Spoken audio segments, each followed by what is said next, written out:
Welcome back, travelers. Last we left off, we had entered into the polity of Caledon. We stopped by Glenelg, did a bit of shopping, did our maintenance on our ship, and we're beginning our final approach after our long journey into Caledon. You stopped by the planet of Sterling, which is a corporate hub for Caledon and a center of trade. At the Highport, you stopped in, did some shopping. Yadir and Foon were followed and tracked down by a woman named Morgan, who sat down with them over a cup of tea and let them know that they were invited to a political event, a fundraiser on Dunbarton. She implied pretty directly that they knew that Armin Kiev was on their ship and that her employer was a friend of his late father's.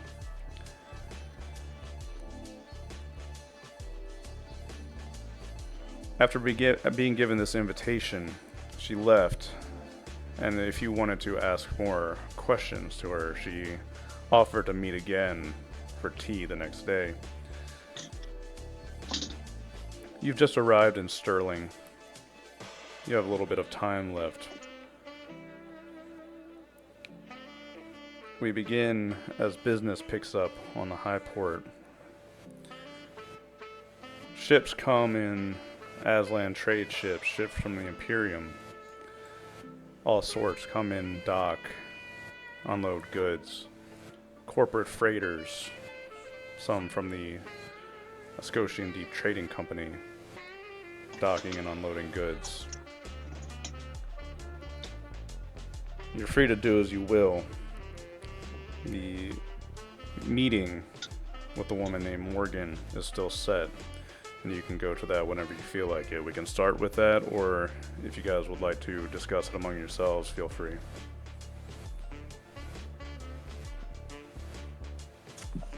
So Yadir will. I assume at this point Yadir has disseminated the information of what's happened with this woman named Moira, and the man that she was working with, the man named Mr. Lear. Is that what his name was? Mr. Vero. Vero. Thank you. So he's going to ask the crew, "Does anybody know?" He goes, "Hold on a second. This woman seemed to be working for a man named Vero. On her exterior, she was calm and collected, but in her mind, she was worried, perhaps intimidated or frightened by this man." Armin pipes up over the comm. That would be Akin Vero. He was a business partner with my father, but his business didn't manage to make it on Caledon.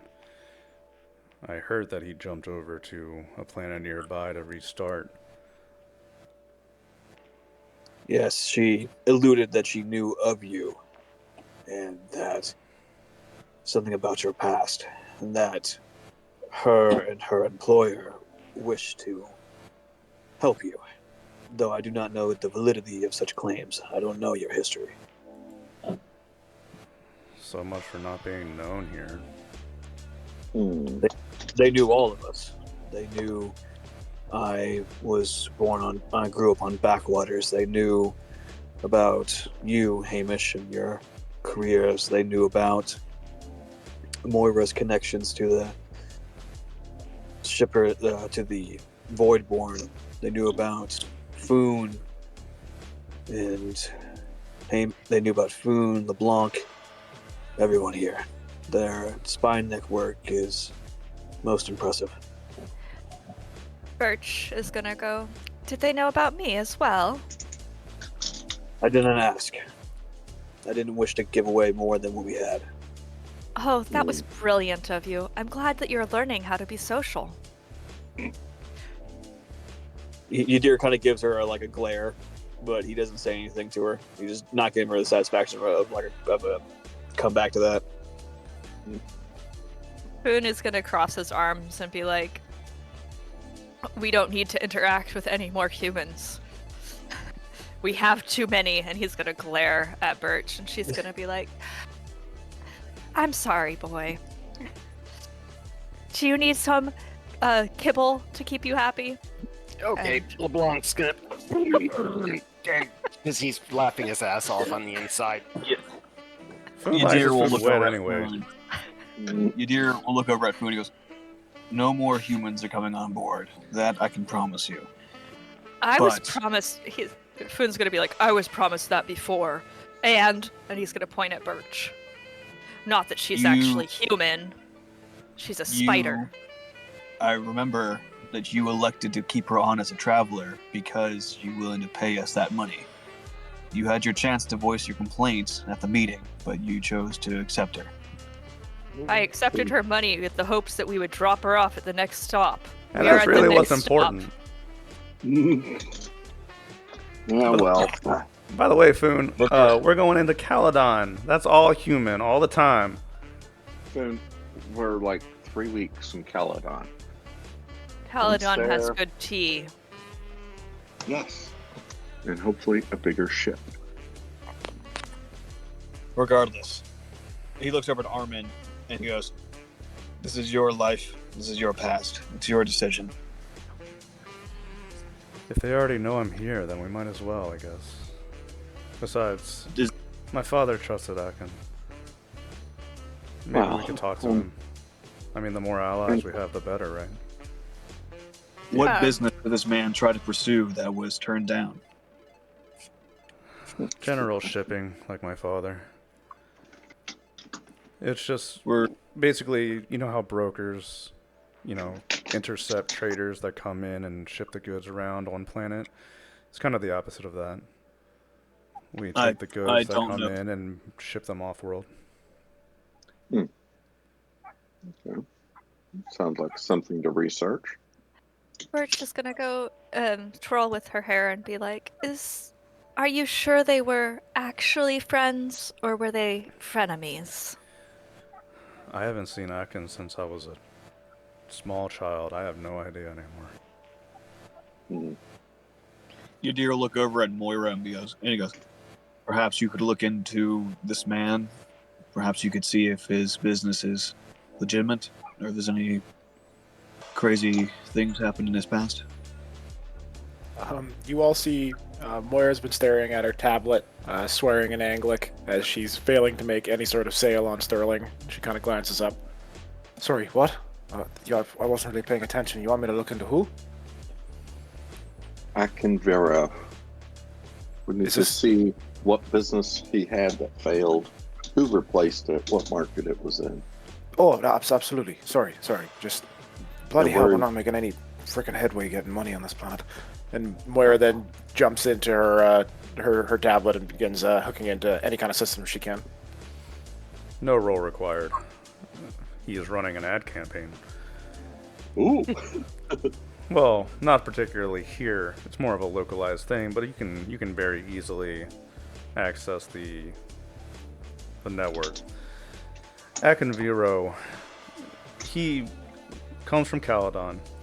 He had a few failed ventures on Caledon in the shipping businesses, but that's hardly a new story. Caledon is a cutthroat world to start a business on. Not only is space limited, but there are a lot of old money families sitting around that planet. He left Caledon and made his way to Dunbarton, where he got into the food shipping business. Dunbarton, I'll remind you, is basically the grain basket planet of Caledon. So he made his money shipping foodstuffs around the polity.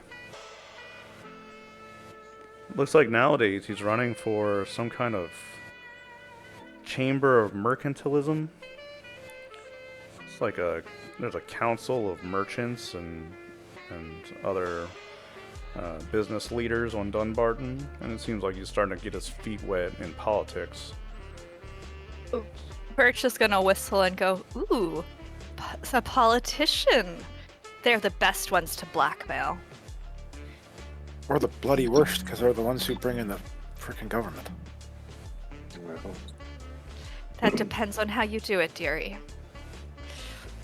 I it's suggest Spoon we is stay gonna- out of local politics. We help Armin with what he needs to, but we send ourselves in our way. We already have too much to deal with in getting wrapped up in such things.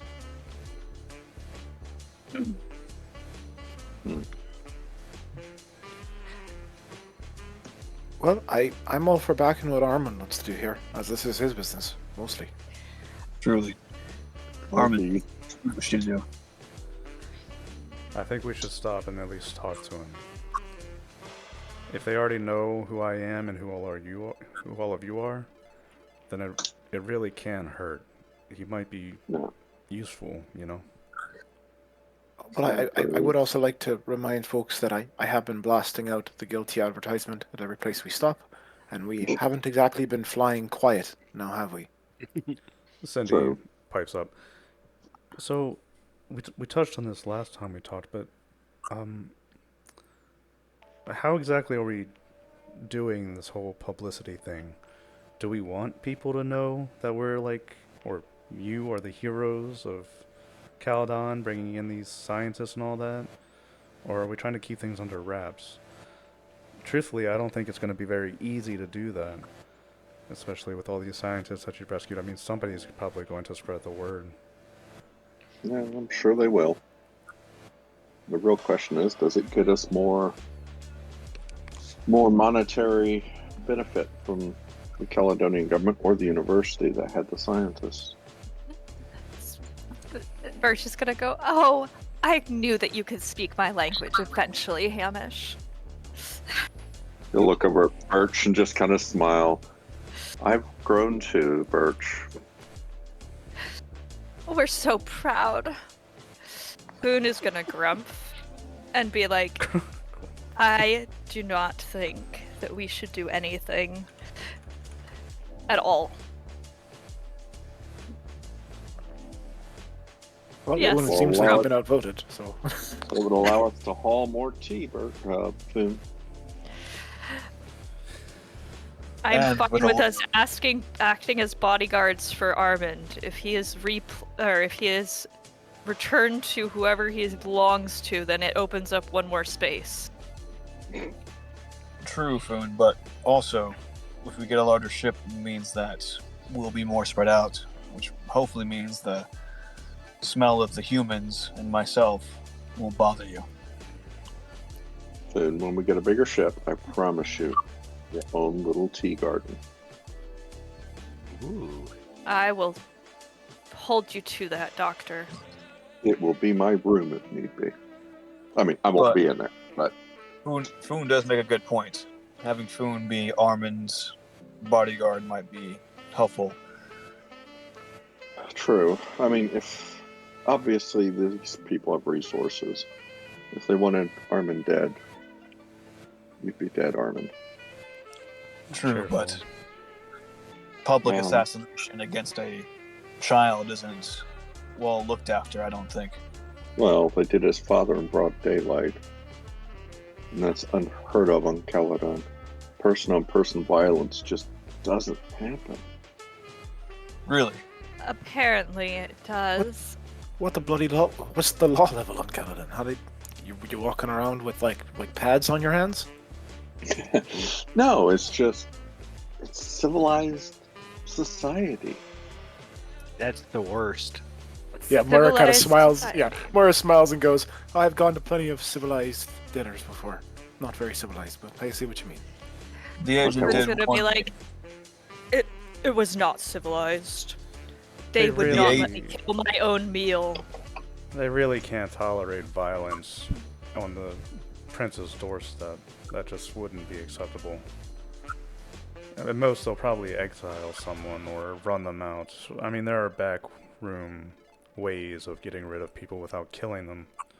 Hmm. Oh, yes. The ways of the ancient Disney. Right. So, I am not most well versed in higher customs, but the way this woman spoke was that we might be going to some sort of event. Yes. Do we need to look accordingly. As he kind of looks around the room, he sees all of us in our dusters and our overalls and like our just t-shirts. Like I got my bow Hey, tie. For Birch, who I is got a in suit on. leather.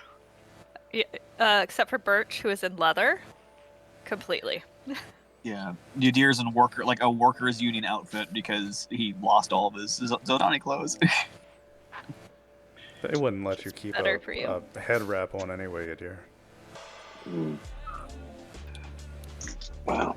I say we buy on Dunbarton. I say we Dunbarton. buy Yadir some makeup. Well, Why? actually, I want to go to the party. We all You that would. seems like what we are doing, but we need to look decent, I believe. I remember our time at Baltramis that we stood out very poorly until we dressed accordingly. As you explained, it's a social camouflage.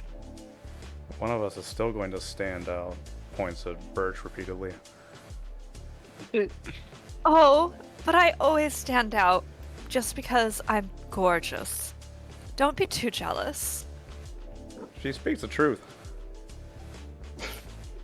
Is that Keegan? That's Keegan. Just chiming in. Keegan, just remember, she's dangerous. They always and are. that is part of my appeal, I believe. And Birch blows Keegan a kiss. I don't think I've ever met a woman that wasn't dangerous. mm, She's more dangerous. And Alright, more man. beautiful, Yeah. but she's also more dangerous. mm. I'll take it. Regardless, let's go suit up for this event, and then once we are prepared, Armin, this is your show. If you do not feel comfortable at any time, say the word and we'll get you out. If you could just keep me from getting shot, that would be great. Try. We've done good so far, except for that one. Except for time, that, but and that other You time. mean when we shot him? And that time Hamish Or did it. the doctor did? Yadir looks over at Hamish and he looks back and he goes, "That was a stunner. That's different." Oh. I Boon's see. gonna be like, wait, does that mean that if I stun people, it doesn't count? Yadir looks No, over at it- Foon and goes, it is still a breaking of a law on most systems, Foon. Please do not stun people." Foon, we're going to a high society event. You're looking a little shaggy. Might need to give you a haircut. Oh God, Do no. not touch Just a my little bit hair. of a trim. No. We need to find me a sand bath. Someplace civilized should have one.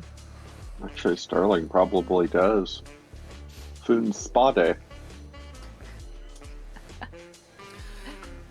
Well, Maybe that'll make me feel slightly better. Get off the smell of you all. do we want to talk to this Morgan woman, or would we just want to head straight there? We already have Let's the talk invitation. She calmed it to us. I believe Birch is gonna be like, I would like to at least read her mind. Maybe I'll be able to get something a little bit more out of her. Especially if she doesn't know that I'm there doing so. she doesn't. I don't believe that she knew I was psionic. She had no defenses set up. She had no false memories. I don't believe she knew. And when I gleamed, all she could think about is that she didn't want to disappoint her boss. Although that was her thoughts at the time, perhaps seeing her again in a different circumstance, she might have different thoughts flowing through her mind. I didn't probe too deeply because I didn't want to hurt her. Well, perhaps a few people could speak to her and get a better opinion. Do you think she'd be more responsive to females if Moira talked to her, for example? She seemed accustomed to talking to anybody. I think being a persuasive person is part of her job. Unfortunate. She was very professional on the exterior. My, you have been getting around the system. I've seen many people of many walks of life since my time on this ship. I'm gonna miss this ship. Same. Do we I'm not gonna actually miss have the to smell, return but- it? Yes. It's crazy Well, to think we only got maybe a month up there left. It's kind of like my baby after I replaced all the parts in there like 5 different times.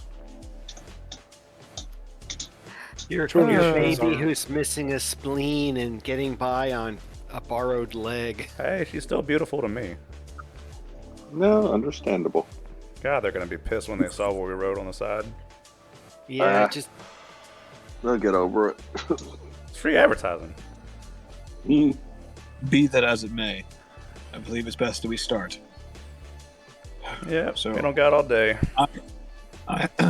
Since I was Moira's last point of contact, I will go seek her out.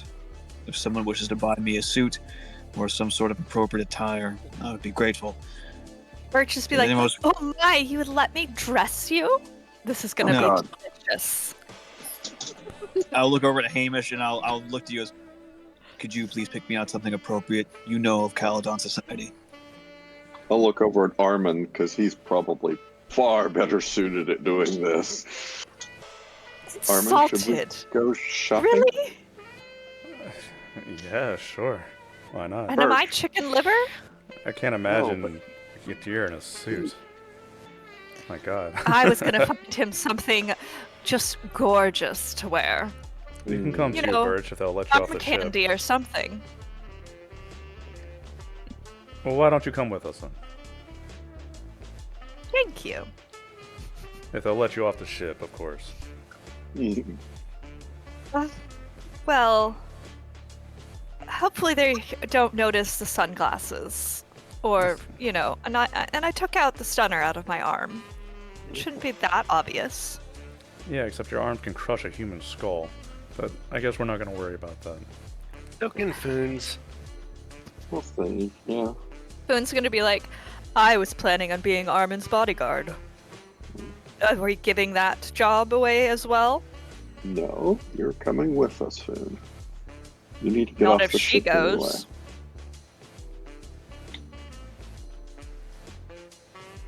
Wow. Well, let's figure it out when we get there, alright? Let's go shopping and whatever the hell. Off we go. Yadir, she actually gave you a time and a place. It's the same tea shop. So there'll be a couple hours, you know, if we let time pass. And you can meet when you feel ready for that. Everybody who wants to attend that meeting can go. As for shopping for suits and all that, sure, knock yourselves out. Sterling's Highport is basically a small city in the sky, so I'm sure you'll be able to find something. Call that like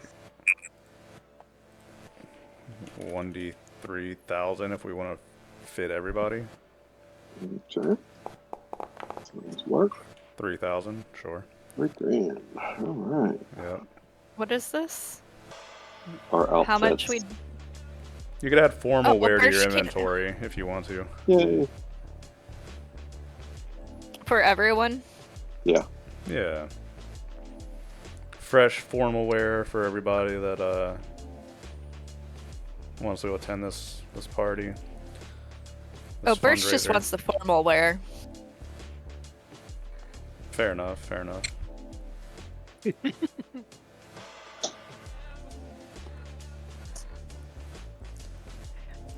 Alright. And Foon, I guess, will also get formal wear. I'm not sure what that is for an Whatever Hess. that is for an Aslan. Probably a nice sash. And Yeah, sash. It probably almost looks like armor in a way. Formal Japanese attire. Okay. Who would like to attend this meeting? I think we're all going. Alright, everybody who wants to go can go, so you'll be there. And, when you start approaching the tea shop, you'll see her. She's, this brown-haired woman who's sitting at a table with, like, a coffee cup, a Jaihi cup in front of her.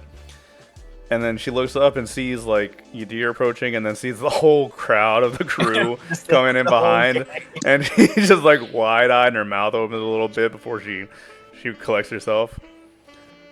Birch is not gonna go in a. If she's gonna go, but not so that they can see her. So do I need to roll stealth for her? You can if you want.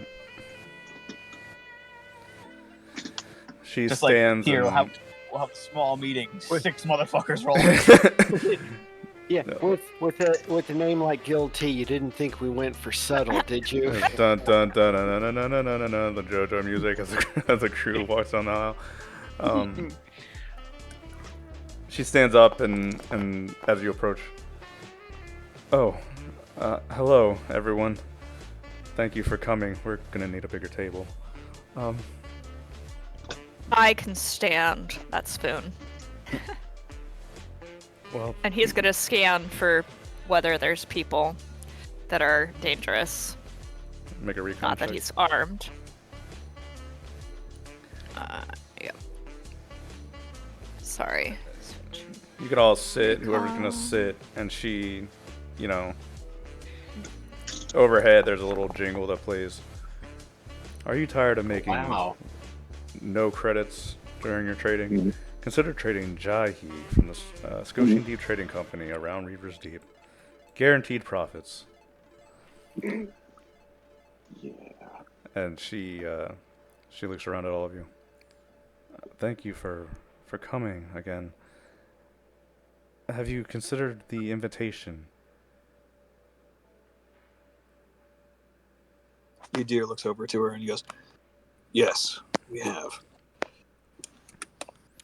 Foon, you don't see anybody that is keeping an eye out on this meeting. Okay. Also, It's I gonna would be like to take. Oh, sorry. I would like to detect thoughts on her while this is going on. Okay, you can roll it. Although her thoughts should be pretty obvious right now. Oh my I'm God, just making there's sure. a lot Oh of my people here. god, there's so many people. And she's all intimidated from her face, but she looks around. I can see that our young man decided not to attend.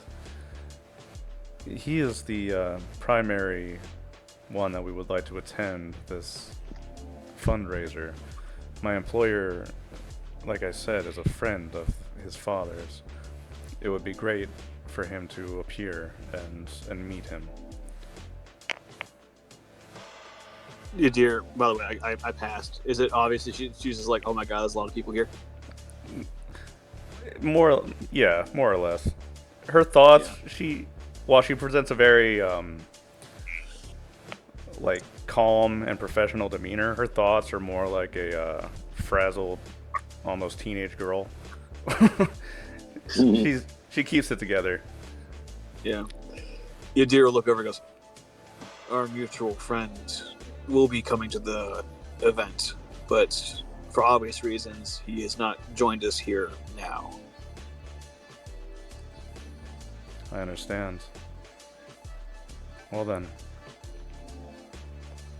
I will send you formal invitations to your com. The event will be held at the Fienve Hotel in the Dunbarton Highport. It's a beautiful 3-building hotel connected by skywalks. Your Food was- rooms will be paid for by my employer. Foon's gonna be like, I need a room to myself. I'm sure that could be arranged. Also, I do not think that you have the full count. How many invitations are you sending? How many should I send? Foon's gonna tilt his head and be like, more than yeah, he's counting. 1, 2, 3, 4, 5, 6, 7. Is everyone Hold on. coming? Let's do the count. How many people we got? We got Birds. That's 6. I can We say got Keith. That's 7. Armin's What about 8. Cindy? Cindy's and 9. And Tula is 10. There's 10 motherfuckers on the ship. Do we really have 10 people on the ship? Yeah. Oh my Food's god. It's I would fucking like to have- crammed on the I would like to have a dude. dozen invitations, please. That's A Don't dozen? ask. He Was needs it like 2 2 extra. plus 1? Don't ask. a dozen. A dozen. This is my +2. Foon's gonna just bring 2 random Aslan just to that way. No, Food has emotional support weapons that he has to store in separate rooms. Yeah. His grenade launcher gets his own bed. Yeah. It would. I think we can arrange that. Although, we'll have to maybe speak with my employer once we've reached Dunbarton. But at the moment, I'll go ahead and say that we'll arrange something.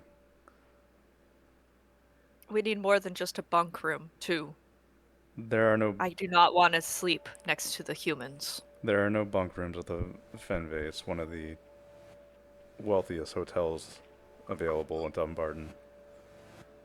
Bunk beds! Mm, Okay.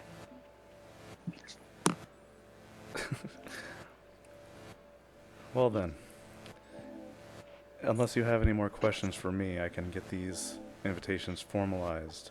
I should be returning to Dunbarton soon. I need to make arrangements.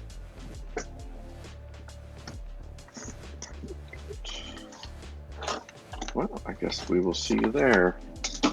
Birch, are you gonna read her mind or?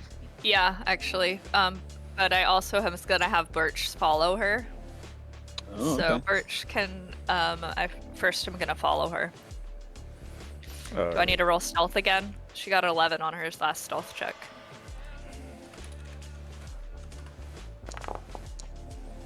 No. She'll depart from the crowd, and you can read her lips. She's like, "Oh my god, that was nerve-wracking," as she disappears into the crowd. Birch, and you can follow her. She has accommodations for the night in a hotel in the Highport on one of the lower levels. She doesn't make any stops on the way back. She'll Alright, enter the hotel. Okay, Birch is gonna enter the hotel as well. Okay. It's nothing special. It's a common area, a bar, and then elevators up to about 3 floors of rooms. Can she read her mind to find out what room she's in? Sure. Okay, what do I need to roll for Probably that? probe. Probe. Ooh, Probe, I think, no. is like a DC of 12. Yeah, probably. Because it's not Okay. just going to be surface thoughts. Surface thoughts are just whatever random nonsense they're thinking at the time. Okay, but it's been a while, so I am back up to my normal level, right? Yeah, That's correct. we've been full rested, so yeah. I think, Yes. yeah. Okay. Alright, probe. And I don't Mm, make it. No. Alright, so she's gonna go around the counter and continue to try to follow her. Just a reminder: every time you fail a psi, you still lose 1 psi. Okay. You don't lose the psi's cost. That's only if you succeed. If you fail a psi, you just lose 1. Okay, thanks. Bert, she Awesome. seems preoccupied, so you can follow her up the elevator, and you'll catch her standing outside of her hotel room door. She pauses there for a moment, tapping at her comm, and will head inside after a moment. 2nd floor, room 4. Second floor, room 4. Okay.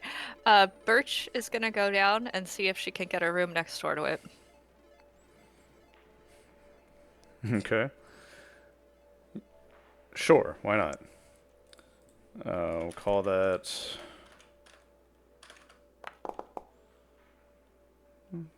300 credits. Okay. She's gonna pay 300 credits and then invite Moira over to tap the girl's room. guess Moira- How? Gets the message, or Yeah, gonna ping her on her comm. Moira kind of sends a message back, basically asking, "Do you have like a physical connection, like a physical port, like a device, or?" Well, I'm next door. Isn't that enough?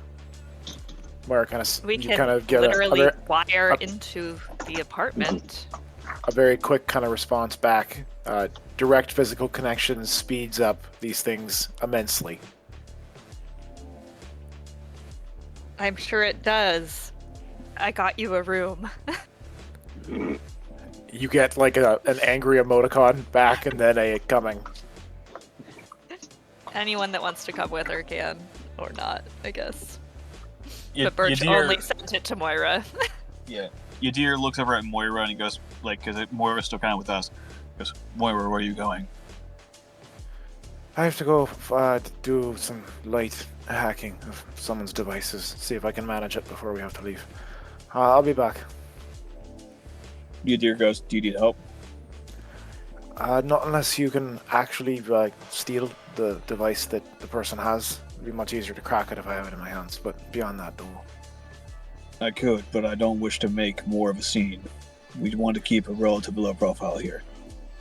Yes, I understand that. I'm doing my best to not actually make any noise. Like I said, I might go over there and find out that I simply can't get the work done in the time before we have to leave for Dunbarton, and then it just won't matter. Regardless, I'm off for a walk. Yadir kind of gives her a nod. He trusts Moira to keep a sound head on her shoulders. Although he knows that she's going through a lot of stress right now, but he knows that she's okay. Yeah, most you can physically see Moira looks a bit more haggard than usual, and the doctor in particular, Daz, you've been helping with injections, so you know she's near the end of her bag and she's near the end of her doses, so she doesn't get something soon. It's gonna be pretty bad for withdrawal. Yeah, well, yeah. Perhaps our new friend might be able to help us, but regardless, Yadir will go back and he's just gonna go back to the ship, see what suit he got, and then he's gonna inform Armin what's happening, and I think that's all I'm really gonna do. What else are we gonna do? Well, Birch is also going to have provided Yadir with a leather suit. A leather And suit? Is he a gimp? What? That's what she wears, so she bought him a leather one. Okay, sorry. My brain went really dirty right away. I think that's the acceptable response. Well, Moira, you're 9 right. extra Unless out. you have direct access to her devices, it's not very easy to hack. And honestly, close proximity to the object is still not quite good enough. Yeah. But I think Moira. I was gonna say I think Moira might try to do the hacking the old way, where she's just gonna go try to lie to the front desk to get a key and maybe try to go in when she's not there, kind of thing. So I was gonna have Birch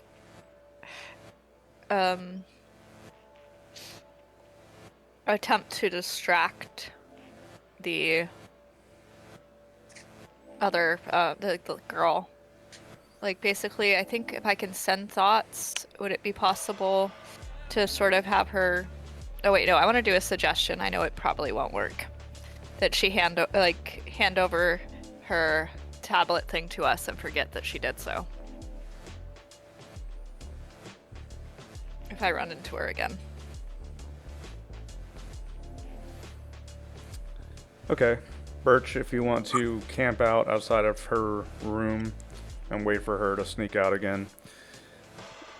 A couple hours will pass, but she will, actually step out and appear to be leaving the Ooh, how many place. hours? A couple. I'm just wondering if I get my 1 side point back. How long does that For take? gaining a side, it takes 3 hours plus 1 hour per side point. So it's 3 hours of doing nothing. Sure, and then you 1 can hour get your per side point. Why not? Yes. Okay. And then go ahead. She turns to you, and as she exits, hi. Have Hi. you been waiting for me? And it passes. Just so it knows. And she's basically going to suggest that she hand over the tablet and that she forget that she has done so. And then Birch will hand it to Moira and be like, oh no, I just thought you knew where you were going and that you would be a nice friend. And then once Moira's done, she's gonna hand her back the tablet and go, "Oh, it looks like you dropped this." I don't know if you can suggest that someone forget it, but she will basically interpret this action as her own. So she looks frazzled for a moment, and then she pulls out her tablet and just kind of blankly hands it to you. Sure, that sounds fine with me. Just please make sure to return it. Of course. I just need to check something real quick. Thank you. I need to go get something to eat. Oh, I'll join you. She's gonna do that while she hands that to Moira around the corner, where Moira hopefully cannot be and see anything, and then she will just continue distracting the girl. Okay, so That was Birch brainwashes a new friend and gives the woman's tablet to Moira. So Moira, if you want to make a direct hacking attempt, you can go ahead and do that. Alright, well, let's see if this works. Just barely.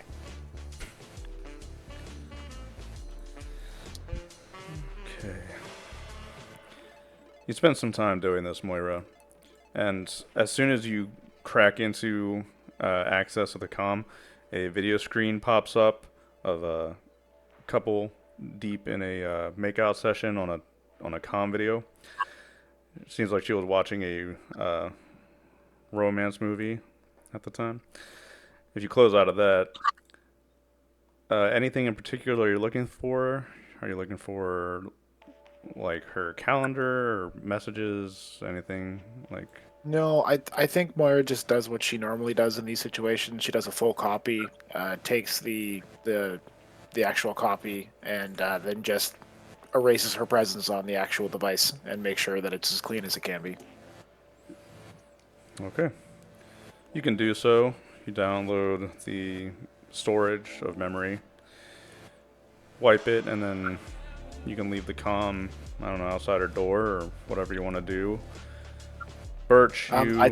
Go ahead. I think Moira goes down to the front desk and leaves it with the front desk, saying, "Please, send them a message to let them know that the official security, inspection is done and they can come pick up their device." Okay. Birch, is there anything else you want to do, or you good? She's gonna make girl talk with her, basically. Okay. She'll happily do that. She's a romantic. I would like to hear Birch make girl small talk, please. And Faust, yes. You guys are so mean. Oh my god, I am in love with my boss. You wait till you meet Really? Mr. Vero. He's the best. Oh, that is delightful. So have you made your move yet? It's just hard. He's always so busy, and I'm not quite his secretary yet. I'm more still of a gopher. Well, you have to start wearing something just a little more fetching, darling. That's not very businesslike. Well, there's business, and then there's business. Is that good enough for you guys? Yeah, we're all happy with that. All right. I'm good. Thanks, Ben. Thanks for the show there. No problem. I did it for you. So, all right. GM's humiliated. Let's move on. We met our quota for the day, boys. Not even an hour. No, it's in. called Vengeance is Coming, folks. Yes. I did say that Birch was going to be different than Foon. Yep. In your own little horrible way. While doing that, I'll just be talking to Armin, Reassuring him, letting him know things go wrong. This is what we're gonna do. He's you can tell he's a little ball of anxiety. He's always good at keeping that on the inside and not showing it. But he's clammed up. He's kind of spending a lot of time by himself, and he doesn't seem to be sleeping very well. So Okay.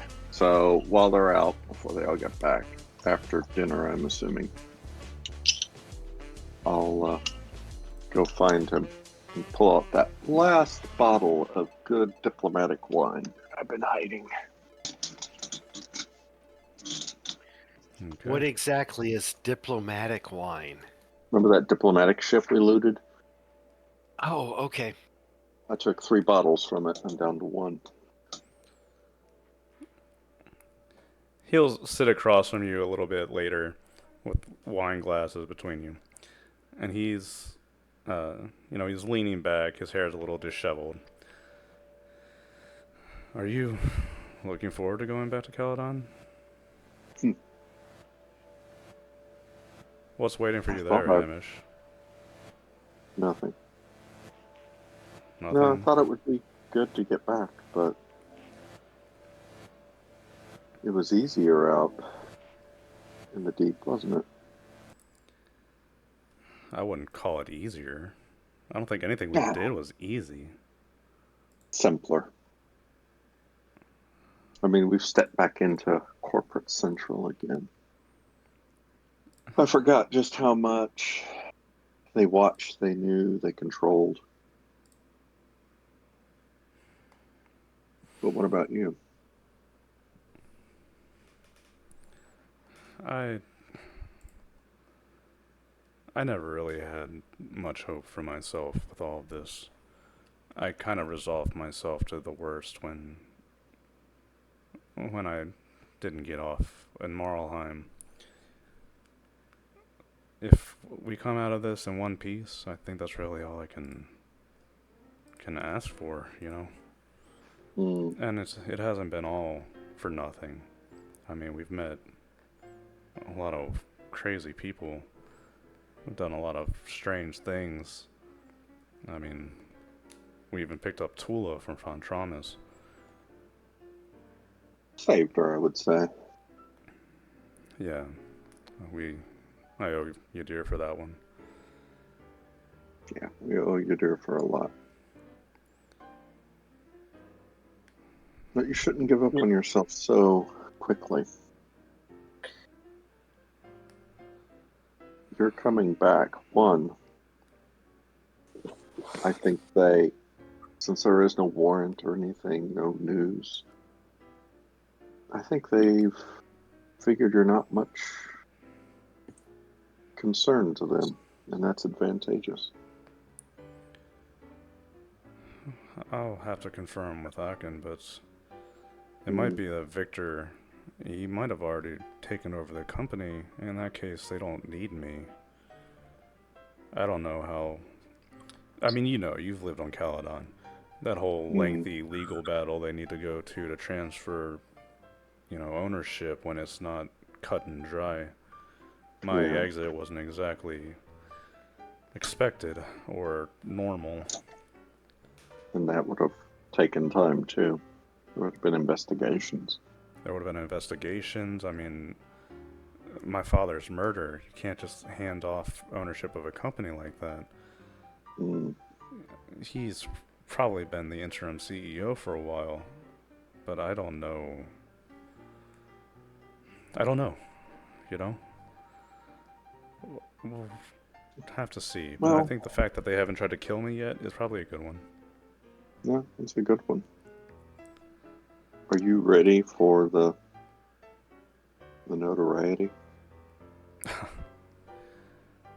I mean, take a look at it. You're the returning son after being lost.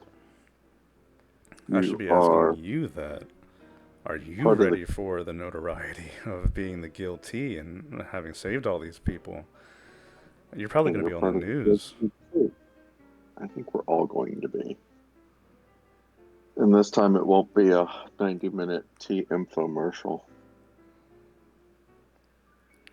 I have no idea how things are going to turn out after we get back. We're getting in deep. Well, I want you to know, we get through this, you always have a place on whatever ship we got. If you want it. Hey, I never really said this before, He looks at his glass of wine, and then he fills it up, and then you see him like tilt it up, and he drains the whole thing as if he's preparing himself. Thank you for stunning me back then. If I had gotten off on Marlheim, wow, I have no idea what would have happened. Holy shit! I might be dead, or That's what I was afraid of. We know Marlheim is going further than they have resources. You would have been conscripted. it wouldn't have been good. I wouldn't have met any of you. I wouldn't have met Tula. I mean, hell, you kind of helped. You really saved me back then, and that's not even counting the time I got shot on Kawa. Yeah. I owe you a lot, Hamish. Really. Wow. Let's try to get through this. All of us. Yep. One step at a time. I'll pour another glass for each of us, finishing off the bottle, and Oh god, I'm gonna be hungover tomorrow.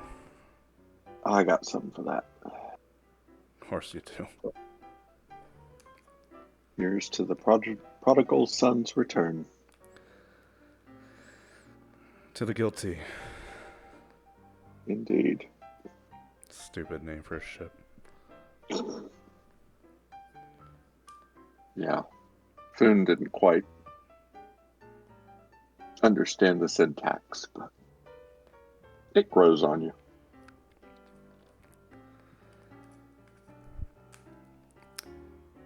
Okay. Is there anything anybody would like to do on Dunbarton or Sterling to round us out here before we jump off?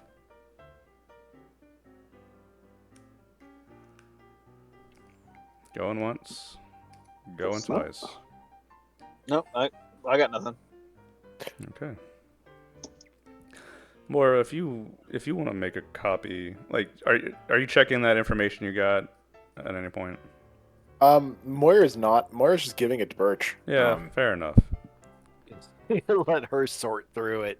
Yeah, literally, Wait. like Moira just sends a big batch file. Like it's just like a big. Here, unzip it. Go ahead, have fun.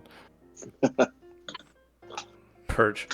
She has a wide, vast collection of romance movies on her tablet.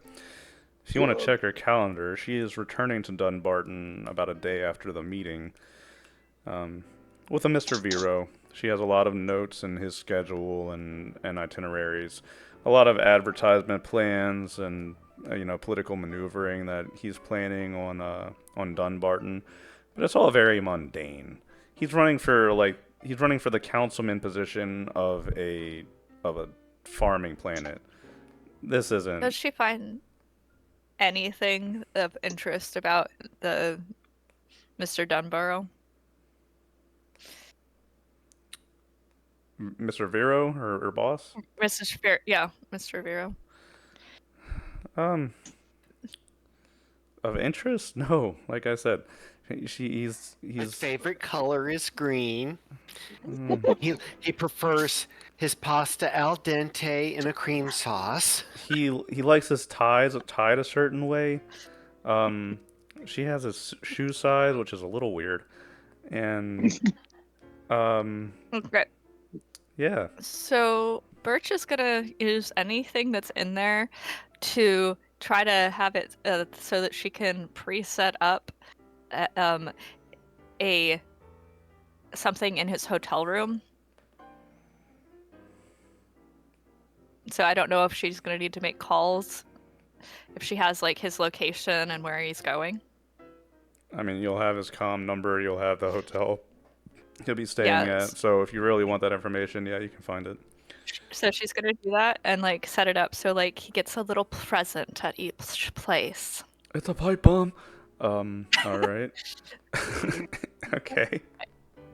And then at the last place she'll leave or before their official meeting, she wants to set up another meeting with him if possible. You're gonna set up a meeting to meet with Mr. Vero before the fundraiser? Mm-hmm. To meet his secret admirer. Before the fundraiser. Alright, sure. Alright. How much money do I need to spend on this? It's not coming out of the group fund. I will have her pay for it. Depends on what you want to do, I guess. But, let's jump first. I feel like I'm disturbing you.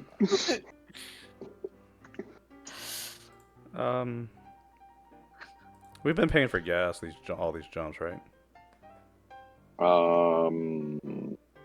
We've been think picking so, up but we gas from the should. nearest. Yeah, we need to pay for all the gas we haven't been paying for. Okay, so that's And we're one, now two. broke. That's 3 jumps, right? 3 or 4 jumps. Yeah, should be in the group funds. Last one was Reese that we paid for, it looks like. Reese. Okay. So one, I think we two, have been three. using the fuel scoop as well, though. Just Have you though? You gotta let me know about that don't kind of think thing. so. That's a trip over to a gas Okay. giant. Yeah, that's days of travel. So Just So let's just no- pay for gas for 3 jumps, and then we'll be back Not up a to problem. where we were. All right.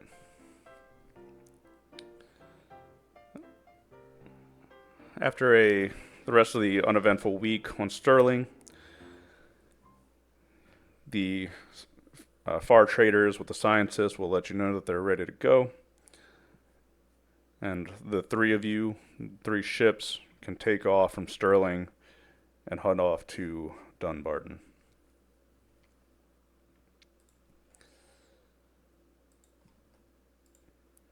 As we enter Oh. jump, one thing that happens, you dear, is that Keegan will call you into the engineering room and sit down with you at a tablet, and he says, "All right, I'm finally going to teach you how money works, you dear, so you can understand just why you say that, money doesn't matter. I'm going to tell you why you're wrong. All right, so take a look at this ship." Yadir looks at the old man and he goes, "Keegan, I understand that most civilized societies have put some sort of value into things that do not help them in life, such as money and currency, but See, that's where you're fundamentally wrong. So, Mm. all right, we got 5 million credits, okay? And if we want a ship that can house all of us comfortably, mind you, comfortably, not like this goddamn little bucket that we've been flying around in. You see this number? That's like 250 million credits, okay? We just got 5 million credits from Birch. That's not even close. You can do the math, right? yes, I can do math. So if we can't afford a ship if like this- that, then we get to Caledon, then what are we going to do? We're going to sit on the surface and we're going to be broke, and then our money's going to run out and we're going to be landlocked forever.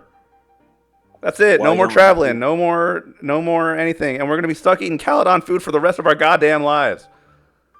I don't have an issue with the food, but if that is 5 million and this is 200 million, what then does 5 million matter? We could seek refuge on a larger ship under a captain and work for them. Well, hopefully we're going to go and extort the government for saving all these people. And hopefully they're going to give us enough money to put a down payment on one of these ships. And then we can leave and be in debt for the rest of our goddamn... I need a drink. Yadir looks over at Keegan and goes, "Why is it that you civilized people seek to gain such monetary things, if only to become, in what you say, indebted to the things that you wish to spend?" Well, if it was up to me, we'd find a nice, wealthy planet somewhere and buy like a big mansion, and then we wouldn't have to do all this. But I don't think that's what everybody else wants, so a spaceship it Yadir is. Yadir shakes his head and goes, "No, I have other places to be. Though no one is forcing you to stay here, Keegan. If you wish to go off on your own, I'm sure the others would allow it." I don't have anywhere to go. And look, don't tell them this, but I actually like those people. So, I don't know. Probably the rest of my short life is going to be spent following these assholes around, watching them try to kill themselves over and over again. Keegan, I don't believe it is a secret that you like those people. I'm telling you, keep your mouth shut about that. But Yadir looks like goes, I don't have to read your mind in order to see that. You came back for us when we were in our most dire need. well, that's that. I'm gonna be following you guys around for as long as my body holds out, which might not be very long considering how much I drink. Trust me, I know. Moira drinks enough, and she's doing well. Yeah, but she's on anagathics. She's gonna live to be 100. Yadir kind of shrugs his shoulders. He goes, I've tried that drink that you drink. I have not found it palatable to my tastes. Well, we'll fix that. I do Anyway, wish, though, we got more Caledonian food. We're getting Still tastes sidetracked. like- Basically, the point is we need money. So don't go around telling people we don't need money. When somebody asks you specifically, you say, yes, we need money. We need all the money you can give us. That sounds greedy. We'll work on it. We'll spend the week practicing. I'll come up to you and say, Yadir, you need money? And you'll say, yes. All right? Sorry, just the fact you're having to teach Yadir about capitalism. Yadir kind of just, he shrugs. He understands this is important to Keegan, even if it doesn't believe it himself. He goes, as you wish, Keegan. If I am offered money, I will take it. Okay. I tried to teach Foom, but I don't think I think that's a lost cause. So I'm counting on you. I will do my best, Keegan. All right. Well, class is adjourned for today, I guess. Go burn yourself on a candle or whatever the hell you do. It's resistance training. Psionics can enhance not only the body, but also not only the mind, but also the body. If I wanted to, I could make my skin hard enough to deflect bullets. With money, you can do that too. Yadir shakes his head. He goes, "Yeah, Yadir." When you say that, he kind of looks a little more stern. He goes, "I will not sully my body with cybernetics." Why not? It looks cool. In my culture, I'm not sure if Birch feels the same. Clearly not. She is human, psionic. Many psions don't live very long. The more powerful our abilities, the shorter our lifespans. Many, I have heard and seen, seek to remedy this by augmenting their bodies with machine parts in hopes to either enhance their own abilities or to slow down the natural decay of our own selves.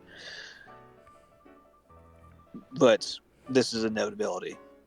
Everything must go. Everything will die. Delaying it does nothing. Zodani believe that there is nothing after this. So to delay the inevitable seems disingenuous to the experience of life.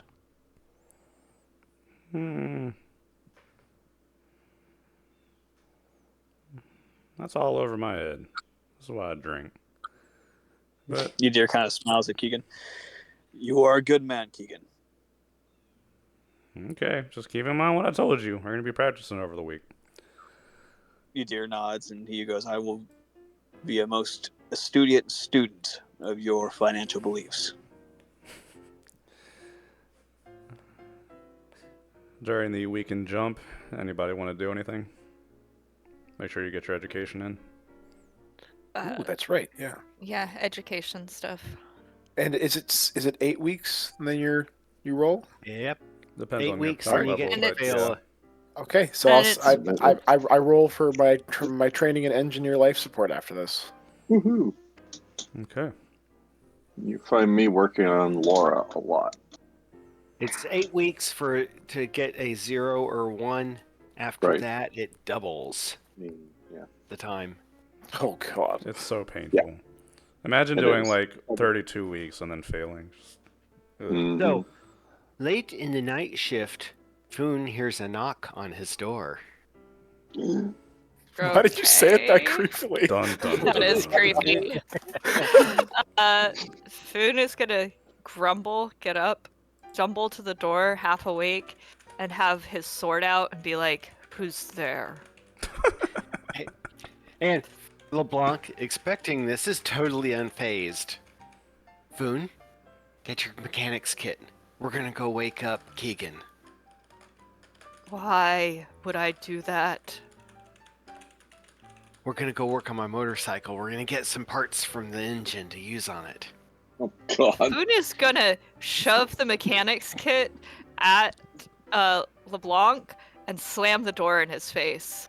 Be a noisy human elsewhere. Well, at least you didn't call me Stinky. And I'll go down to where is Keegan in engineering or in his helicopter?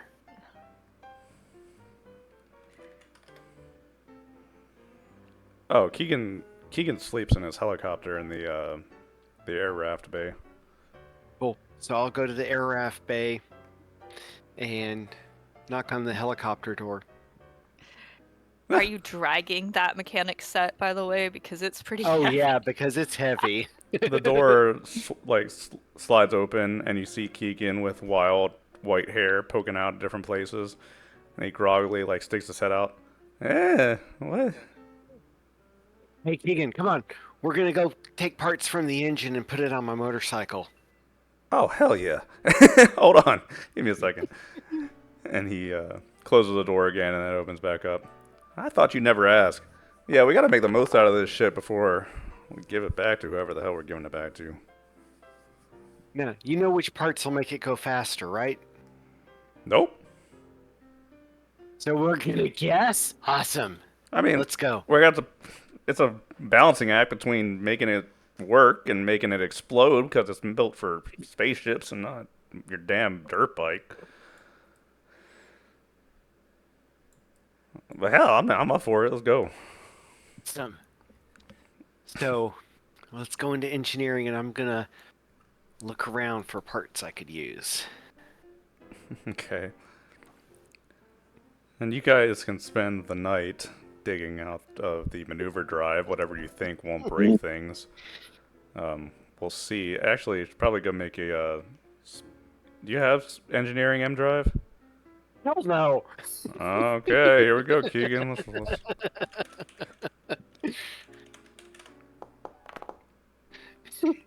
We're gonna get Why out of would I this place and all of a sudden have be like, why can't we turn? Meanwhile, all we Yeah. hear is fucking. Oh, all we hear is LeBlanc's LeBlanc and the not fucking gonna- engineer going. More- LeBlanc has neither engineer nor mechanic. Oh yeah, no, Moira. Like a part of Moira, as she's like resting in her hammock, is like something's happening, but she's not getting up. I was about to say, Moira, you're over in the workshop and you can hear because they're trying to be quiet, but that's Keegan, so. And he's ripping shit out of the maneuver drive, and you're just trying to ignore it. like eye is twitching, and then eventually LeBlanc you just kind of hear, "Please don't break us before we get back, please." And then she kind of half falls asleep again. Did you hear something, Keegan? I think that's the ghost of the Guild Sea. Cool. I He's go just back speaking to to us. rummaging for parts. The two of you just see a big cloud of smoke appear from the other side of the workshop in anger, and that's all. I could just hear as the minute they start messing with the engine, it's like her ears twitch. It's like a fucking a force sense. Oh god. Anybody else? I have one scene, but anything else we want to do first? Birch is gonna continue training Tula. you Yadir do. will help in any way he can, so that way she doesn't corrupt her as much. So, And I so think you any- do. Anytime that Moira's not sleeping, because she's obviously not feeling super great, she's helping Hamish with the robot to fix him. Are you taking Laura apart or putting it back together? Or I'm basically using her as research. Oh, yeah, true So, that. taking her apart, studying. Yeah, good luck with that. That's most of it's over your head, man. Oh yeah, but Laura's an extremely sophisticated little machine. complicated. Yes. But yeah, all right. And as for training Tula, she made a spurt of progress back when you first started. It's not going so well anymore. She struggles with control. It's just she always hits a wall after a while. Okay. It's difficult for her. What type of wall is she hitting? The one where she has very little control over her own mind. It's the bulkhead. bulkhead. I'm It's sorry. literally Yeah, the I was wall. gonna. She is the captain of insanity, after all. So, During that, when she's losing control, can Birch read her thoughts? sure. Probably gonna be about teen angst. Like, So do you want me to roll for that? You can roll it. Yeah.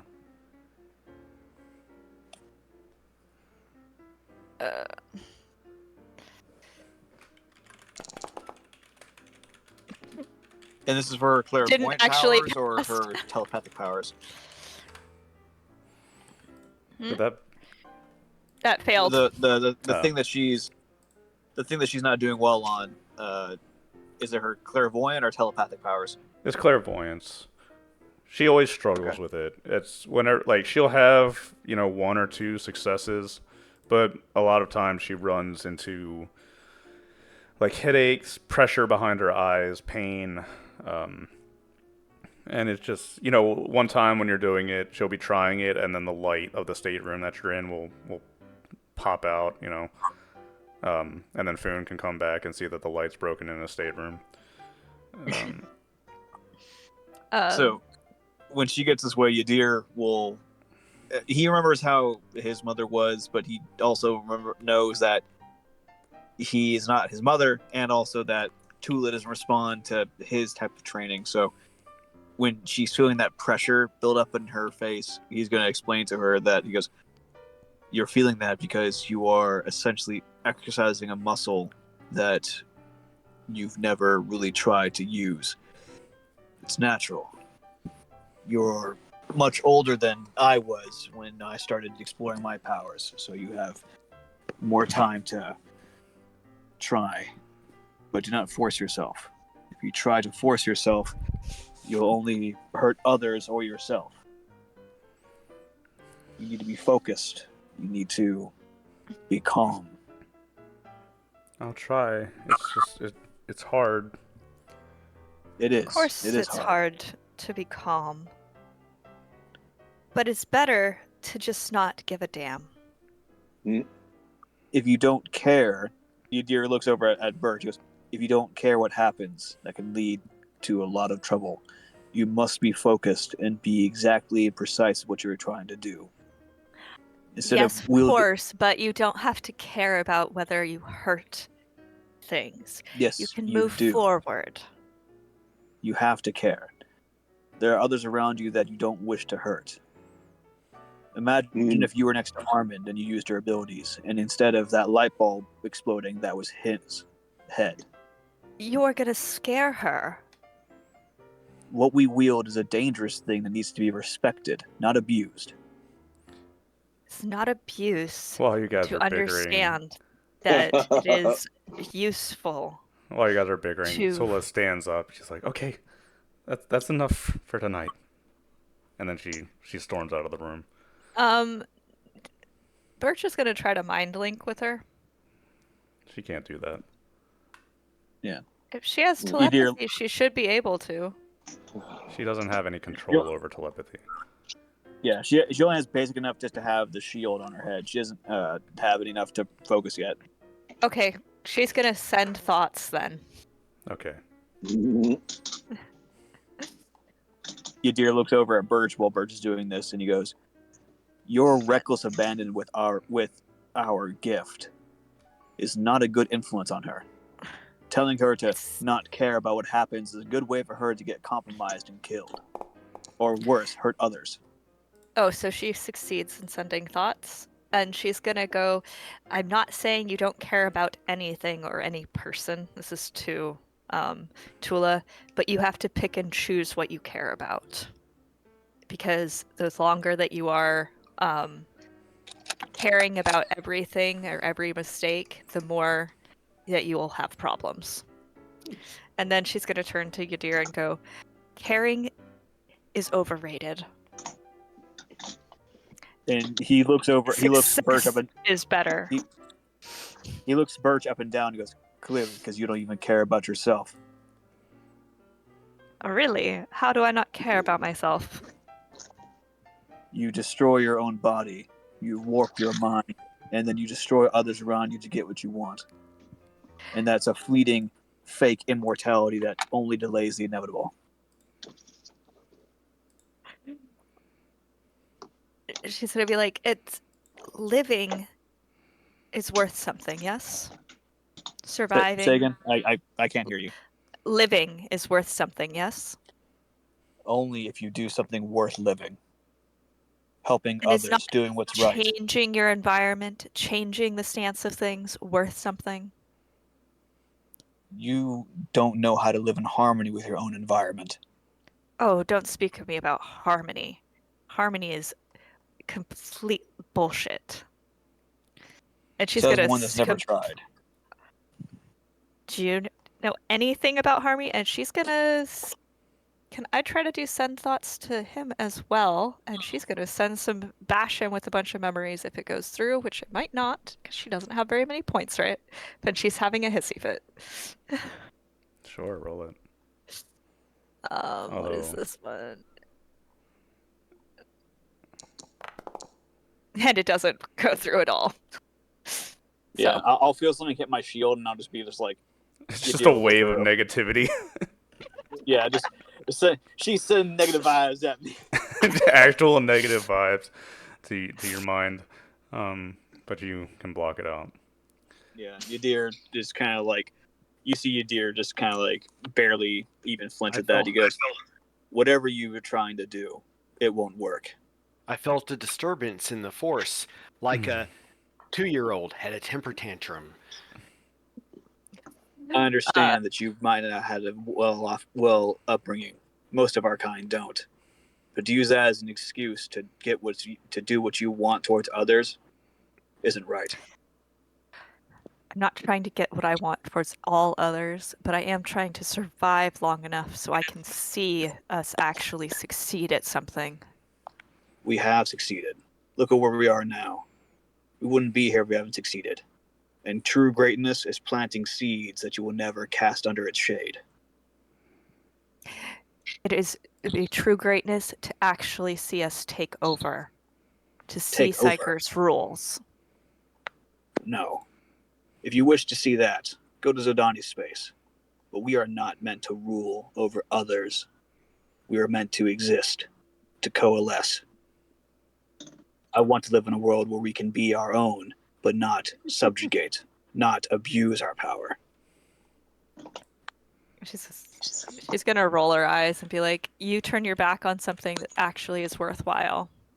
And she's gonna stalk out, even though I think it's her room they're in, or Foon's room. Yadir won't even say a rhetorical combat. He knows that Birch is, had enough. So he storms out. What I'm feeling is that she shows him the door, basically. It was like, kind of like that, get out. And Yadir just kind of walks out. And this scene will probably repeat itself every time they train Tula together. Just take that conversation and twist it around a little bit and repeat it several times a week.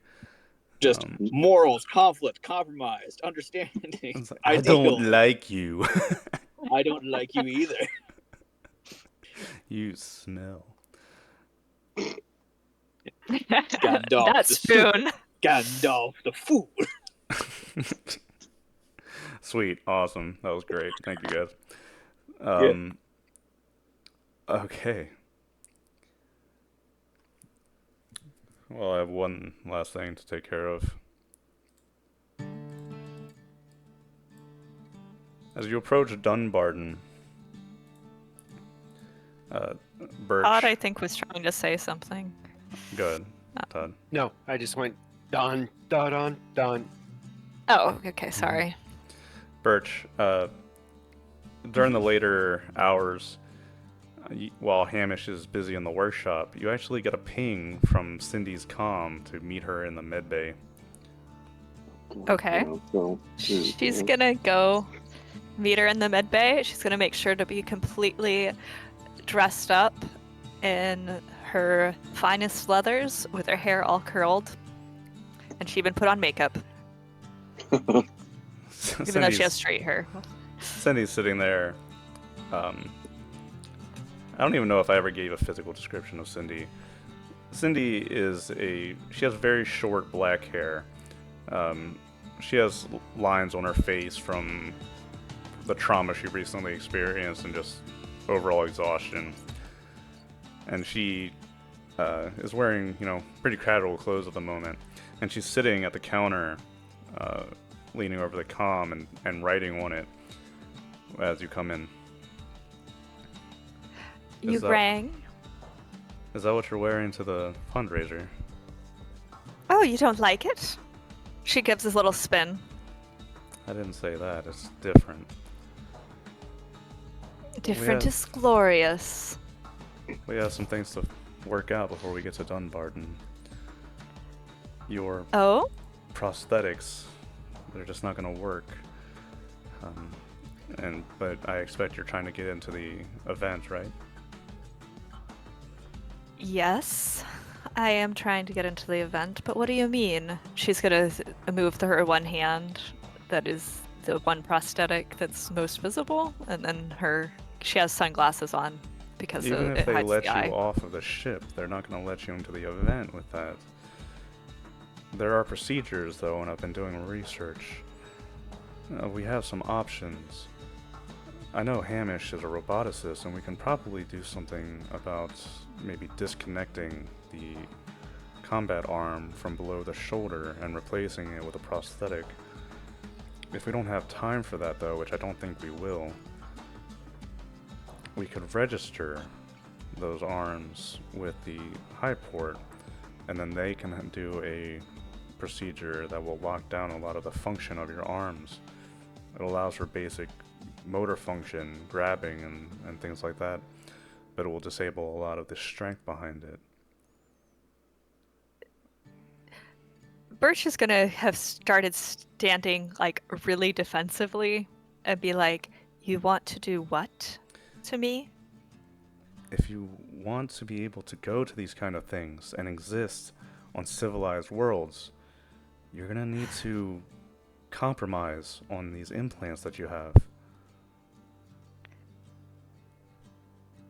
I need to compromise. Compromise. With you. Not with me, with the governments of these worlds. Not everything revolves around you. Everybody has to follow these laws. I don't see why they should care. But I know that you are correct because, after all, my very existence is illegal. She's gonna be like, "What does Hamish say about this?" I haven't talked to him about it. I figured we could get this taken care of without him. He's under enough pressure as it is. Oh, are you worried that I will steal him away from you? I don't know if that's even your aim. I don't know what you want. I don't know why you're here. There are other doctors that could do this kind of thing. You don't need him. Yeah. He's the only one that would do it and not betray what I am. And what are you?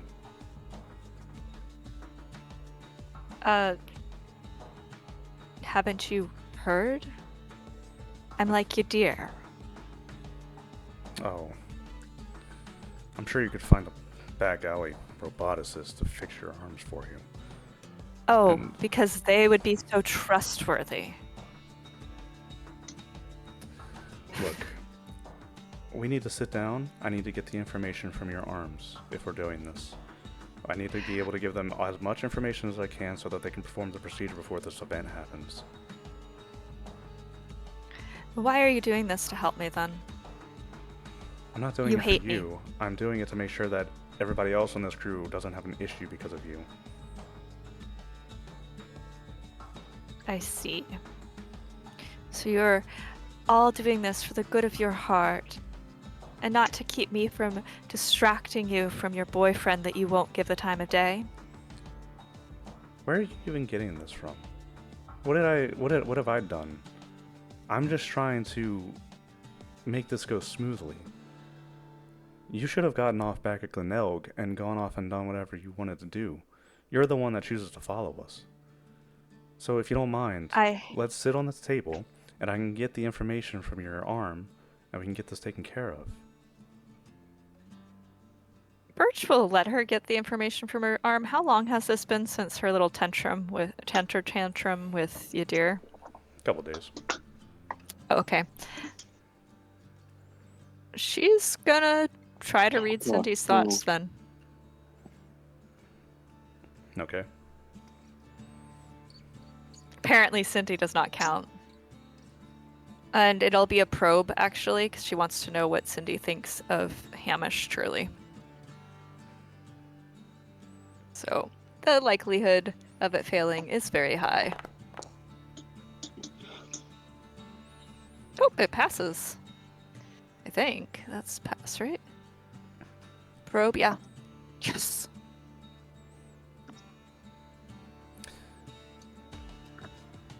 So as she's getting the information from your arm, you probe into her mind, you hear her thoughts, you get the temperament, you search her innermost thoughts. On the surface, Bert, you can tell that she anticipated this, almost. She is thinking in her mind, if you're reading this, or if you're reading me, and you can hear this, and all this entire time she's like next to you, like getting the information from your arm, plugging in wires and things, not looking at you. If you do anything to hurt Hamish, or anybody else on this crew, I will kill you. I've done it before.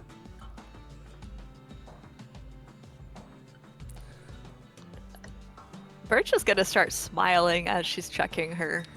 Cindy has a Arm. lot of... You probe her mind, she has a lot of dark thoughts and feelings rolling around in there.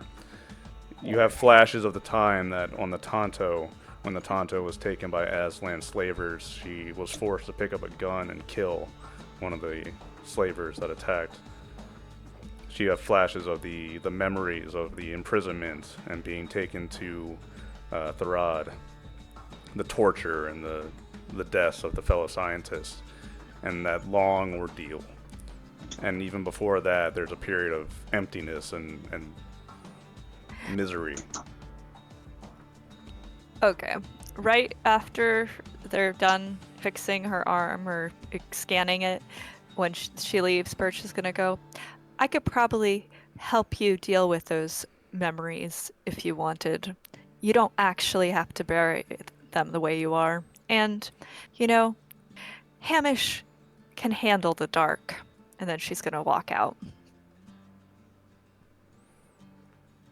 And the last shot is just Cindy, like, hunched over the counter, looking down.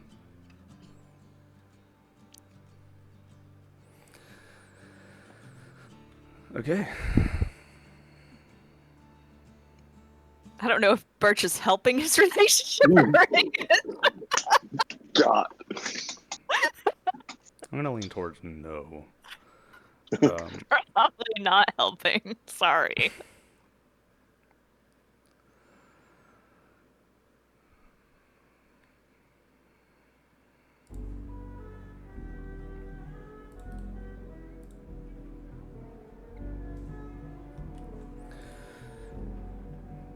Dunbarton. Dunbarton is another wealthy central planet, the Principality of Caledon, and it is considered the grain basket of the polity. The surface is dotted with immense amounts of farmland, and all very high tech too. robotics and automation taking over a lot of the work. There are a few cities.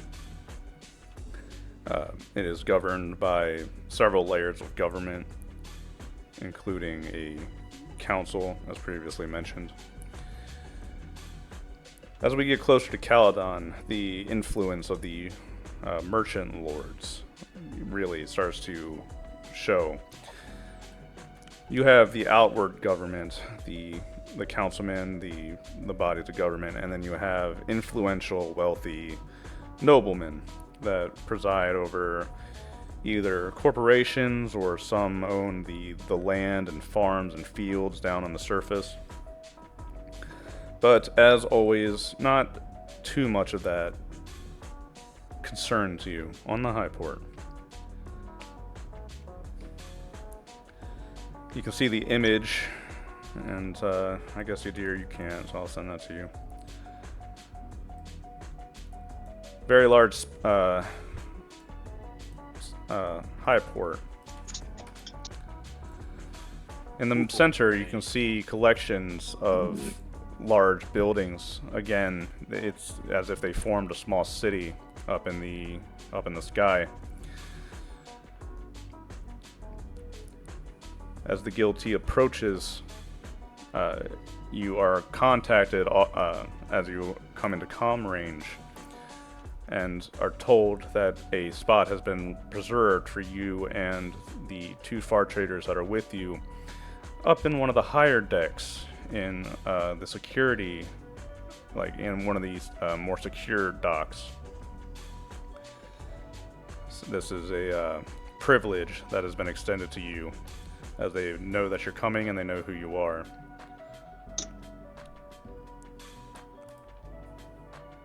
You can pull in, and as the information pours into your ship, you can see that the berthing fees for your stay have been waived. Ooh.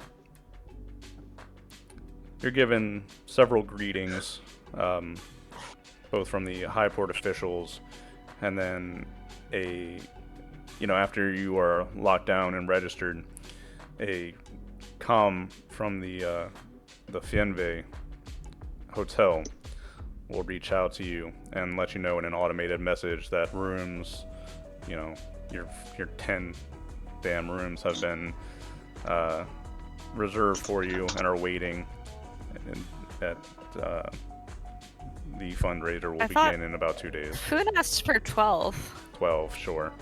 You wanted 2 extras. Mm. Yeah. What, the humans were adding?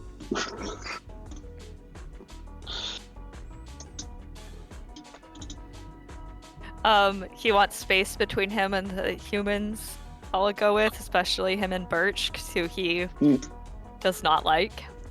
Food's gonna get like a room for 3, and he's gonna just like put all the beds together and just like lay on them.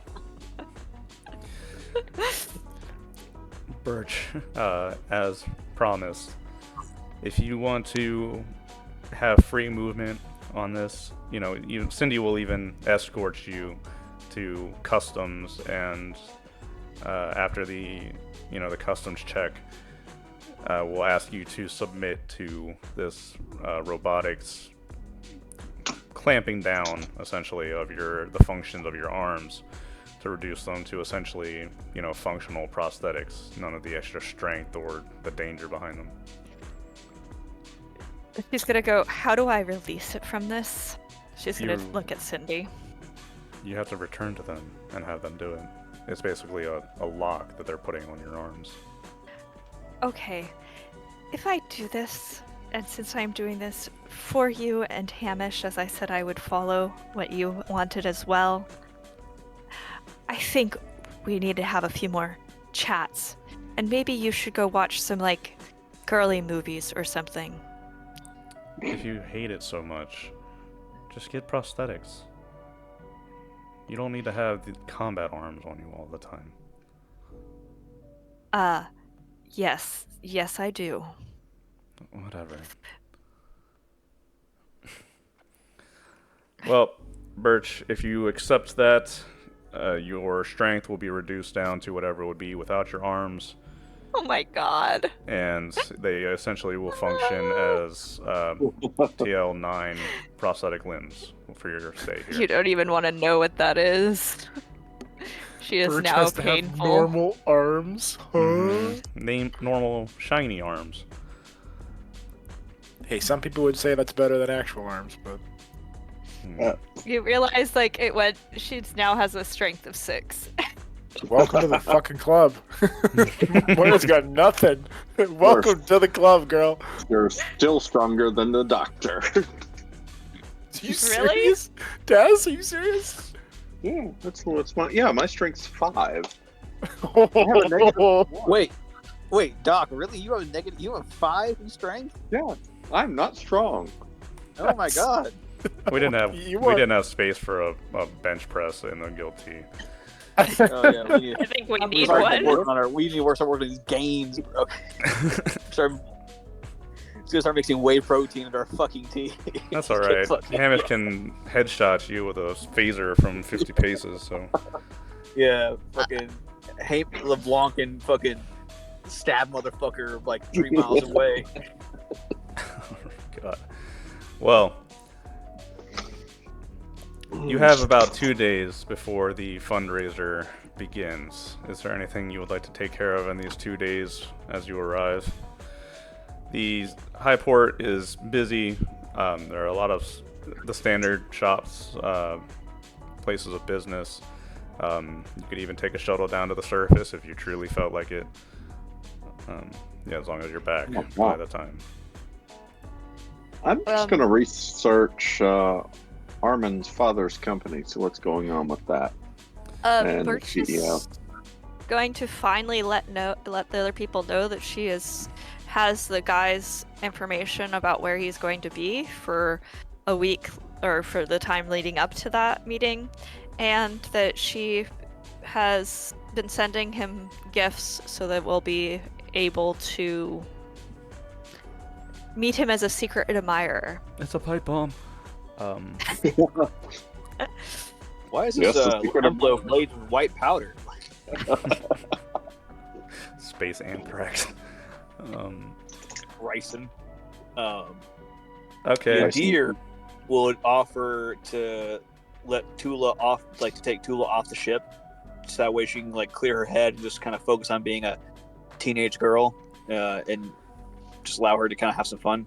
He's gonna accompany her, like chaperone, but like just peer behind like where her sleeping bag is on the guilty as you've landed, and she's actually standing there, and you're shocked as she's actually wearing the formal wear that Armin bought everyone basically from the group fund. And then she looks up, just like wide-eyed. You deer look down at her and goes, "You look lovely." This is humiliating. How can people wear this? Deer chuckles and he goes, "Trust me, I feel the same. But this is the culture and custom here. You don't have to wear that right now if you don't want to, but in 2 days' time we will." She just buries her face in her hands. Oh, God. But Birch is gonna breeze in and be like, "Oh, that's wonderful, dear. We should go for a spa day. Do you want to come, you dear?" Deer will look down at Tula and goes, "Tula, do you wish me to come on whatever adventure this is?" what the hell is a spa? "I don't know." Oh, my poor babies. We'll take you somewhere fun. Okay, Deer will look to Tula and goes, "Do you still wish me to come with you?" if you want to. Deer will nod and he'll accompany Tula and Birch to the spa. Okay. Tula, Birch, and Yadir go and have a spa day. Interesting. Cool. Just pictured like Yadir, hair tied up with cucumbers on his eyes. Eating the cucumbers. The massage Yeah. lady's like, how the hell do I massage metal arms? Puts WD-40 in him. Birch is actually going to purposely try to go to a spa that is one that the political peoples are usually at, and she'll be trying to read people's minds while she's there. So, like, if that guy has a wife or any type of significant other that she was able to find, she's basically going to go to that same spot that that lady was, and hopefully at a similar appointment time. You don't run into him, and judging from the information that you got from Morgan's tablet, he doesn't have a wife or kids or anything like that. Is Morgan have a spa she goes to? Sure. You can meet back up with her if you want. As for reading their minds, I'm not going to make you roll it. It's a lot of nonsense. It's garbage, like they're fretting about crop yield or trade from different planets or, taxes being increased on merchants. Shit that you probably don't care about. Okay.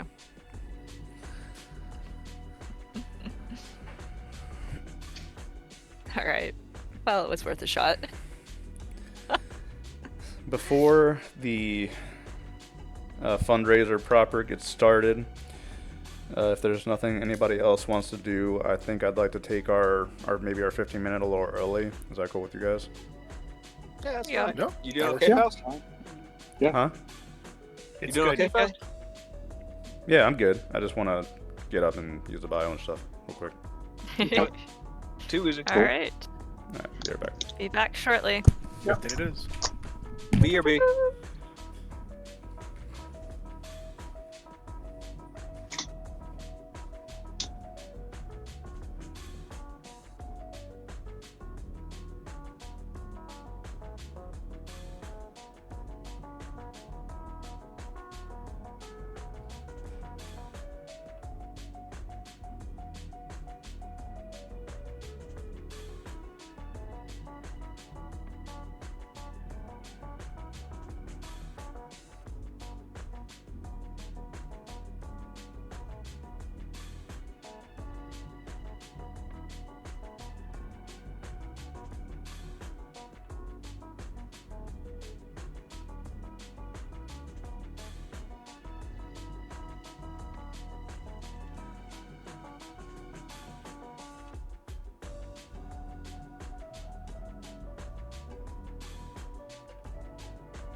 Hello. What's up? I'm good. Is Birch messing with you too much? No, I'm just worried about making sure we have enough time to do everything I wanted to do. Oh, I'm sorry. No, it's okay. I'd rather give you guys what you want to do than rush forward on whatever we're doing. I'm not going to be here. I just like messing with you. I know you do. I'm not going to be here on the 5th. I'm going to be in Greece. So Oh shit, my man going to Greece? I'm going to Greece, Greece. nice. Yeah, I'm flying You out gonna, on you gonna the. go scuba diving in Greece? Yeah, for sure. Really? Oh, sweet. That's good. You gonna send Yeah. us pictures? I'm going to be on Corfu. It's an island. They have like 15 different dive places there. So I'm going to be busy. And Is this for work or for just yourself? Dude. No. Congrats, No. Faust. My wife is so jealous already. That sounds amazing. She's a diver, man. Seriously, have fun. It's going to be great. I'm That's flying out on awesome. the. I'm flying out on Thursday. Or no, I'm flying out on Wednesday and then spending there until the 11th. So. All right, so fucking guilt team meetup at Corvus. All right. Cool. That'd be cool. I'd like to meet at least one of you. Not. Well, actually, I am kind of meeting Dez. Actually, You're gonna on the meet trip me. back. You gonna are? find That's, And then Yeah, I'm That's doing. There's cool. like a 14-hour layover in London, so I figure Right. we'll meet up and go get some food or something. yeah, and then you might be able to meet me if I get stationed down in Georgia because I'm near Florida. Yeah, buddy, let's do it. Let's go. We'll Fucking meet up somewhere in the middle. yeah. I don't know. You could take me scuba diving. I've never fucking dived before. You gotta get certified. You can't just like go Nope. out in a fucking dive? You can't just be like, yo, I'm Nope. gonna swim. No. What? That fucking sucks. Papers, please. It's not horrible training if you manage to, you know, just like you manage to get it Line done it with. up. I thought it was in fucking America. Well, hey, They're if I trying didn't to do the prevent people training, from killing. if I did not do the training, I wouldn't know that holding my breath underwater and ascending could make my lungs explode. So Oh, cool. that's a thing. So I'm glad I did it. You know, Yeah, I don't it's want like, that to that's happen. like the bends, yeah. No. Well, yeah, the That's bends too, interesting. but Yeah. But, like if you were to yeah. fill a balloon with air at the bottom of this, like a pool, and then take it up, the air inside would actually expand in the balloon, and it would pop. Be- And the same can Because the happen to your pressure is lungs. higher. Yeah, same can happen to your lungs. Relative pressure. Awesome. Did they give you guys demos? Of what? The balloon? Wait, No. well, It's hard They exploding picked the for weakest one. student. They picked the weakest student, tell them to hold their breaths, then ascend. Mm-hmm. The instructor, the instructor didn't like. Patty's certification is very Spartan. No, I don't know. I don't know. Get certified. I'm If you sorry. dare, and then we'll go diving sometime. Fuck it. I'll ball. Won't the militaries let you do that? Come on. Well, they No, might even like I can get diving certified, but that's a whole school. That's more like demolition. Yeah, they teach them all kinds of math. win. Yeah, so what's the problem? It's a hard school to get into. Oh, Yeah. I've been using a Sadness. traveler map for trading, but Okay. Let me pull up the.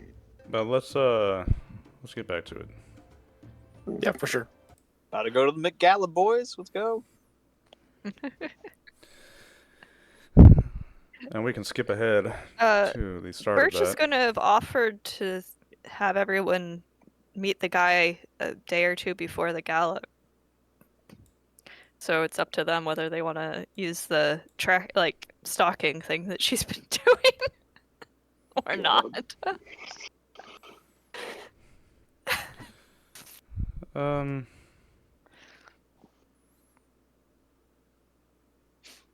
I'm gonna say that Armin doesn't want to.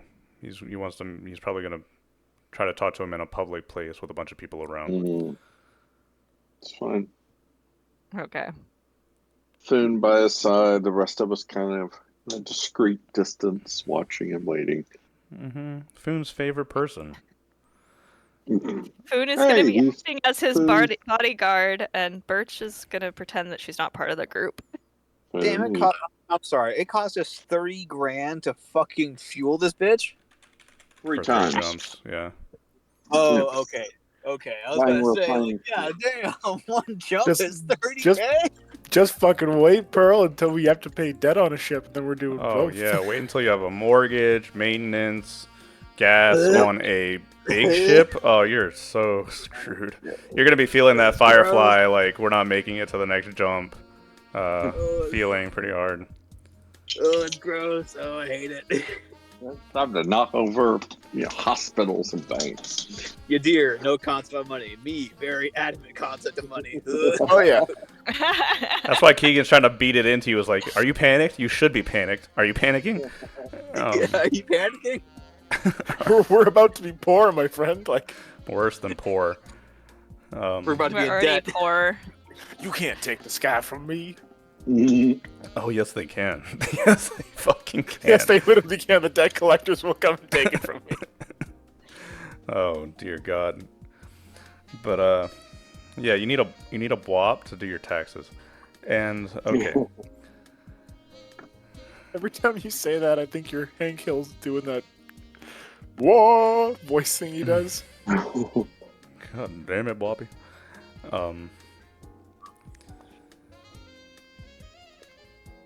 Hotel Fienvi. Right.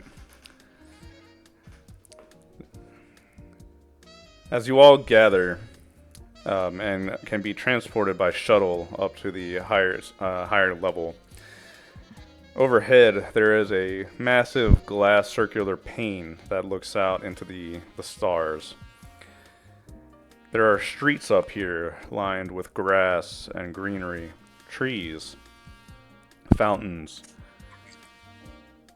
long stretches of stone road. It looks like a nobility district lifted out of the surface has been planted at the top of Dunbarton's Highport, and it's all very rich and noble-like. Actual nobles sanctioned by, appointed by the principality. They reside here and do business here and have fun up here. And Hotel Fienvi, you can see in the distance, in the backdrop of black sky and stars, is it's 3 distinct large buildings that stretch up for 15, 20 stories, and between them on 2 different levels they are connected by skywalks. The center building has a large dome-like structure towards its base that stretches out into the courtyard, and in the courtyard, past some gates and lines of security, you can see many people dressed in formal wear, gowns and suits.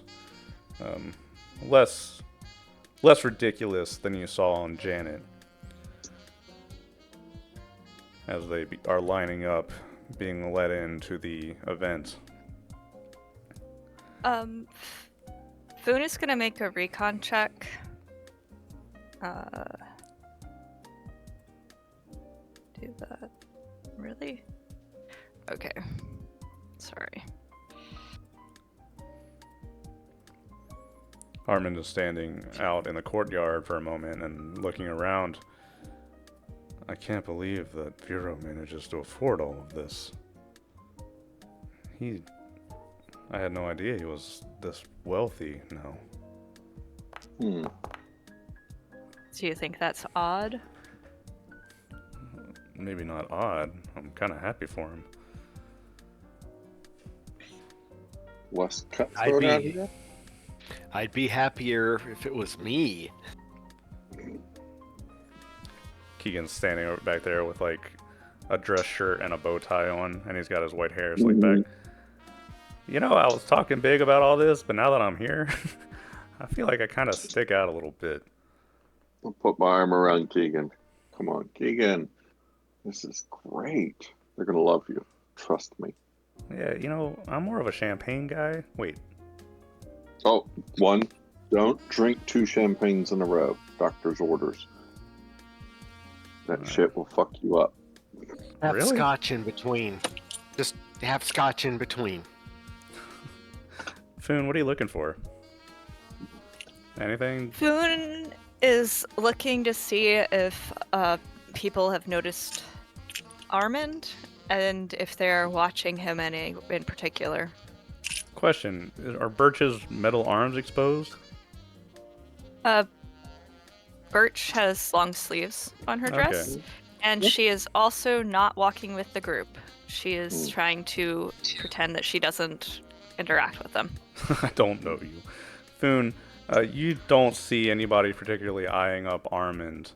The group does get a few looks and stares because you kind of stand out. What? We look wonderful. Well, for one, there's not a lot of Aslan here, and Oh, wow. two. Well, Foon's acting like a bodyguard, so hopefully he shows that. Moira with, being so tall and having face tattoos, and Yadir Yeah, like Mara literally has face tattoos, guys. Come on. Yadir with, his skin color and eyes. He's, you all kind of stick out a little bit. Coming in as John Smith is just a grew up on a reputable man. son that was close to the sun. It just happens. Yes. Well, after going through, go ahead. I was gonna say, Yadir's gonna kind of stay close to Armin and Tula.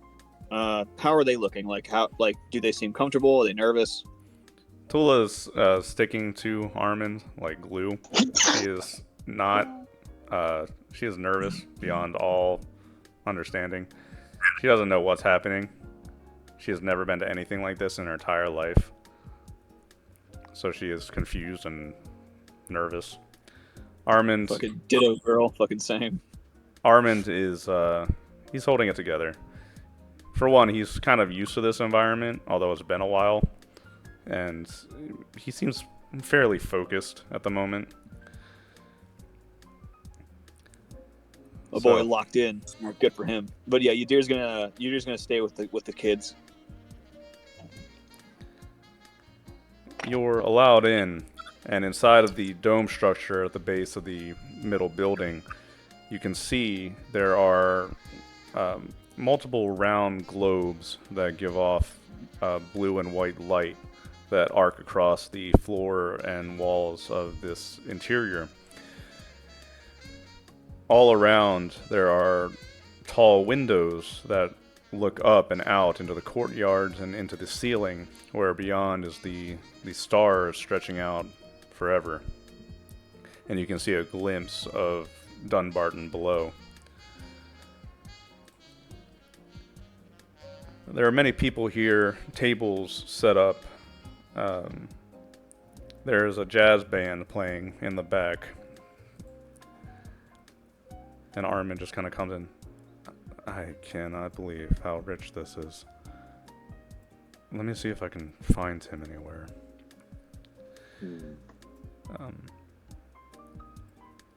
You can all spread out and do your own thing or stick together or whatever you would like to do.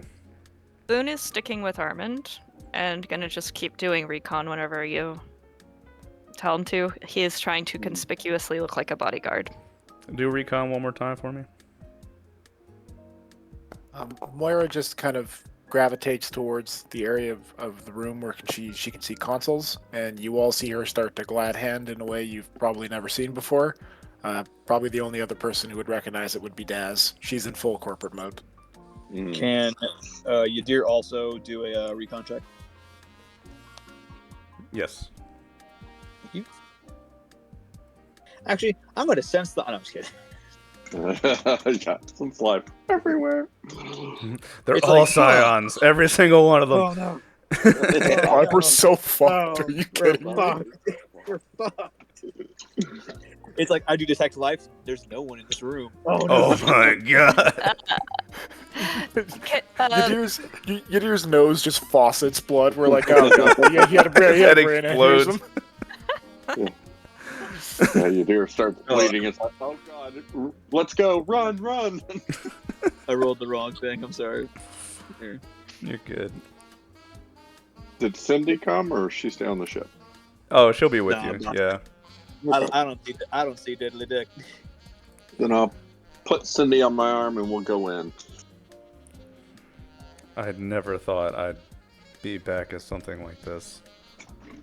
I never thought I'd be anything like this at all. We used to I mean- be invited sometimes for Weston's work or from the university, but God, how these people live. Beyond the means of most. But Foon is... tonight is about. Sorry, go ahead. Oh no, tonight's about Armand. They look good together. Armand and Foon? Armand and Tula, I'm assuming. Oh, Foon looks good with everyone. Hmm. Foon, looking out over the crowd, it's difficult to pick out anyone. You're following Armin around, and he's headed, towards the back, towards the center. He's looking around, trying to spot Vero. Moira, you walk off to a different side, and you're talking to people and moving where the tech is around. As you're talking to people, you hear a couple female voices. They're chattering and, have you seen him? He's so mysterious. Who is that? He's so handsome. Things of that nature. And if you look up Moira and you follow their eyes and their talks, you see a man. He's standing in a suit. He's tall. He has black, slightly curly hair. And he's wearing that mask from Janet. He's sitting over there smoking a cigarette by the wall, and people are coming up and talking to him. But he's the only one here wearing a mask and just schmoozing, it looks like. But you recognize him. You remember him? Yep, from the earlier party. Yeah, on He Janet. was the one talking to your sister, yeah. The one that gave you a cigarette, I think, or a light. That's Yeah. correct. He's just over there, Oh, fuck. wearing a Oh, mask. shit. And All this. yeah, if you So Like I your think- sister, now he's talking to you. I think Moira kind of spots it, gets like deer in the headlights for a moment, but then just kind of keeps gliding on into another Yeah. conversation and tries to make her way back towards the others. when you look at him, he like looks over at you, and you can't, he has that half face mask on, but he just lifts his cigarette and gives you like a little like smile and a hello with that before turning back to the people talking to him.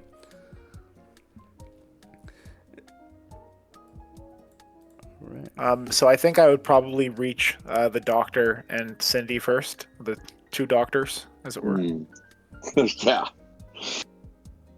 And I think Moira just kind of like glides up onto Cindy's right and kind of looks at you both. So I just wanted to let you know that there might be a larger problem here than we expected. What? Oh, just a fellow who was talking to my sister back on Janet, still wearing his fucking mask. It's over there, and she indicates with her eyes, and then gives you like a kind of smile, and in a half kind of fake voice goes, "I'm off to grab some hors d'oeuvres. I'll be back if you need anything." And she gives you a bit of a wink, and then heads off back into the crowd to keep glad handing, trying to keep up the illusion that she's not flustered by it. Oh, you see Hamish's just all the color drains out of his face. What's happening? Oh. What? Crap. We had a problem on Janet. It seems it's followed us here. I'm afraid this has gotten a lot more complicated than we hoped. I mean, we all have comm links. If you want to talk to like Yadir and maybe tell him to scan that guy and see what his intentions are. Well, as Moira hits the hors d'oeuvres table, she's trying to find a space where she's away from each other, and then she activates her comm bead, and is like, it looks like she's quietly just kind of muttering to herself. But all of you guys hear a rough description of the guy from top to bottom, and right at the very end, she goes, "Very, very, very be careful. Danger close about approaching this one." And then she glides back away from the hors d'oeuvre table with a plate full of food. And you can see his image in the general chat. Yadir, Birch is- I'm sorry. Yeah. Okay, Birch is gonna offer to go talk to him. Before that happens, Yadir will scan him to see if he's got any like thoughts going on about being here, if he's noticed us or anything like that. Yadir, Like as any kind of right as you start this, a man comes up and walks right up to Armand. Armand! Oh my god, you're alive! oh, dang it, took me out of it. He brushes past you, Yadir, and wraps an arm around a surprised Armin. And then he steps back, and you can see him. He's a black-haired man with short hair and a mustache.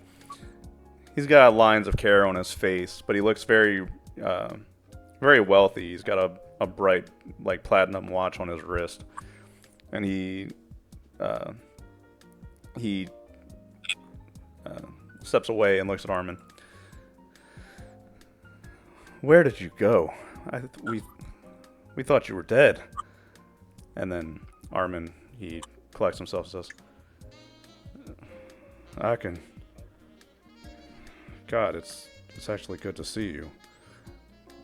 You're rich now. And he gets a, like a conceited smile on his face. I've done pretty well for myself, yeah. I'm running for council here. And, well, between you and me, this whole ordeal is costing me more money than I really have. But, with these types, you need to put on this kind of show. But, seriously, where have you been? And Armin just blinks once. Traveling. I'm so glad that you're here. And, Victor, he should be arriving here any minute now. He's going to be overjoyed to see you. And now it's Armin's chance to have the color drain from his face. He says, Victor's here? Yes, of course I invited him. Boone is gonna sort of glare at the guy. In the whole, you're not supposed to be touching the person that I'm bodyguarding. Who is this? He says, like, glancing up from glancing up to the glare and then looking away.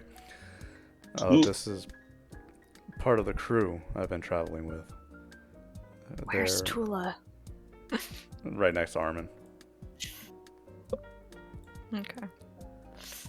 Yadir will look over at the man, and he will extend a hand to him, and he will go, "Hello, I'm John Smith. I've been traveling with Armin for a couple months now, along with our friend here, Foon, and Miss Tula." Boone will nod, but not do much else. It's truly a pleasure. I don't know the full story, but I assume that you're the ones that brought Armin back to us. You have my deepest gratitude. We've all been worried sick. We thought he had vanished forever. Well, you definitely made it easy to find, sending your agent to look for us. Clearly, you know a lot about us. He pauses as if to, think of his response. And he says, well, I did have to keep my ears open. I'm gonna read his thoughts. Yeah, Okay. Come on. Gonna read them thoughts. Yeah, give me them thoughts.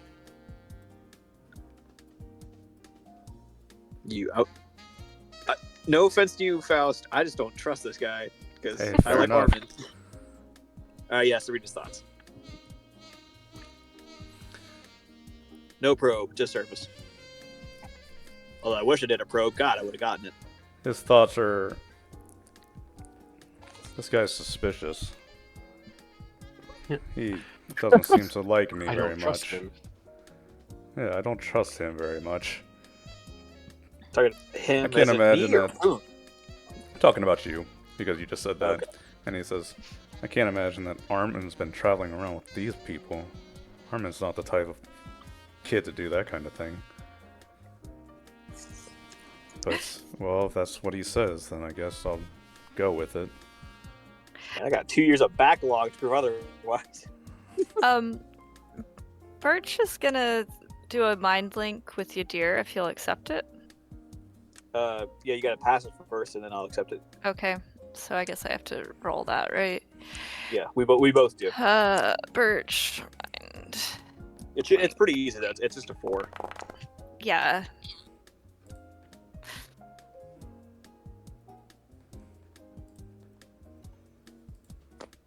I pass. Okay. She's gonna ask if there's anything interesting over there and if she should make her way. And then also, if there is anything interesting, she's gonna suggest that nobody pretend that they know her. You're just gonna just think to her. He goes, just talking to the man we were here to see about Armin. Though Moira seems spooked about a man with the mask. We met him on Janet. Correction. Sorry. Rewind. She met him on Janet, apparently. I do not know the relationship, but she seems spooked. Which one of them should I pay attention to? With your skills, the man with the black mask, you seem to be well suited for that. Thank you, darling. She's gonna go start lingering around the other guy. Yadir minorly slut shaming. Yes. Jeez. Birch, you watch him for a while, and he doesn't really do anything out of the ordinary. He kind of blends in, except for the mask that he was wearing. And people are talking She's about gonna him. go try to hit on him, actually, eventually. Sounds good. But I can do that after you guys handle the other stuff. Mr. Vero, he, claps Armin on the shoulder again. Make yourself comfortable. I have to go talk to these politicians. Oh, this council seat isn't going to win itself. You're staying the night, right? Yes, we're staying at least for one night. Thank you for the hotel rooms, by the way. Of course. If there's anything I can do for you, Armand, please let me know. I'm deeply sorry about your father. I know that couldn't have been easy for you. And Armin kind of looks around. How's the investigation going for that? Did they find out? No, I'm sorry. We never did find out any more information. I see. Thank you, Akin, really. Good luck. We'll talk more, Mr. Vero says before he turns away and disappears into the crowd.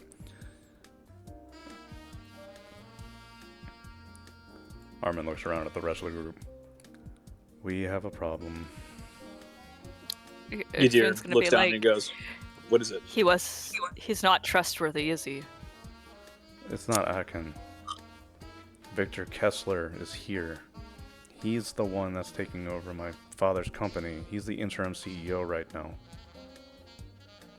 And you believe that this man was responsible for your father's death? I don't know.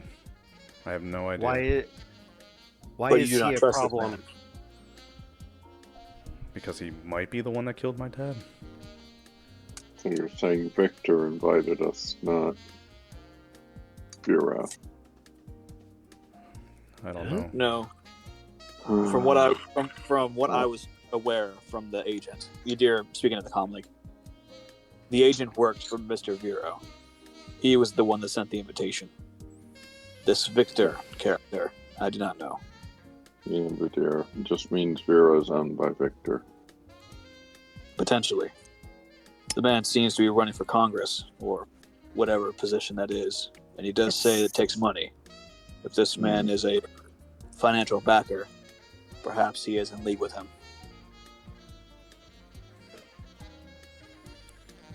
Seems to me that this clan has some problems. How many of them are we feuding with? I'm not sure we're feuding with anybody yet. No, they're trying to see if we're worth feuding with. I'll That's take Cindy probably on the good. dance floor. I didn't allow to bring my grenade launcher. They have such horrible things here. Horrible rules.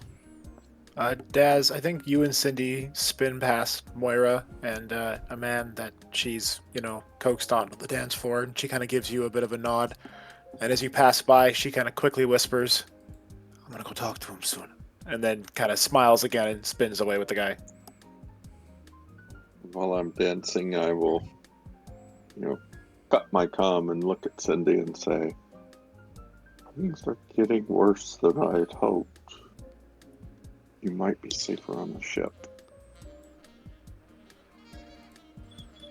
Is this better or worse than being out on the frontier? I'm starting to wonder. Oh, I'm wondering that too. At a game, at least in the frontier, you know who's shooting at you. Yeah.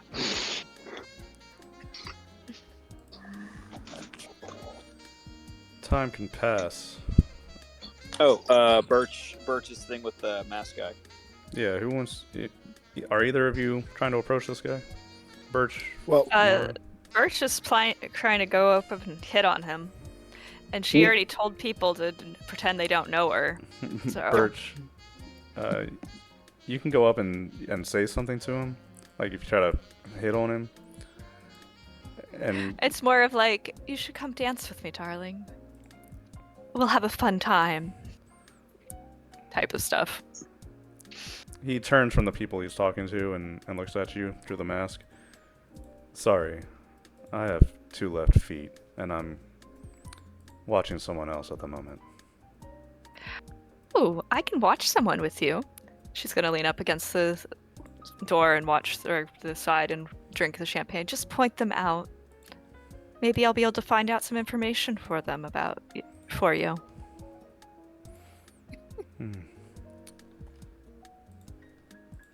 He stands there and smokes a cigarette. And she just sits there sipping the champagne, staring at him. He doesn't really look at you after that.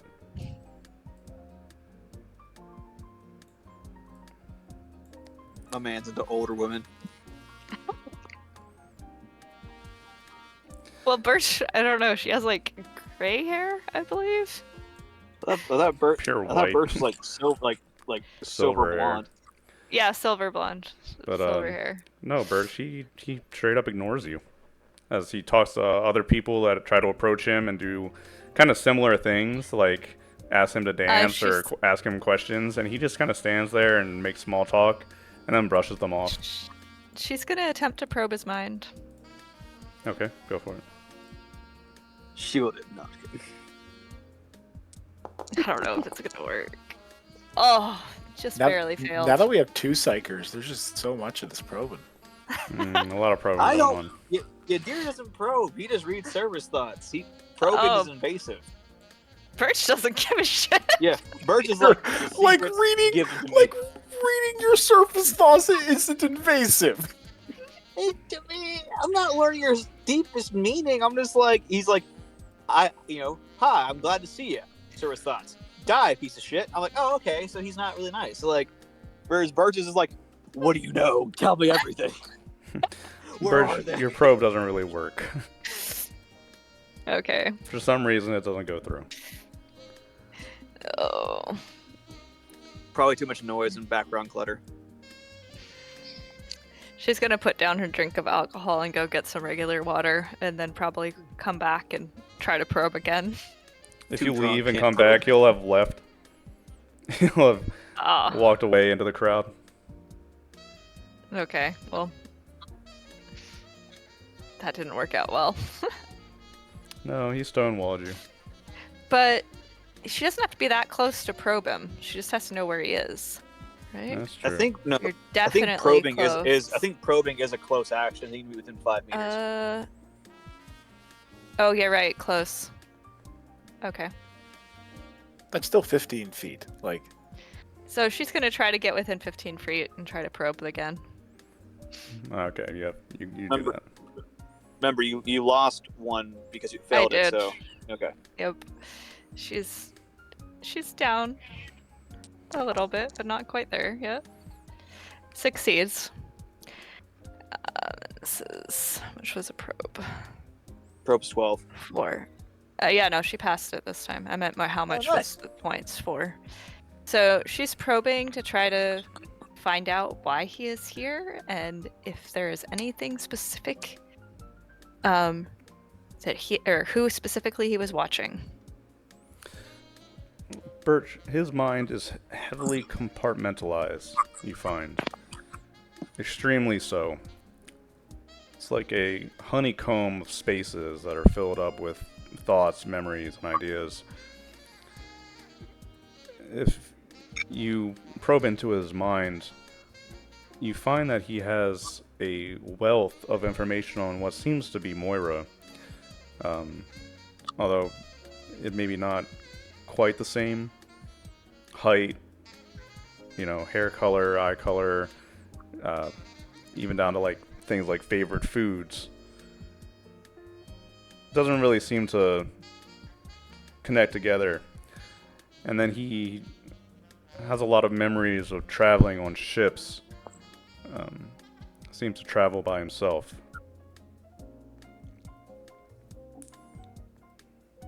A lot of it's just filled up with thoughts of either Moira or traveling. And the thoughts on Moira, are they good or bad? Very detailed. You know, Details. he knows a lot of details. He has a singular focus. Okay. Oops. Sorry, this was supposed to be the number of minutes that I'm probing. So, you know, I get 2 minutes to probe. Alright. So a lot of details about Moira, and she's gonna try to find out if there's like a box that is mostly about Moira, if there is any information specific in there, like a secret. Hey GM, tell me everything. No, like yeah, a little, but whatever. A secret about Moira, or Moira-esque. You can tell her that she finds nothing. It's fine.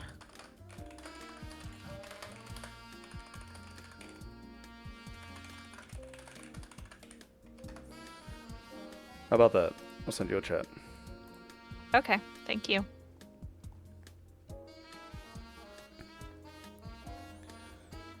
She's gonna stop and walk away and be slightly confused.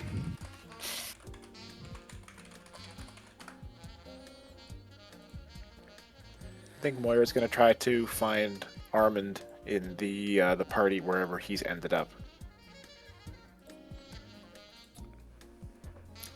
He has And he has led kind of Tula out of the crowd and is standing near a wall and keeping watch. He is now kind of in a much more anxious mood now that he knows that Victor Kessler is going to be arriving. And he looks over at you. She walks up with 3 drinks, 2 in one hand and 1 for herself, and she hands out the flutes to the 2 of them. All right, so look. Did you hand flutes to Tula and Armin? Like a flute of champagne. Tula's like 17. Armin's 20. Hey man, And don't ask, don't tell. this is, yeah. Oh, geez, I forgot you guys in America with the Righteous 21 and stuff. loco. Yeah. Anyway, it Doesn't work depends that way on here. Oh yeah, I forget. In the rest of the world, it's a different age. My bad. We're not in I was space like, America, bro. I was like, holy It's a shit, space man! Canada, Like, baby. 17's only 1 year away from being legal. But anyway, and she just kind of gives a bit of a head indicator because I don't believe that either of them have comm beads, right? I would hope so. Everybody does. Yeah, Everybody I think does? so. Yeah. Yeah. Okay, so never mind. So she just kind of walks up and smiles and kind of goes, "So, I would like to ask you, Armand, in particular, a question right now. There is, how would I like to call it, a large piece of baggage of mine that happens to be over in that part of the room. But we're not here for me, we're here for you. So, I'm interested in going over there and potentially speaking with him, but I don't want to cause whatever we're doing here, whatever we're trying to do here for you, to be jeopardized. So, do you want me to wait? Because I can. And if you would prefer I don't do it at all, I can do that as well. I can do my part, try to find some computer things. I just want to let you know that I'm a little bit worried that he won't really make this, or let us not really make this into an issue. Moira, do what you have to do. I don't think they're gonna try something here. I can be in contact. And listen, are you okay? You look tired. She kind of smiles and goes and leans in. Neither of you should ever start using antibiotics for any reason. That's when you start to run low, the withdrawal symptoms are fairly terrible. If I could, Armand, you are a fairly large fixture at this party.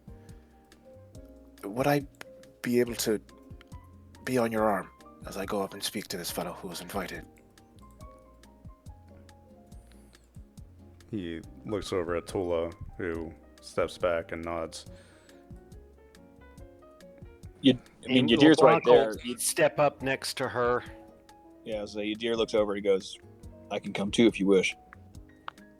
No, I don't want to. I don't want to mob the man, folks. It's a corporate party. You don't do that to people. I'm just gonna walk up and not make it look like I'm approaching with a different intent. I'll go About to with roll you, in deep. About to roll in deep, and this dude's like, "You coming, our girl?" Like this.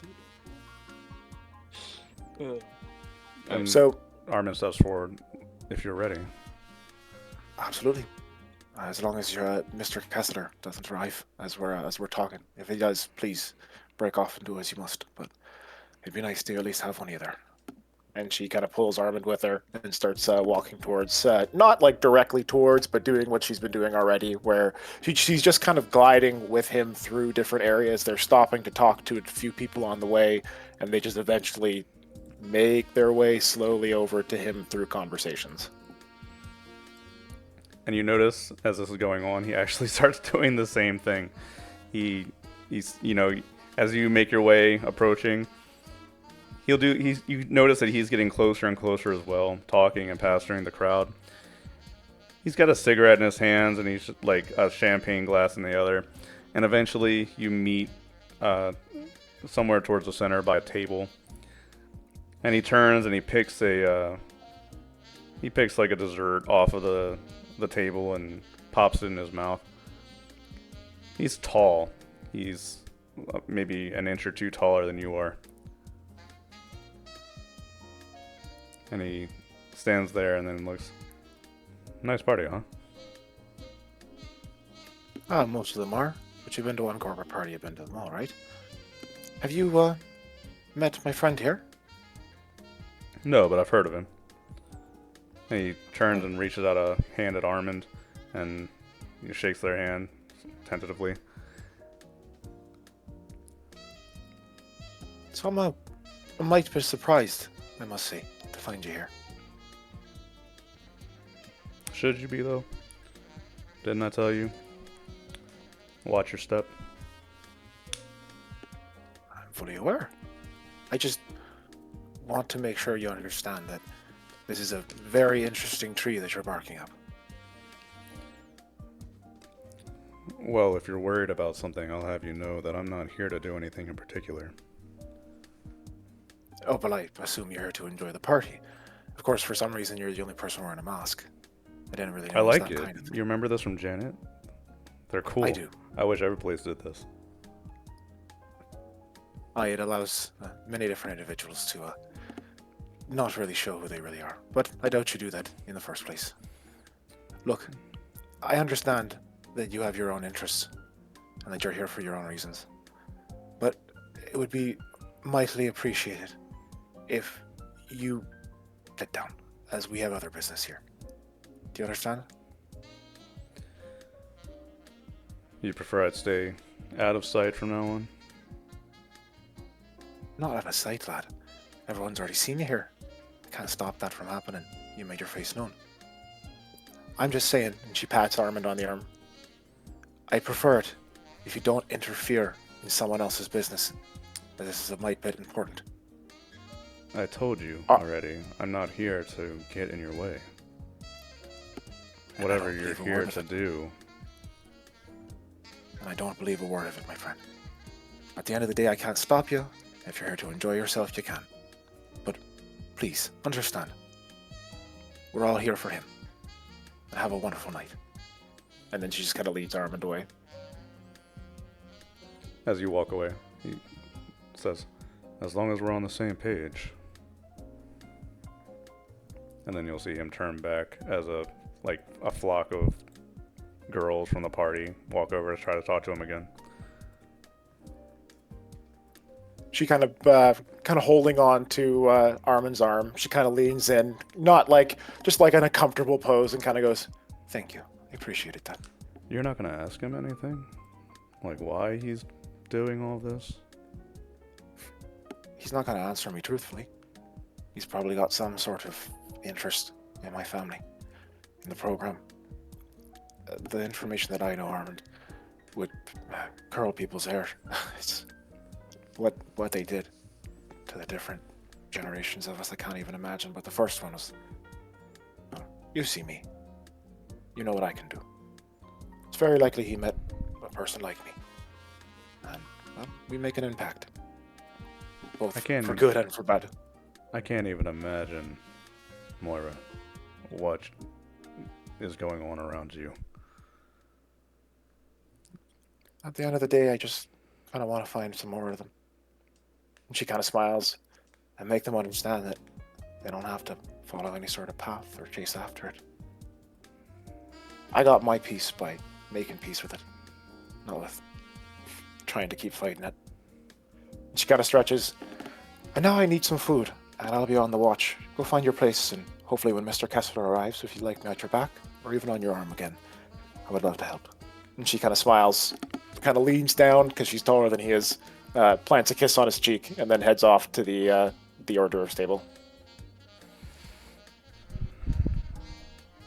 Armin stands there, kind of stunned for a minute, and then, Foon and Yadir, you're standing over there, maybe watching the situation from a distance. Armin takes a few steps towards you, and then you see an arm from the crowd reach out and grip Armin's shoulder. Armin turns, and he looks up at a mostly bald man, fairly tall, about 6'1", in a business suit and a graying beard. And he looks down at Armin, and you can hear them exchange words.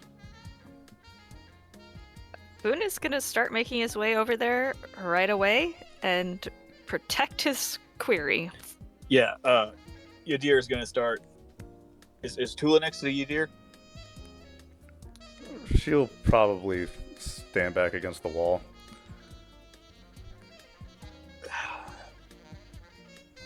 Yadir just kind of looks over to her and goes, "Stay here," and he's gonna go over towards Armin. As you approach the bald man, he looks at the two of you coming closer. Listen, we have a lot to talk about, Armin. It's a miracle that you're here. If you have the time tonight, I want you to come to my hotel room. We can talk. And then Armin, he is wide-eyed, but then he pauses and says, Victor, let's meet in mine instead, okay? I want to read this man's mind, please. All right, go for it. I don't trust nobody, this motherfucker. Imagine playing a Traveler game where I didn't hear that with every character that I introduced. You did this to us. No. No, you did this to him. It passed, by the way. Yadir, you read his mind. He says, I can't believe Armin's back. We have so much to talk about. Oh, we my can God, finally don't get do this. that to me. We can finally get this resolved. Vague ass thoughts. All right. That's why probe is better.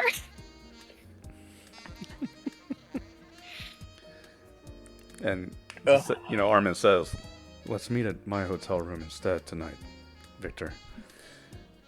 And Victor looks down at him, and they look at each other for a moment, and then Victor looks up at the two of you approaching. You have security now. Amazing. You've really changed, Armin. And I can see it in your face. You're not the child you were when I knew you. It's been a while, Victor. These are my friends. They're not security. Yadir will make it up. Boone is gonna growl slightly at that. Yadir is just gonna kind of like put a hand on Foon to kind of like calm him down, and he's going to extend a hand out to this Victor fellow, and he goes, "Sorry, we just saw him get grabbed by somebody, and we got anxious. No need to be not trying to be rude. My name is John." Of course, Victor Kessler. I am the interim CEO of Kiev Shipping. I'm Interim? sorry. That's Spoon. Yes, there's a. Well, there have been complications, and honestly, it's a massive relief that Armin's here now. We can finally discuss what will happen to the company now. I thought he was dead. Was it upsetting your takeover? Foon You- has you no do- test right now. Yadir is going to kind of like look at Foon, and he's going to go back at Victor. Goes, forgive my Aslan. He has a different culture and custom when it comes to business. We understand what happened to Armin's father was a tragedy. We understand that you were taking it over. Thank you for helping him in that time. To Foon's culture, it's seen differently, but please take no offense. Make a Foon's gonna growl, but persuasion or diplomat check, you do. Oh, thank God, I have that. Honestly, it'd probably be diplomat. I still have that too. I've talked down many a psycho, so I should be okay. oh. How did Damn Yadir it, become Boone. our face, guys? How did that happen? I have because top no jutsu, Foon's right? not happy. No, I'm just in general. Like, Yadir's always the one talking to people. It's like, really? Really, the man who's trying to hide and keep low profile. The swamp barbarian? The swamp barbarian. Hey, give him some credit. Hey, we could have the guy with the -1 charisma do it. Dice Maiden. Dice Maiden said nah. So hold on a second. What is the roll? Hold on a second. This application did not respond. So What is the roll? It No, didn't give a roll. It No, just said Yadir, this what are application- you rolling? Oh, I'm rolling to. What is it? what'd you 2d6 plus what? 2d6 plus what? Oh, 2d6 plus. Oh, there it goes. 2d6 plus 3. Got 11. Okay.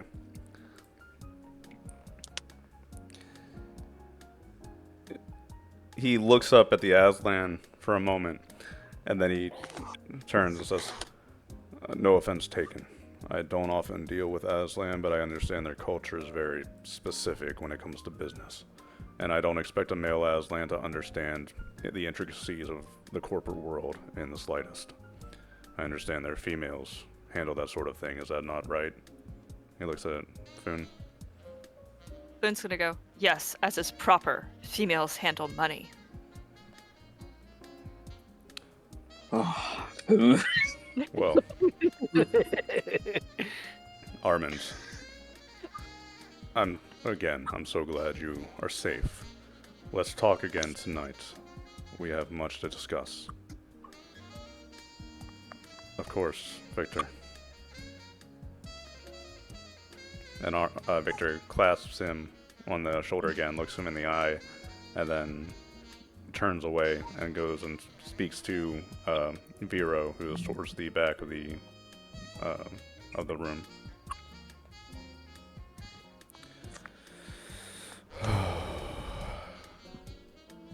Sorry about that, guys. Foon, you seem more angry than I am about all of this. Foon's like, I am angry at everything right now.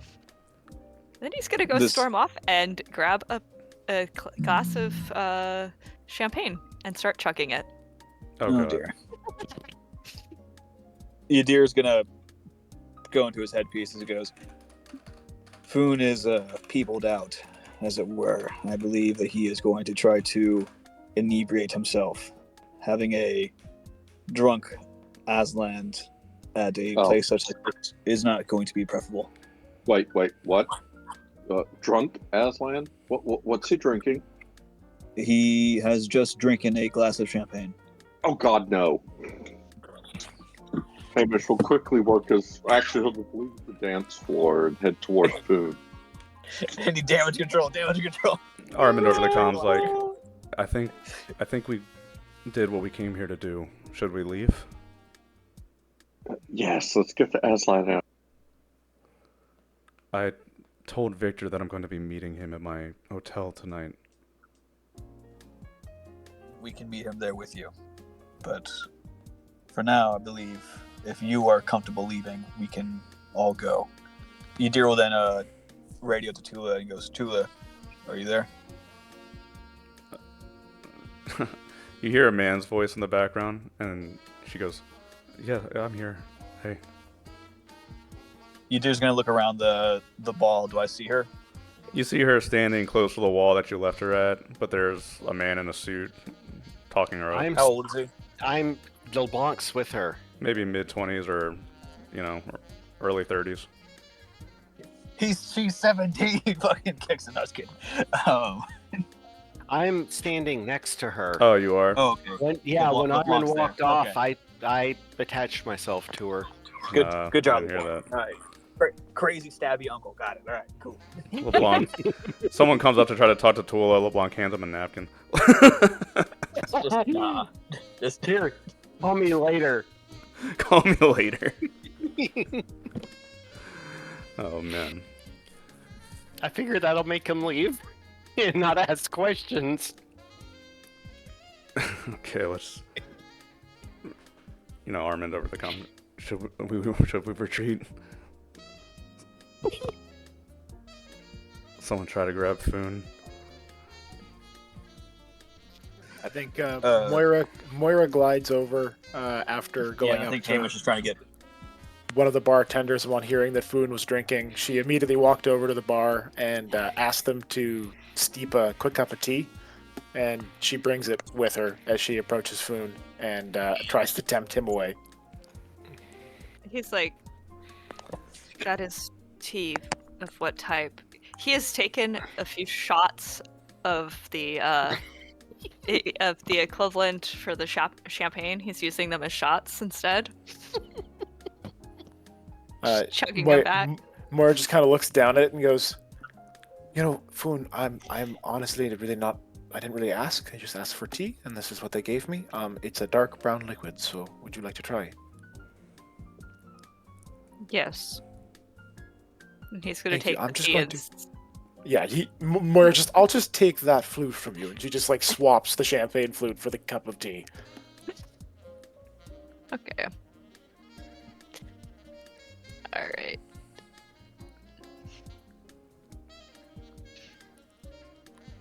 He's gonna drink the tea and look at it, but be glancing around at the other ones, be like, they taste terrible and my head feels all buzzy now. Yeah, no, that's usually what booze does to you. I think we're out of here now, so if you want to follow? He will follow her, but he's gonna take the teacup with him. And not give it back. Of course. Souvenir. I think they'll mind. The government doesn't want you to know this, but you can just take glasses. They won't stop you. You all step out into the courtyard and descend the steps back out of the between the three large buildings. You look over to the right and you can see the hotel that's been given to you is up around one of the higher levels. And Armand, he starts telling you about the hotel room that you've been given, and then all of a sudden, yet again, for about the third time now, someone approaches him quickly. And God damn it. It's a rush as a female throws her arms around Armand and hugs him. Oh my God, Armand, I can't believe you're alive. And Armand's, he looks kind of fed up at this by now, but he looks down and you can see a young girl, about 22, 23, is hugging Armand and then steps back. She has glasses on and she has her hair done back in a bun, and she's not wearing formal attire. Instead, she looks like almost like a secretary of sorts, and she is smiling, beaming at Armand. Oh, Talia, I can't believe you're here too. And she nods and says, I heard Victor Kessler say that you were possibly going to be here. I came with him. I didn't think it'd was true. I heard you ran away. Well, I'm back. It's really great to see you. Maybe we can catch up later. And then you see Armin pause. Hey, I have a question. I think Victor said he wanted me to meet him in his hotel room. Do you remember what room that was? Oh, yes. That's the left wing of floor 16, room 10. Thanks, Talia. Let's meet, maybe tomorrow. We have a lot going on right now. But we can sit down and talk. Of course, I have to get with Mr. Kessler anyway. It's so good to see you, Armand. And then she hugs him again and steps past him up the stairs. Armand looks back and then looks around at all of you. Hey, would you guys be willing to do me a favor tonight? Yadir looks at Armin and he goes, "Who was she? A friend?" She used to be an employee. It seems she's worked her way up the ranks pretty well. What favor do you need? Would any of you be willing to break into Victor's room tonight while he's meeting with me? I thought he was going to ask me to procreate with that woman. Oh. Moira like actually smacks LeBlanc on the arm, That's what I was about. I was going to smack him in the back of the head. right? It's And then like like it's like NCIS, bro. It's like it's like three hands all come out and slap LeBlanc on different Fucking areas of him. Moira And Food is gonna drape himself over his thing and go, "I'll do anything for you, buddy. Not you, Foon. I will." Yadir looks over at LeBlanc and he goes, "Perhaps your skill could be useful." I think I can help Moira. That would be wonderful. Armand, of course. LeBlanc and I will see what we can do about getting it. Okay. My head hurts. Why do you want us to look in on this man while he's talking to you? Because I want to know if you killed my dad, you dear. Yadir nods. I tried doing what I could. I couldn't find anything. But I can stay in the room with you while you have your meeting. Food's like, "I can too. I'm your bodyguard after all." Foon, Very I good. believe that you are too inebriated to be of use right now. Cindy I don't comes have up. any guns either. Cindy comes up and takes Foon by the arm. Foon, how about we Thank you. take you to bed? We can handle the rest tonight. Or they can, at least. But I don't want to be locked up. Oh, Foon, Maybe you're we can not being find you a locked up. sand bath.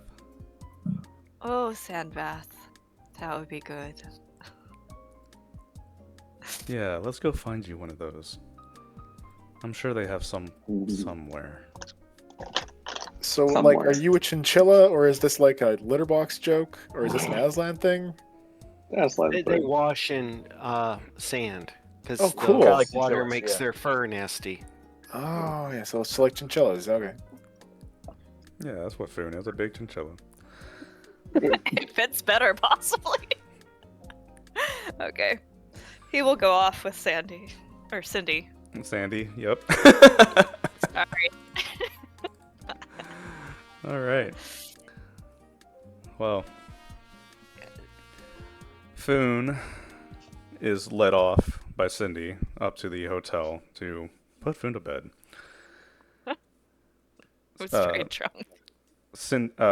Tula and Armand and I assume Birch are here. And, you know, Tula looks around. Birch. Where's Keegan?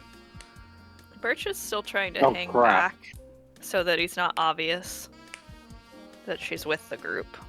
Sure. Oh no. Birch is off in the distance. Oh no. Keegan? Keegan? Where are you, Keegan? Oh, Keegan. You do this over comm. Yes. It's like calling for a dog. Here, Keegan.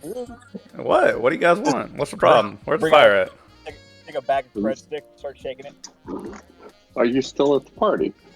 They got free liquor here, and they got beautiful women. I'm in Birch is heaven. out I here. never knew life could be this way.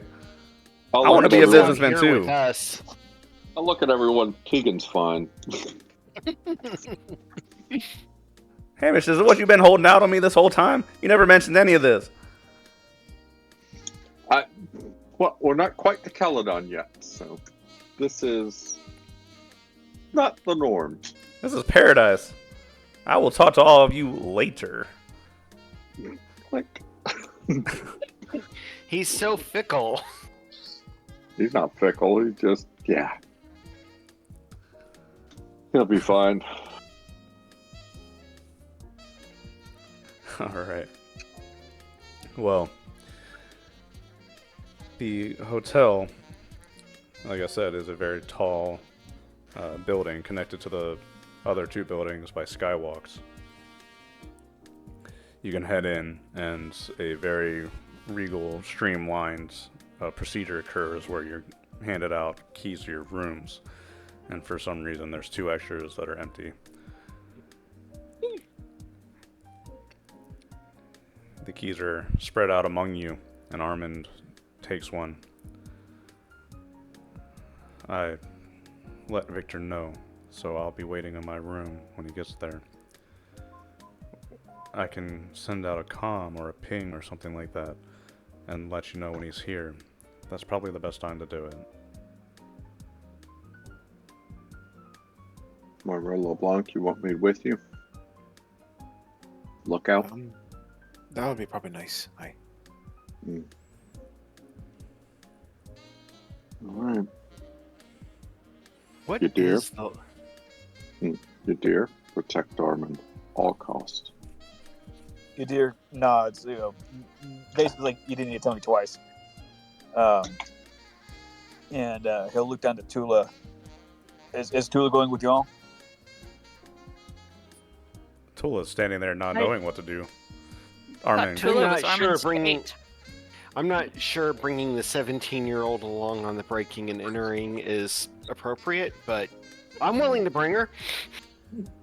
maybe Yadir gets on a knee and kind of looks at Tula and he goes, Tula, do you wish to be involved in this?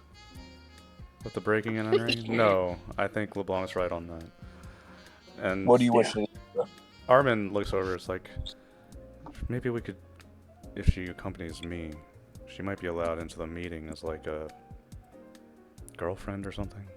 That's what he'll assume.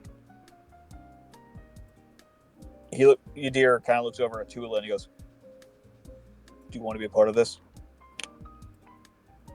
Sure, I'll go with Armand. Yadir nods and he goes, very well, the 3 of us will go. Good luck, guys.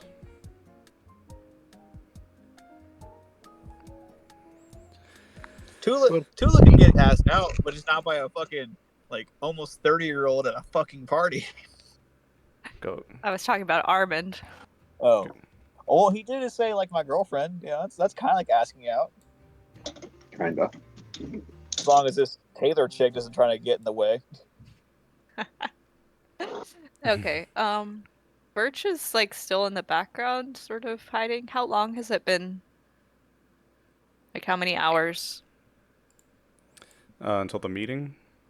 Yeah. Maybe only like 1 or 2. Not very long. Arrgh. So screwed. Yeah, well, welcome to side point balancing. It sucks. I used way too many.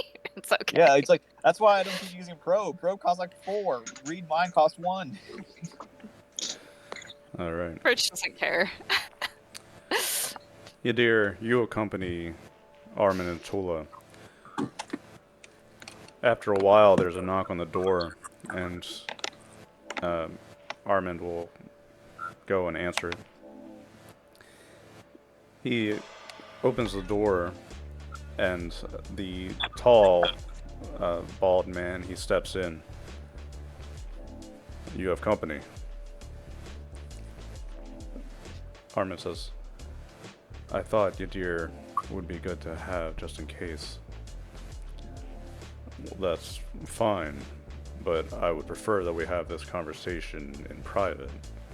I have also brought my own man, and you can see behind Victor that he has a fairly brawny man standing in a suit back against the wall. But he's going to stay outside. If my security is going to be waiting outside, perhaps yours could do the same, Armand. And we're friends here, after all. Yadir looks at Armin like this is his call, right? I'm gonna let Armin be the big man in this one. Armand's, he looks at Victor and then looks over at you, Yadir, and he gives you a slow nod. Yadir kind of he puts a hand on Yadir's. Yadir puts a hand on Armin's shoulder. They still have comm links, so if anything happens, and plus he has Tula in there. Does Tula still have Yadir's bracelet on her? No, that wouldn't get through customs. Damn. All right. So, but yeah, Yadir will kind of just slowly walk outside. Not gonna lie, I thought when you said I also brought a friend, it was gonna be the bounty hunter guy. I was gonna be like, son of a bitch. That would be so fucked up, but no, it's not. I would have flown to Florida. But yeah, so Yadir will join the security outside, and he'll leave Armin in there, but he'll be close. And is there a way for him to? Because I know Moira's done it in the past, where she's able to turn on comms and make them kind of like listening devices. Is there a way I can do that with Armin and his earpiece? I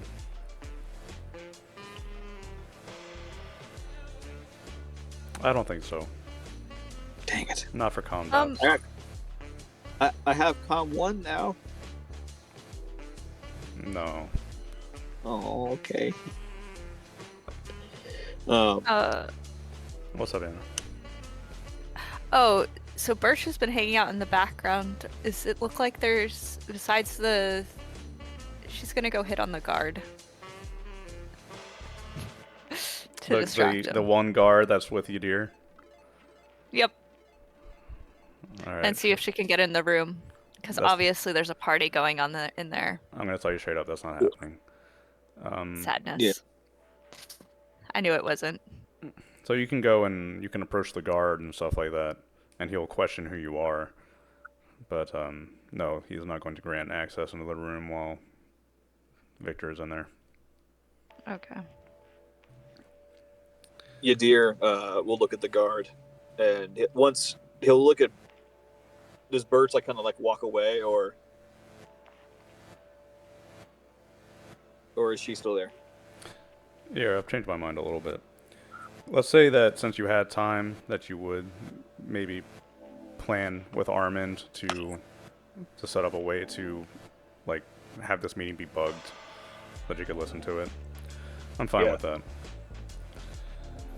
Okay, So, thank you. And like again, Yadir could have been focusing on making the bugs, and Moira could have been like talking over his shoulder while they were getting ready for the break-in. So I'm fine with that. Yep, you had time to prepare, so let's go with that. Yay. I'm just gonna talk to myself for a minute, if that's okay. No, you're fine. Just Yadir's about ready to bust down that door at just second notice. And Tula's still in the room with him, right? Yeah. Gotcha. So Before you start monologuing, is it okay if I talk to the other guard real quick? sure, and it's been awkward. He's been like standing there, and since you and I guess now Birch are the only two in the hallway, he like has been staring at you, kind of just this blank like. You can kind of tell Yadir behind his eyes, just like, do it, try something, dude. Seriously. Yadir, doesn't read minds. Tell that a man wants to fight. Not even that. It's just like daring you to do it. Like, you're gonna try something, do it. I dare you. Yadir slowly reaches into his like coat pocket of like his jacket, and he's going to pull out a pack of smokes. and he's going to be like kind of like throwing him off. They're like, going. He looks down at the pack and then back up to you. Not at work. You're a man of principle. I respect that. He puts it back into his jacket, and he goes, "So, how long have you been in the security business?" Again, Yadir's kind of like relaxing his voice and relaxing his tone, kind of like, again, he's not Yadir right now. Right now, he's John Smith. He's more relaxed, and so he's gonna go. So, how long you been doing this? Me personally, I've been doing this for I don't know, a couple months, really, not that long. Kind of met the kid, really. What about you? About 8 years. Before that, I was law 8 enforcement. years. On Caladan? Well, Scotia initially. Really? Scotians. How'd that work out for you? Fine. Fine. Well, clearly not fine enough. Now you're getting paid to do proud security. I bet you're getting paid more to do this than being a cop. That's true. But sometimes I have to deal with mouthy assholes. Birch is I gonna be feel like, yeah, he definitely is that, isn't he? What? He kind of, like Yadir, kind of, again, acting very not Yadiri. Goes, what? Oh, no, I'm not like that. No. I'm just on security with you. They're going to be talking about business stuff, right? You know, who knows what's going on in there? I don't get paid enough, really, to know that. Can I read this guy's mind? You could have just opened. Yeah. I gotta get him loosened up. I gotta get him thinking. Yeah, bro. You gotta riz him, man. You gotta riz him up before you read the mind, bro. Oh Yeah. my god. Because at first you're probably gonna say, "I want to beat this guy's ass, fucking do something," but now I got him a little loose. So now I don't know. I gotta play the game. God damn it! Yeah, bro, roll it. Sorry, that's just funny to me. I gotta riz him up.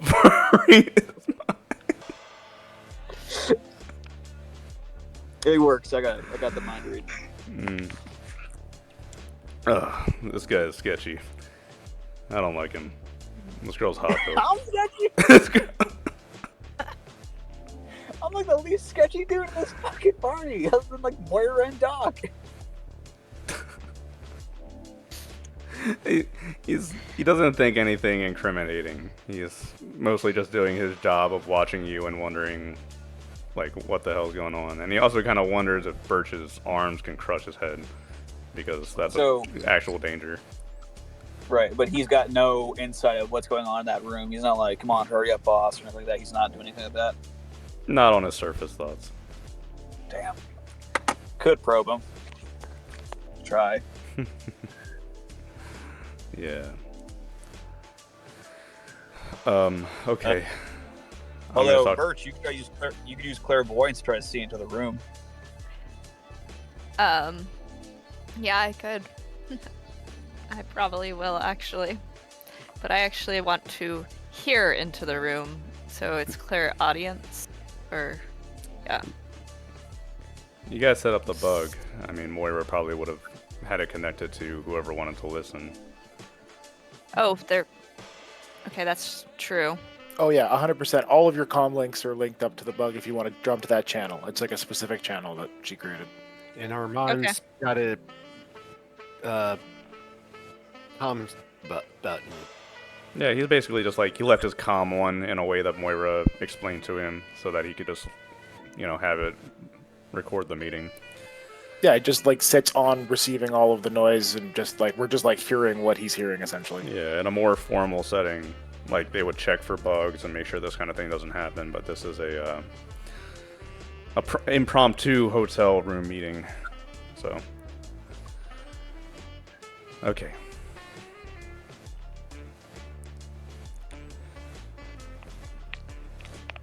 Excuse me.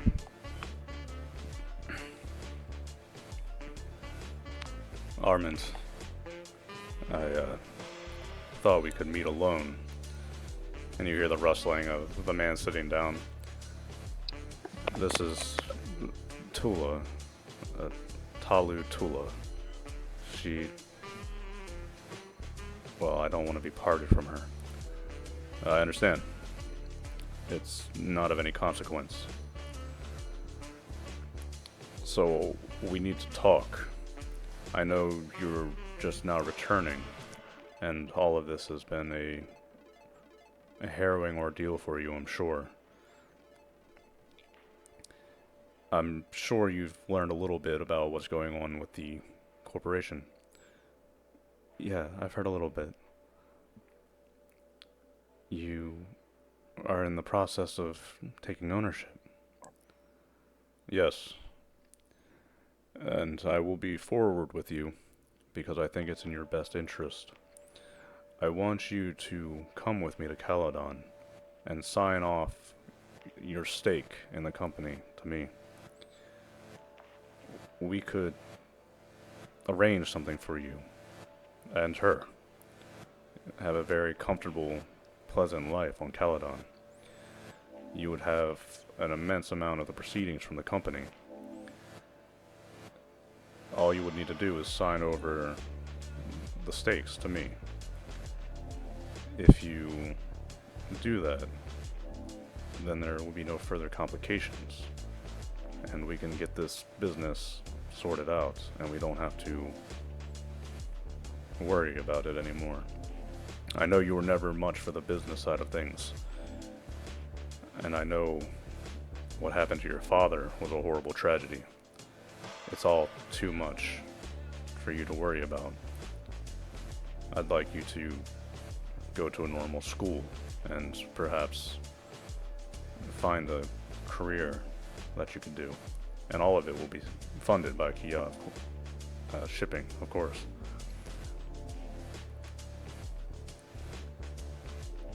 Armin leans forward. Victor, who killed my dad? What happened? We don't know. We spent weeks after the incident investigating every single person that came into the high port, the low port. Anyone that your father interacted with. We never found anything out. At this point, months later, whoever it was has probably left. I can't just believe that. I don't know what to tell you, Armand.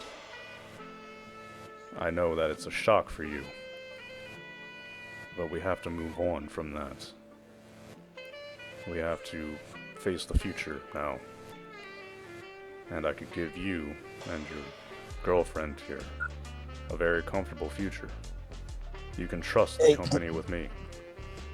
Hey, DM, I don't mean Yeah. to interrupt. Because I can hear this, because I know the man's relatively near me, can I either read a service thoughts to see if he's telling the truth on this?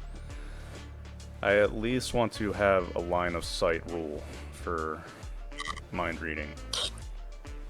Damn, that's fair. I'll respect that. That's fair. That's fair. That's fair. That's fair. 100%. Okay, keep going. Sorry.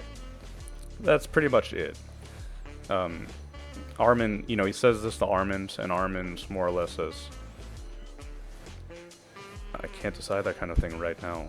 Let's return to Caladon, Victor, and we can talk. I want you to think very carefully about this, Armand. This could decide your future. Of course.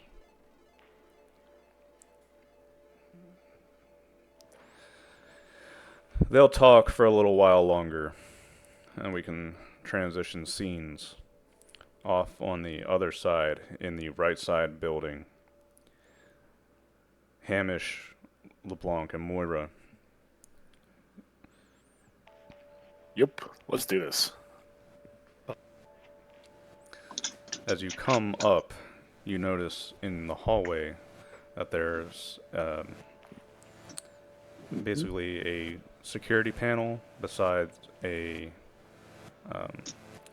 elevator that's behind a reinforced glass with a lock. There are cameras on the ceilings, and you know the room. However, these rooms have electric locks on them. The kind that you can pop the panel off of the front and get into the inner workings if you pry at it.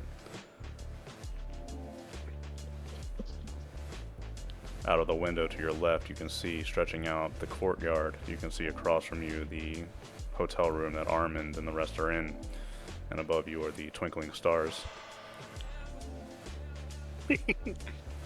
Well, we were going into our rooms, just for, like, was there anything obvious about the doors? Are they, like, pneumatic? Are they, like, special? Do they shut in certain ways? Well, you would have noted the security system beforehand as well. You know that your hotel has the same locks, the same cameras, like control panels that are locked away. Yeah, perfect. So we know a rough location at the very least. Yes, and you think that you think that you could, if you pried open the lock of your of the door, you get the panel off, you could mess around with the wirings, attach something up if you needed to, Moira. Cool. Okay. So I think Moira is kind of in the middle of the pack, letting LeBlanc kind of lead. She's trying to do the whole staring at a clipboard thing, so she's like walking around along behind him with like her tablet out, like as if she's just kind of being led, trying to be inconspicuous as they move closer in. Do we want to do like a stealth check, guys, or? Yeah, we should do. Cameras. Yeah. Moira. Oh, the cameras. Yeah, You can't yeah. stealth past a camera. No, but Moira Kinda being can absolutely go towards the security offices, and we can try to maybe I'd have to jack into something Yeah, it's directly. not gonna be. Hey Moira, now pull out a cocktail napkin. Do me a favor, kiss that. Oh, of course. And she leans in and plants a good one on it. Thank you. All right, 1016 on it. Put it in my pocket. Perfect. I think Moira's hanging off of the doctors. No, actually, who's dressed better? Probably LeBlanc, right? Yes, LeBlanc. Then Moira's hanging off your arm as we're walking. So you two go. Cool. I'm just security. I'll keep an eye on things. Put And- a sack of crap in $2,000 suit and get the babe.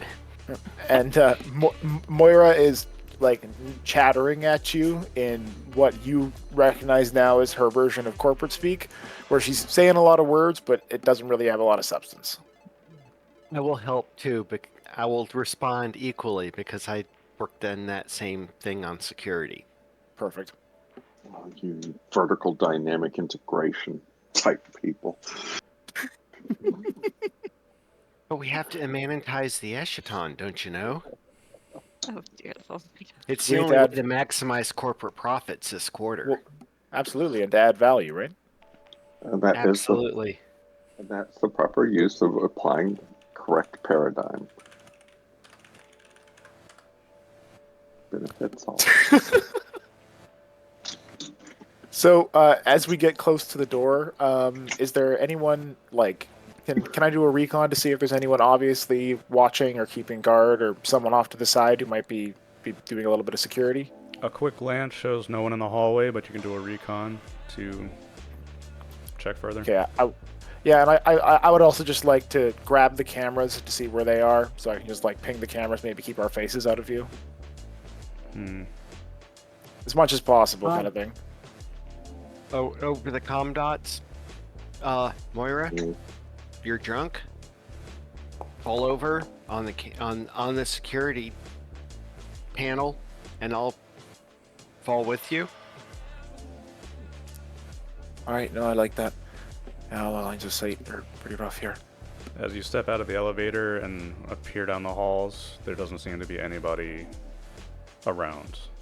You look out the window and you can see people moving around out on the courtyard. Same with you, LeBlanc.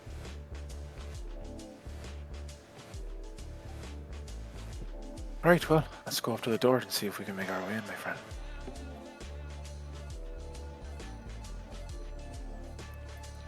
And I think we're going to do that little trick that Todd was talking about, where Moira will like try to trip in her heels and go, elbow first into it or something like that.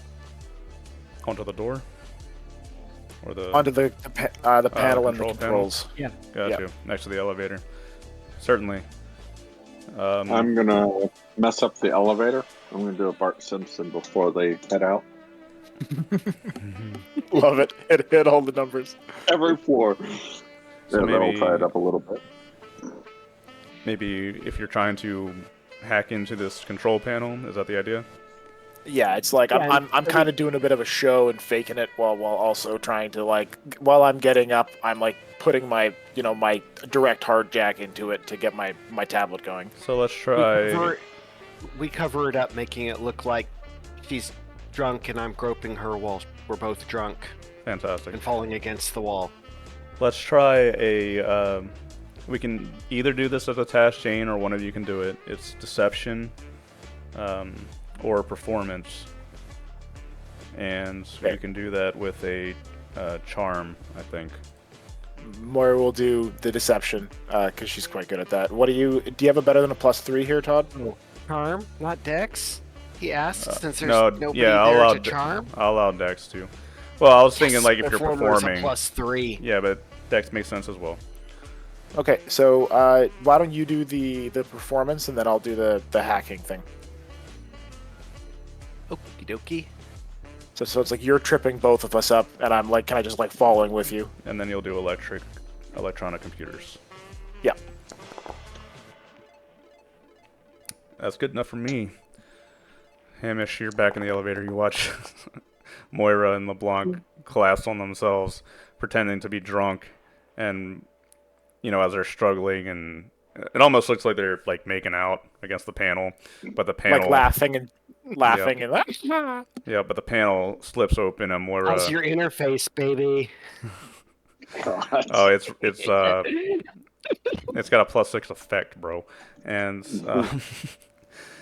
yeah, Moira, you slip a wire in, and through your comm, or however you do it, begin accessing the control panel, which has emergency exit control and window shutters and camera direction.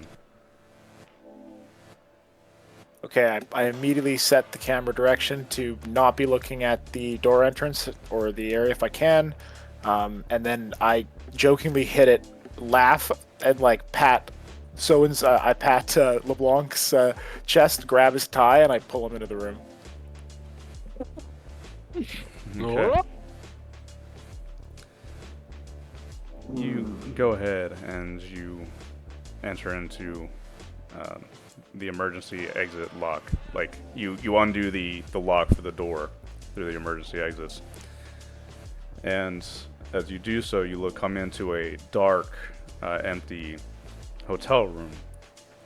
There's a bedroom off to the back left. In the middle, there's a table, a sofa. There's a hollow vid projector on the ceiling that faces towards the right wall, and a little kitchen area towards the back. Again, windows facing out. Low light goggles on. Check the room for cameras, people, robots, bombs, etc. Make an investigation check. Investigation? Oh, good thing, because the recon bloody failed. Well, that was your roll. Yeah, like the total roll plus your bonuses. So Yeah, I'll- I will have more numbers for. It'll be a little higher for investigate. Would it be an 8? I'm checking. Actually, it's the same roll, so nope. Because I have a +2 with a +1 for my investigation kit. So a cursory look over the room, Todd, with, investigating, looking around. You don't spot anything out of the ordinary. Nothing that catches your eye. Seems fairly clean. There's luggage, like a bag of luggage in the bedroom, but if you approach it and look through it carefully, all you find are clothes.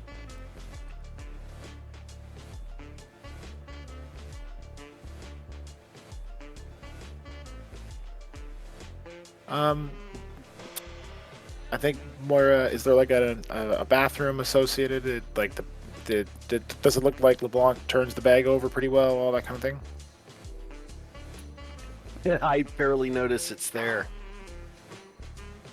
No, I know. I just don't want to metagame. Yeah, I think Moira does a sweep, but if LeBlanc didn't find anything, she's probably going to trust it. You can go ahead and do I'll allow recon or investigation.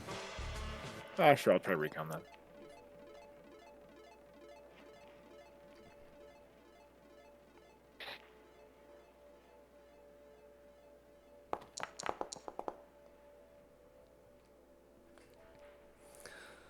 Moira, you follow behind LeBlanc as he's searching the room. You search the living quarters outside and you don't find anything too much. It seems fairly clean and unused. In the bedroom, you look at the bag and LeBlanc flips it over and turns it over, and there doesn't seem to be anything incriminating about this. You notice that one of the drawers is tucked away in the corner, and it seems to be cracked open very slightly. If you open it up, it seems to be empty, but you notice sticking out of the corner near the top, there's actually a very small discreet shelf near the top of this cabinet where the corner of a tablet is poking out. I think Moira quickly grabs it and begins trying to crack it. Where'd you find that?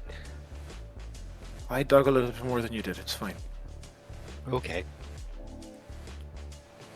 Roll the time it will take to do this. What's It's, the... yeah. That's Okay, 1d times 10 minutes. Yeah.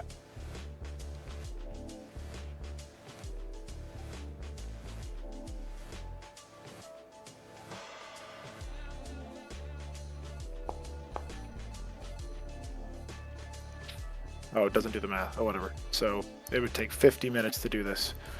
Okay. Hamish. Yeah, I think Moira... Go ahead. Go ahead, I, Mark. I think Moira just announces that over the comm and then starts to begin doing it, but kind of asks people if they should just take it and leave. Because unless we get to the... Notice. And you hear her kind of whispering, unless I can get to that security offices and we can erase the cameras, so he's going to know who came in here. Yeah, and that's theft at that point. Do what you can. I'll see if I can do anything. I'll get in the elevator when it comes down. And I'll try to keep it on floor 3 as long as possible. Hamish, about 30 minutes after Moira begins doing this, and you can hear over the comm, Armin is trying to keep this meeting going for as long as possible, making small talk. About 30 minutes in, someone on the first floor keeps trying to call the elevator repeatedly. Okay. I mean, it's going to go down at some point. I can't. Well, Yeah. actually, I can just sit there and keep hitting the door open button on the 3rd floor. Okay. If you do that, which is hilarious, by the way. Open, closed, open. After about 5 Moira? or 10 minutes, the Moira? attempts will stop. Okay, Moira, they're probably taking the stairs. This I is don't the know the time 10th left. floor. I'll take myself up to the 5th floor. Moira quickly basically unpops herself out of the system, wipes any trace of herself that was her attempts to get in, puts the tablet back where it was, tries to unmuss as much of the room as she can, and tries to get out of there. You're gonna call it, give up. Yeah, no, Moira knows when this isn't worth it. We don't really know if this guy is bad news yet, and we could make an enemy out of this for Armand in a way that isn't recoverable, so... I mean, has Armand and his meeting ended? It sounds. I guess we can ask through comms, but I guess Moira does ask that exactly. Thank you for reminding. Armin, has he left? You can hear over the bug that you put, it's been like chirping away, maybe at a low volume in your ear, but he's still trying to keep the conversation going. I'll keep going then. Fine then. And she kind of turns back and jacks herself back in and tries to finish up. I'll let whoever wanted the elevator have it, but I'll stay in the elevator.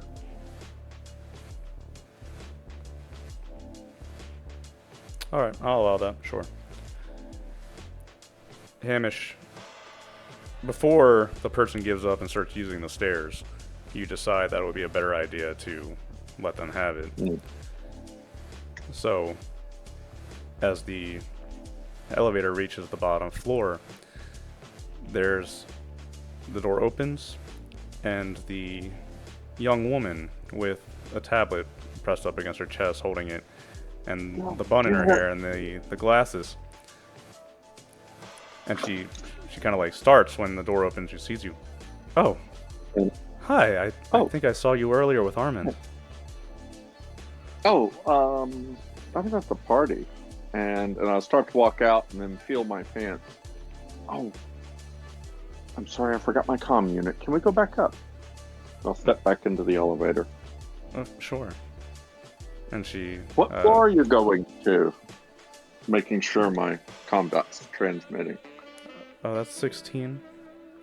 16. Okay. And she looks over at you. Do you know if Armand is still meeting with Victor in his room? In Victor's room, she means, because remember Armand told Talia that he was meeting in Victor's room. Yeah. I think he had changed plans. They were meeting somewhere else. I'll punch 16 for her and punch 12 for me.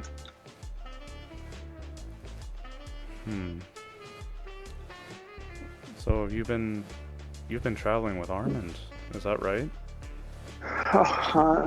Traveling with I'm the ship's doctor. You know, I see him once in a while. That's amazing. That must be so exciting. It's no, not really. It's a lot of inoculations on different worlds, things like that. Kind of boring, actually. Oh, really? That's kind of surprising. The elevator will rise up to the 12th floor that you put in, Armin, Hamish, and we'll open up. As we're going up, so what do you do for Mr. Vera? No, I work for Mr. Kessler. I came from Caledon. I recently became a secretary. Oh, Caledon. Yes, I used to live on Caledon. Wonderful. And start engaging her about, how's this, how's that going on since I've been gone. And she'll get into it with you. She'll answer your questions. She'll tell you about the space elevator, and she'll tell you how Marlheim's embassy got closed down. Really? That's a shocker. Did they close it? Well, there were a lot of protests, and the ambassadors didn't feel safe anymore, so they decided to close it for the time being. Don't feel safe on Caledon. That shows how uneducated they are.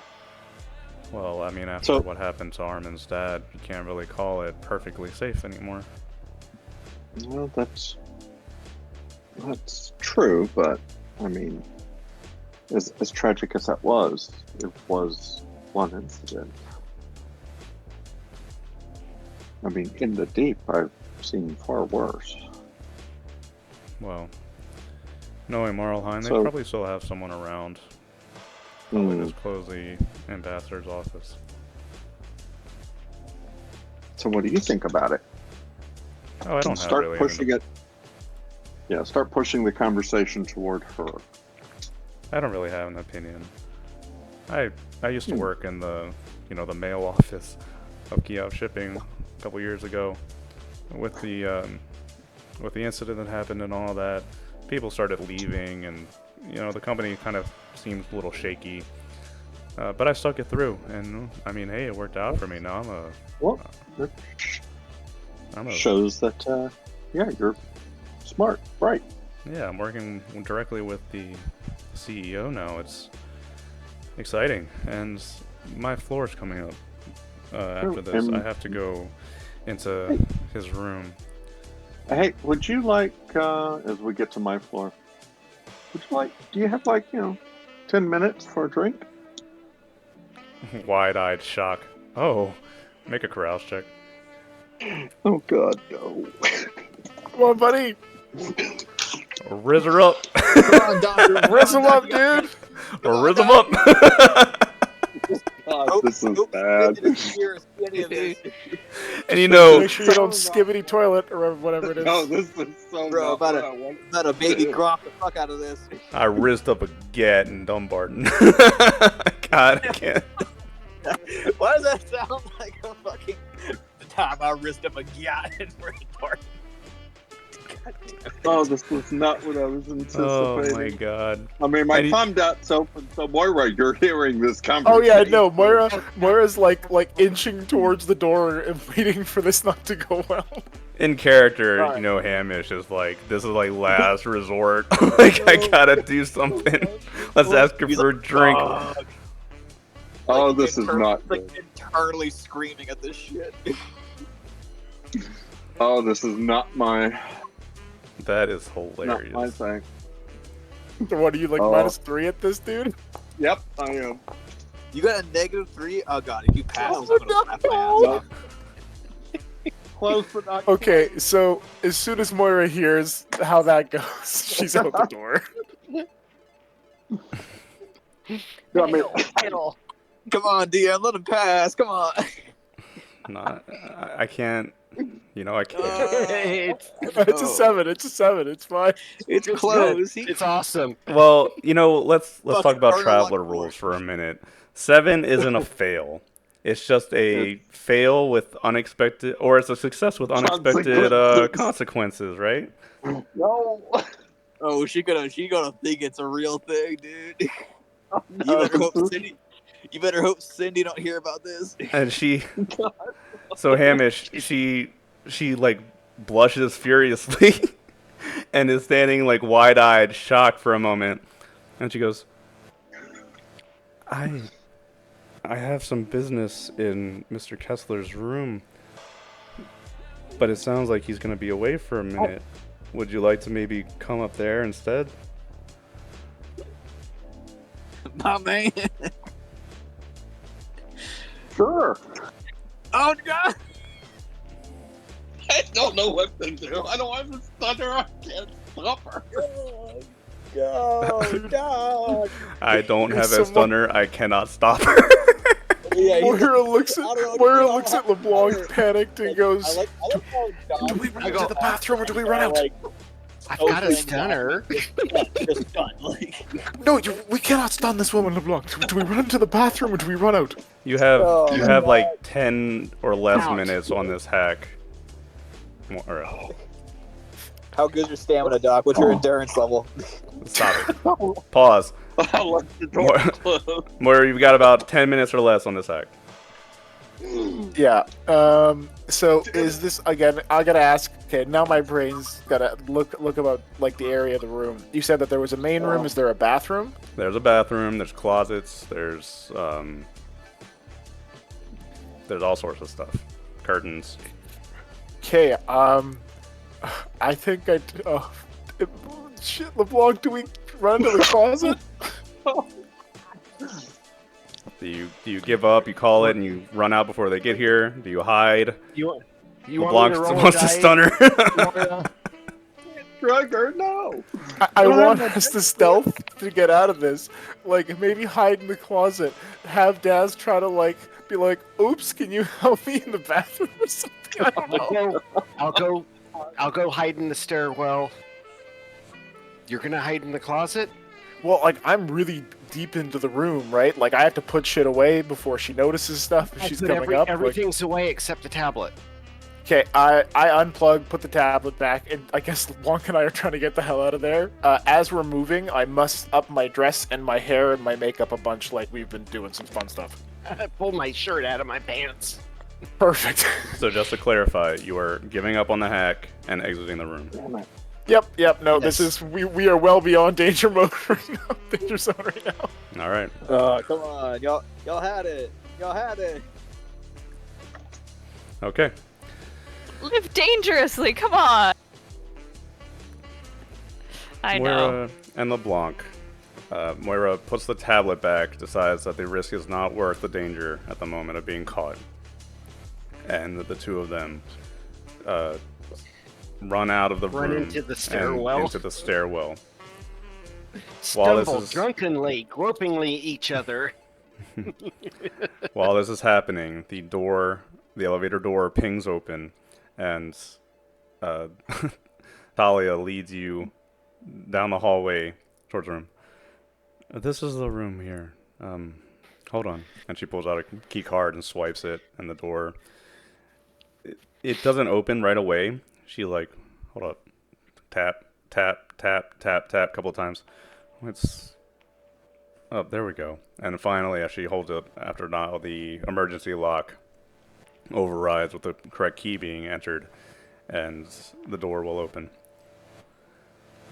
She steps inside and looks around. Make yourself comfortable, I guess. I'll see what they have here.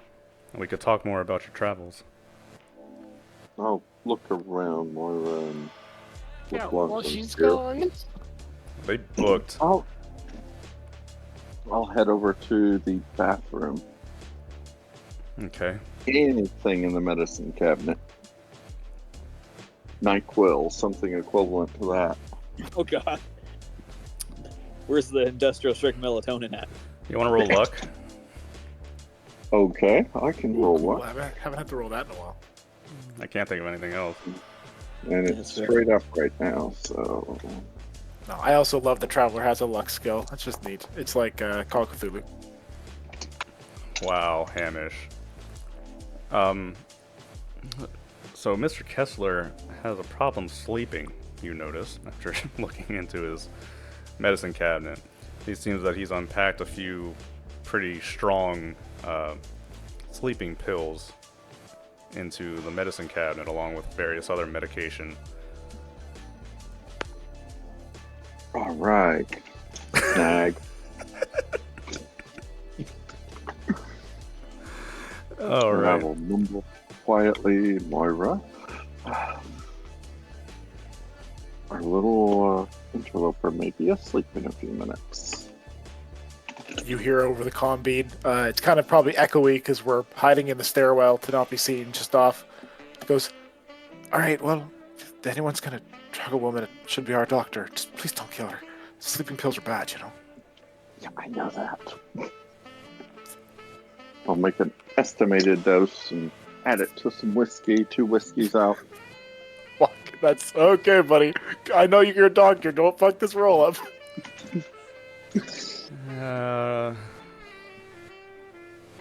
Well, I figure slipping her a drink Dexterity check coming would up. probably be, yeah, something like stealth dex.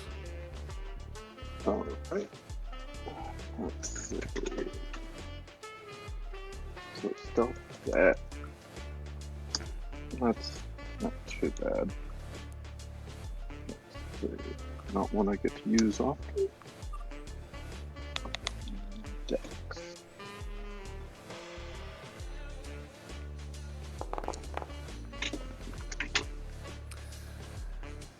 You have a talent for drugging people, Hamish. You really do. You God, that's not a. you Bill are Cosby's medical instructor. you are a master. So as she brings back glasses and she sets it down, I could only find whiskey. Is that okay? I mean, I'm not a big That's drinker fine. myself, and I'm not trying Oh. to get too drunk here before Mr. Kessler returns. Oh, no, that's understandable. You know, one should always take things in moderation. And I'll, pick up my glass and drop the Except he's filled. sleeping drunk. You drop the pills in, and she gets a ping on her comm, so she turns her head and looks at it, and then while she's looking away, you switch the glasses on her. So bad. Yeah, this is happening. He's not going to do anything malicious with it. He's just doing it. Well, this poor naive girl Still terrible. takes Still terrible. lifts up the glass after she turns back. Sorry, it looks like his meeting is going to be wrapping up here not too long now. So while That's fine. while we're talking, I wanted to ask you about blah blah blah. You know, your adventures traveling and all that stuff, and how Armin's been. She seems to have a fondness for Armin. She talks about him a lot. She tells you how they were, you know, when they were kids, they, you know, went to school together, and she managed to get a job working at at his father's company, and you know, but then all those horrible things went down with the father, and Armin disappeared, and things have been hard for her, and she kind of trauma dumps on you for a minute, and then in the middle of that, you know, she's been drinking, and then she just trails off, and she's like, I really am glad that Armin. Moira, come on in. And she flops over sideways on the couch.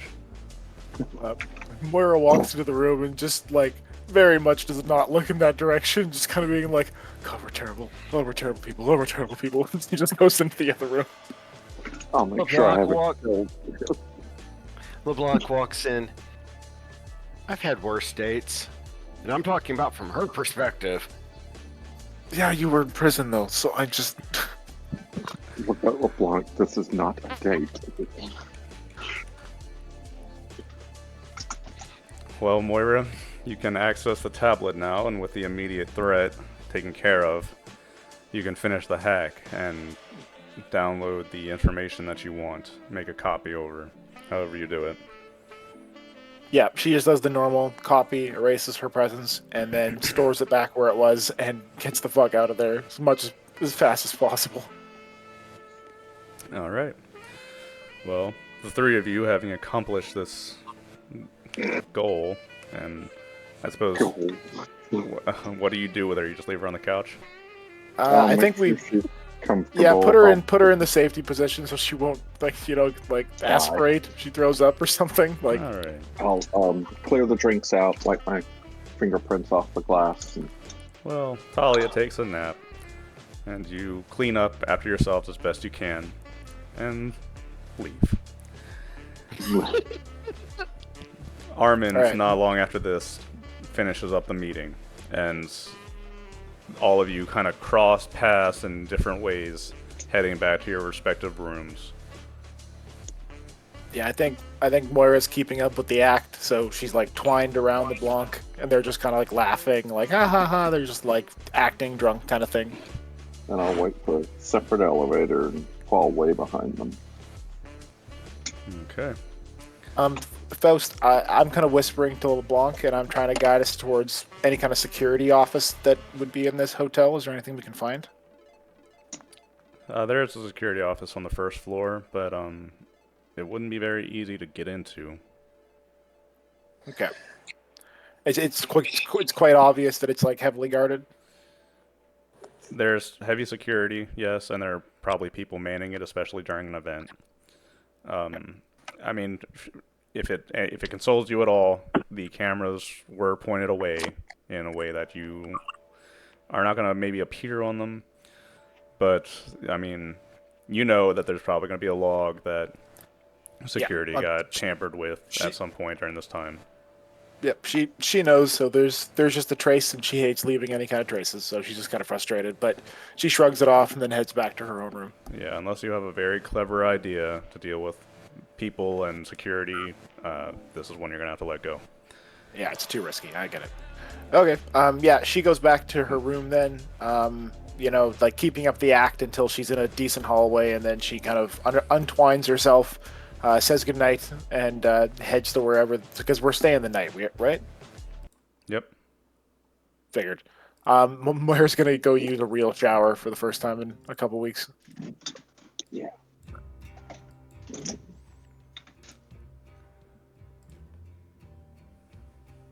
the night will pass. Yeah, when Armin comes out though, Ydir's is gonna kind of once they're away from the other guard and that kind of stuff, he's gonna look to Tula and him and like, "Are you two okay?" I don't know what to think. He can look me in the eye and tell me he doesn't know what happened to my father, but he's pressuring me to sign away the company to him.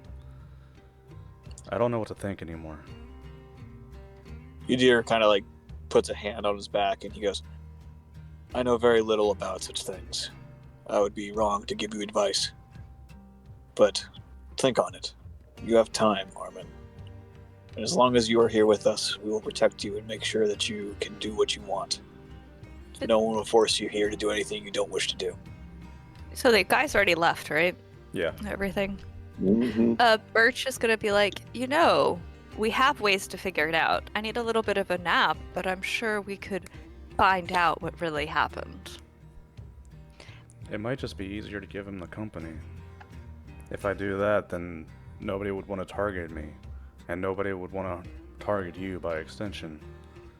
That might just be the easiest thing for all of us. You have to realize, Armin, the easiest thing is not necessarily the right choice. If this company, this legacy your father built, is important to you and to the future that you wish to obtain, perhaps doing more research and finding out what we can find out is better than just submitting to this man. He nods and sighs, and then he looks at you, Birch, and he says, "You joined this crew, right? That's what you said. Yes. Then I'm gonna worry about you too." You're gonna worry about me. Armin's a good boy, goddammit. Birch is gonna blink at him and just be completely stunned. Don't take it weird, okay? And then he looks around. It sounds like they managed to finish up over there. I think we should call it. Yes, besides, the rest of our team has been doing their own research. We'll have more answers in the morning, but for now, it's time to rest. If you wish, you could sleep with one of us if you don't feel safe sleeping on your own. That was awkward. He waves a hand at Birch. I'm fine. Let's split up here for tonight. Ydir's room will be right next to Armin's. He goes, "My room will be right next to yours. If you ever need anything, don't hesitate to call." Ugh, you're trying to take the father role for everyone. Birch Ydir is gonna looks be over like, at Birch. "Come on, Tula. Let's go find something more interesting to do." Ydir looks over at Birch and he goes, "It's not taking the father role. It's being a good person and protecting those I care about. If you knew anything about empathy, you would understand." She's gonna roll her eyes at him and try to tug Tula out of the room. Tula seems confused for a moment, and then looks back Unless and you're then follows. unless you're staying with Armin, that is. She doesn't say anything. She'll let you pull her out. Ydir doesn't want to leave Armin alone, so he'll let Tula go on her own. She's a big girl. He trusts her at least. So Armin looks at you, dear. There's nothing to worry about tonight. We at least have to head back to Caledon. If he thinks I'm going to sign over the company to him, then it would actually be worse to kill me. Ydir looks at you and goes, "As you wish. Again, I do not know much about how these things happen. The closest I can relate to it is when my dynasty was taken from me by someone my family once trusted." You're going to have to learn to play their game, I guess, you dear. Unless you plan on going back and killing everybody. No, but I do wish to head back to my people and reclaim what is mine. I do not know all the answers, and I'm not yet ready. I have lost many of what was once my family's lineage. So I need to find that before I can reclaim my house.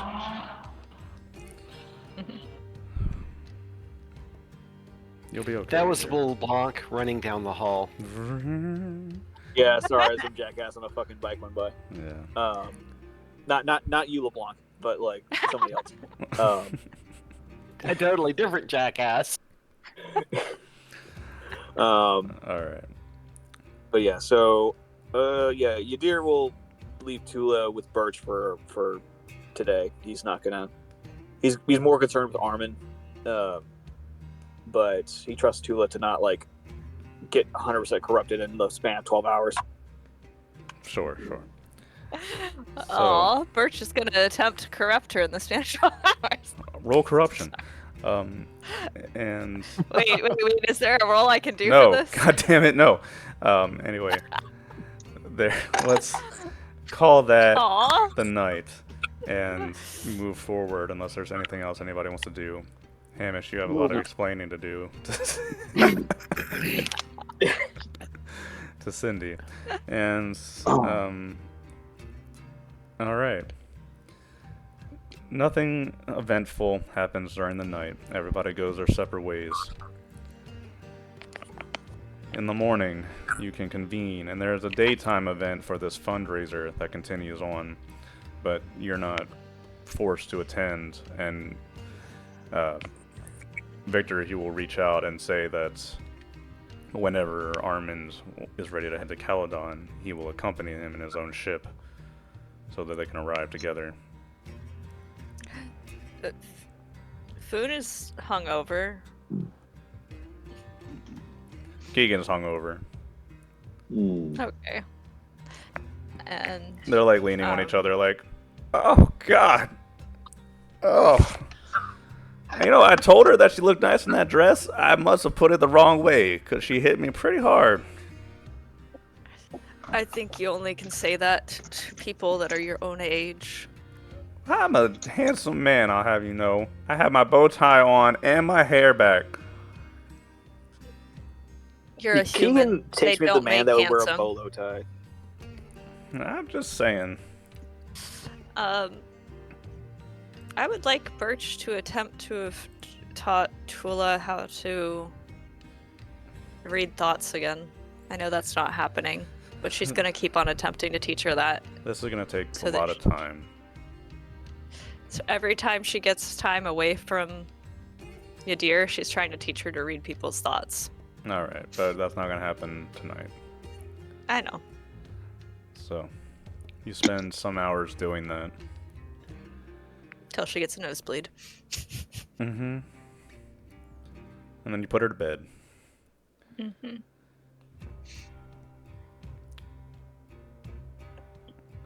Now, during the day, what would everybody like to do? Birch would like to go find Victor and probe his mind.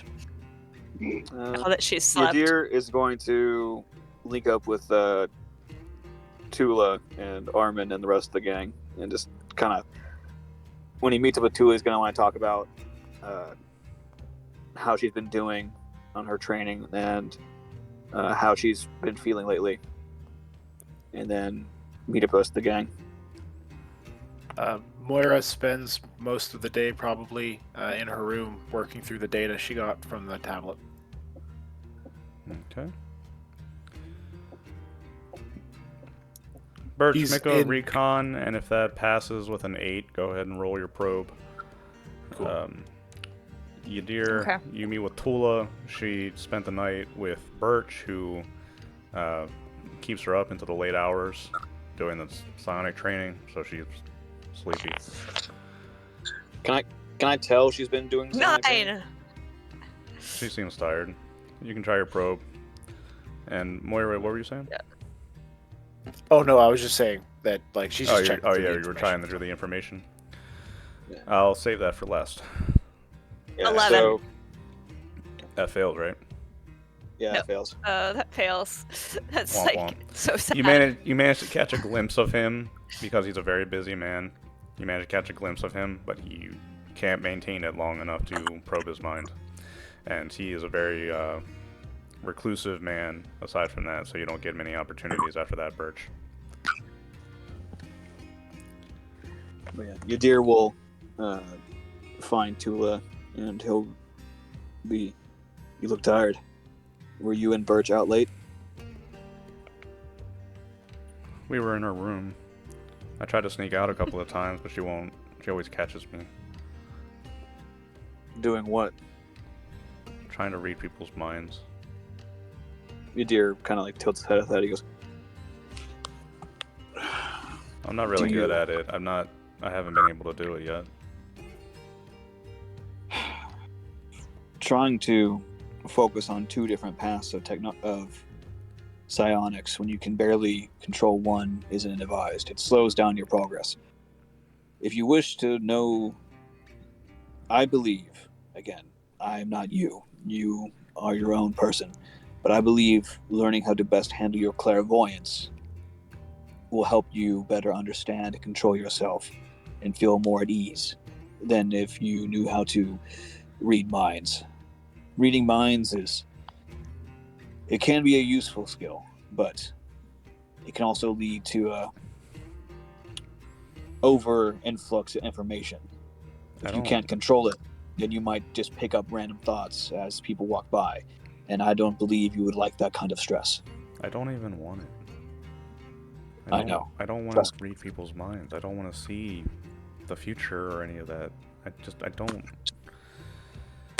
I know, but I am not doing this to you so that way you can use it on others.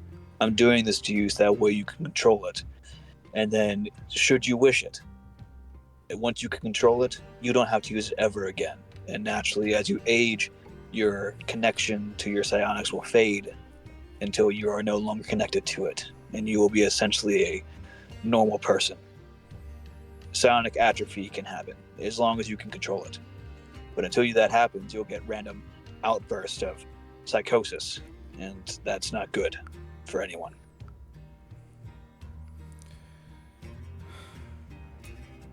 I'm doing this to help you.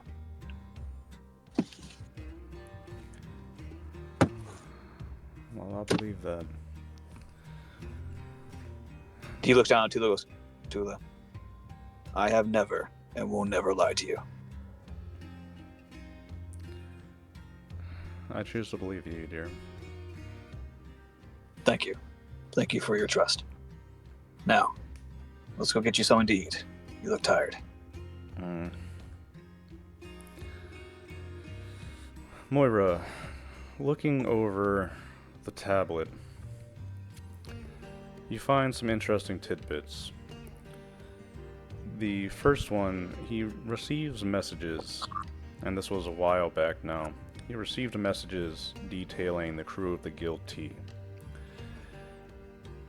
And you see that it lists out, like, you know, Hamish, Inari, Foon, LeBlanc. It has you listed. It has a John Smith listed. And then there's a log that, you know, shows someone as Yingwei. And then it goes into details about these people, where they're from, you know, when they joined the crew. And the logs for Yingwei, if you open them up, there is a stark lack of information. And there are, you know, it lists out basic details that were you listed on the ship log. But, you know, attached to this message, it says, you know, this person, who is this? Where did he come from? Is he the one? And this seems to be coming from an external source. It's fine that there are logs of the things that the Guilty have been doing, and alongside this there are other ships out in Reaver's Deep that are also being kept tabs on. As you peer through, there are more messages. The complications with taking over Kiev shipping are slowing down progress. They need to be resolved quickly. And Victor will respond to these messages that they're making progress. The legal side of it is slowly but surely happening. But then they question if Armand were to return, that would prevent or even reverse the progress that they've been making. Victor assures them that that won't happen and that things will proceed smoothly. There's some very strange and cryptic communications between these two parties, with Victor constantly assuring them that things are proceeding, that Victor will take the company back. And after that, some vague cooperation will occur. As time passes in these logs, they seem to confirm that Armand is approaching. He is now confirmed to be returning to Caledon. And the messages get shorter and more terse, where they tell Victor that this has to be handled, and it will be handled. And Victor assures them that they will be handled, or, well, something is going to have to break. The recipients on the other ends, they're not known. The messages are scrubbed of all addresses, contacts.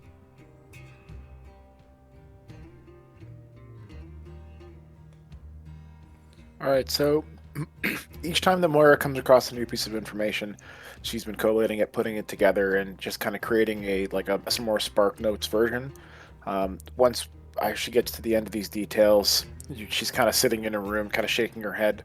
The very first person she sends it to is Armand across their tablet connection, and then she sends it out to everyone else, highlighting that she thinks at the very least this is the kind of corporate speak where someone's trying to take over the company for obvious, from at least her perspective, nefarious reasons, nefarious goals. Armand, after like an hour, he'll respond back. I think that settles it then. If I don't hand over the company, you're all in danger. We're all in danger. We're all back together now, right? Can be over How comm, many- can be together, I don't care. Has it been another always in day? danger. What'd How you many say, days Andy? has it been? We're How many like days? 2 or 3 in. I mean, we can Okay, skip since time the as much as you party- want. Nothing is I was happening. asking. Oh, I'm trying to figure out if Foon is still hungover. Oh, No, Okay. he'll be cleaned up. If I can clean him and he's cleaned up in a matter of an hour or so. Yadir would look over at Armin and goes, Armin, us and our professions will always put us at danger. Hell, my very existence puts this whole crew in danger. But do not feel that you must sacrifice your father's legacy and your legacy for those that do just want to, seems to get rid of you.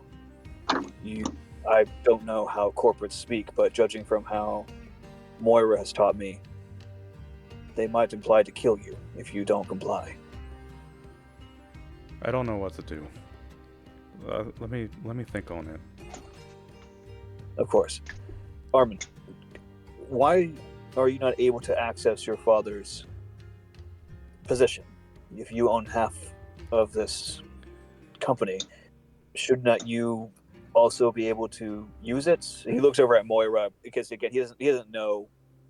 He's just kind of speaking. He doesn't really know how corporates work. I haven't read the paperwork on it, but it's likely that there's some complication.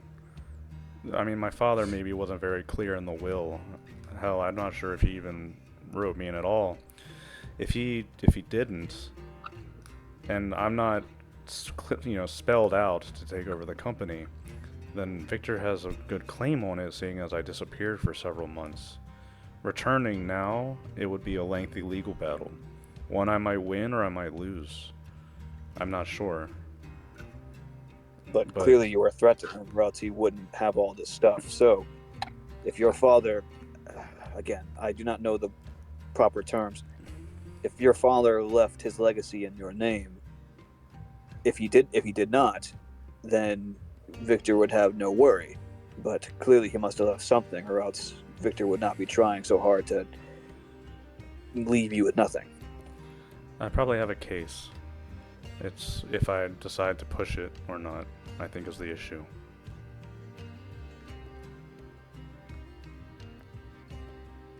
Yadir kind of looks over at the rest of the group and goes, "What do you think?" I think that if there's more money, then we should be going for it. And she's gonna give a little smile. Foon is gonna be like, I thought that he'd be getting off once he found a place that was his home. Well, The Do we need to hardest- take back his clan first? Yes, to take his clan back then. The hardest thing in this sort of circumstances that I could see, this being a corporate environment, is that the company isn't necessarily public, so the father is able to pass down ownership directly from himself into another individual. If Armand is still around, there's always a chance that that influence can come back, and the company, if it's trying to do things, especially if it's saying that if Armand returns, those things will stop, almost assuredly means that there are things he wouldn't be agreeing with morally, ethically, and those sorts of things.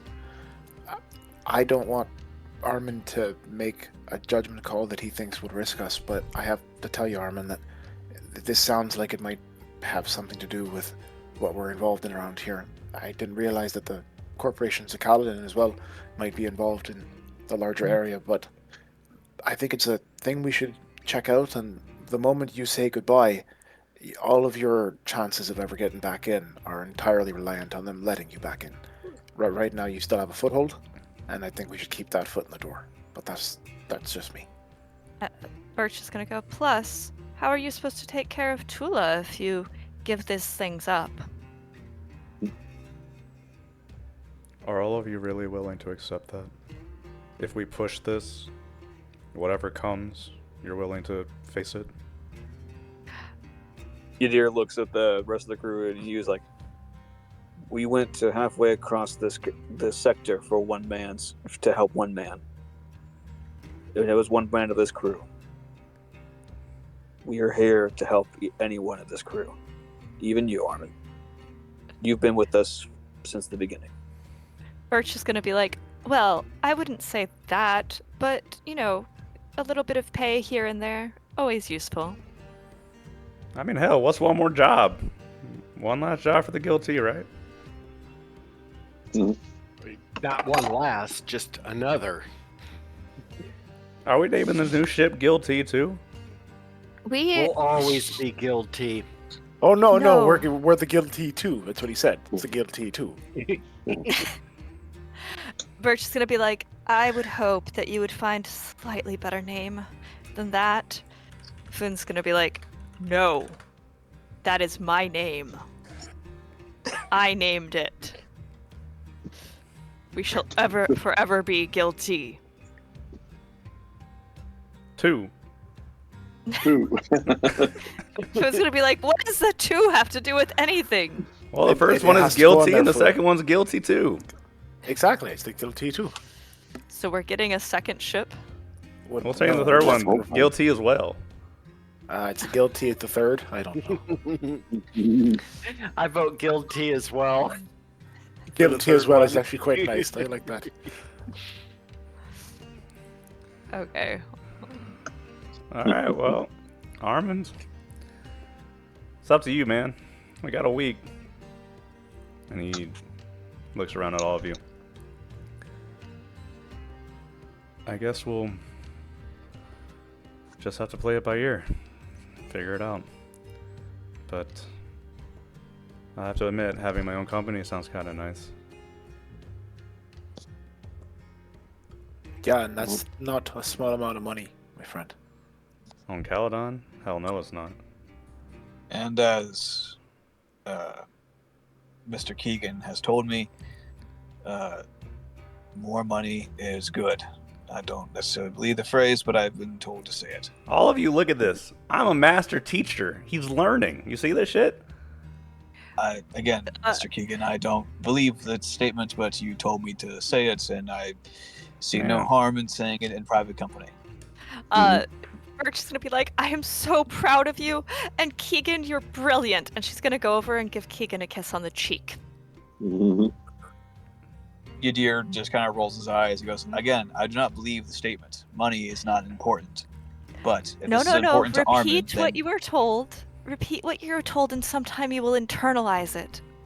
Yeah, we call that Yadir brainwashing. just kind of You know all about Yadir that. just kind of Yadir just rolls his eyes at this. He goes back to Keegan, not to Keegan. He goes back to Armin. He goes, "We're here for you, Armin. Through thick or thin. We went this far together. We can go for a little further." What do you guys think? Time to head back to Caledon? Yeah, let's do it. I would rather not be on the same planet where we fucking drugged a woman and then, oh, Jesus. Wait, what? Madam. What? Don't worry She had about to it. say it. She had to say it. Inside voice, Moira. Sorry, I'm sorry. I forgot I'm around the one who gets really mad about that stuff. Cindy's like standing over there. It's like looking back and forth, like, what? Birch is gonna go, look, darling, it wasn't me. What happens? I'll explain it to you. Why don't we go into the med bay? All right, am I starting the ship up It or looks not? like that you. I think Hamish might need to stop off and get a bouquet of flowers or something. He's probably in the doghouse. Why? I just drugged a person. You what? Look, Yeah, I'll be very... I know. Everyone get on the ship. Stop talking about it out loud. Let's go. All right, everybody, one last jump with the guilty. How about it? God, really? Oh, Lord. Oh, wow. We finally made it, boys. We finally made it. Oh, that round Yeah. trip took a while. A little bit. Don't curse us. And have you ever heard of out of the frying pan and into the fire? Your kids' colors. No, I have not. On Like, the yes, I like Warhammer 40k, so I have. I'm just happy jumping isn't warp space. Fuck. Yeah, On the- imagine going through hell in order to go faster.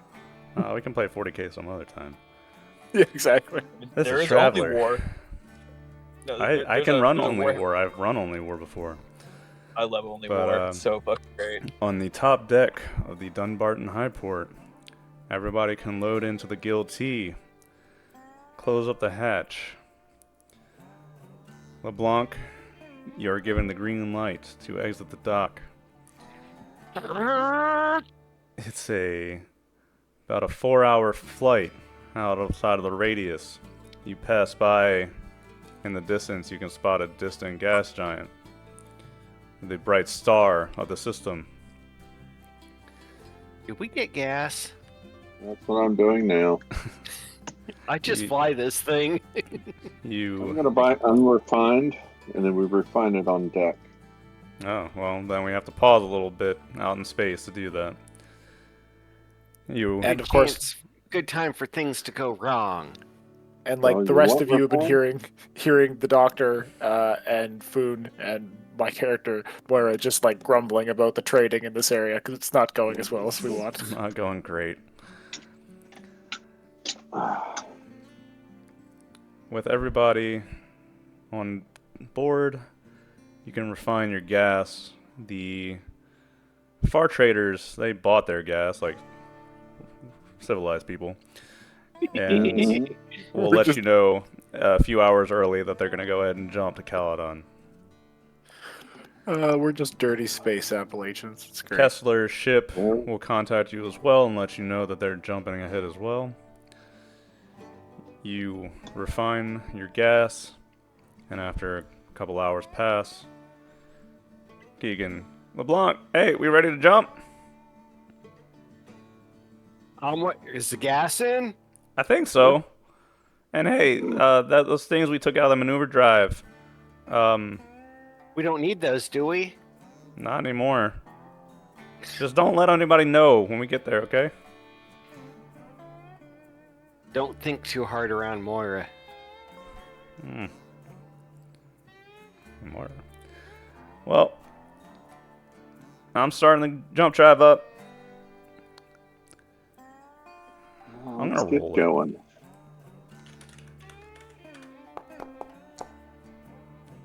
Hey, you passed. Good job. Jump drive starts up.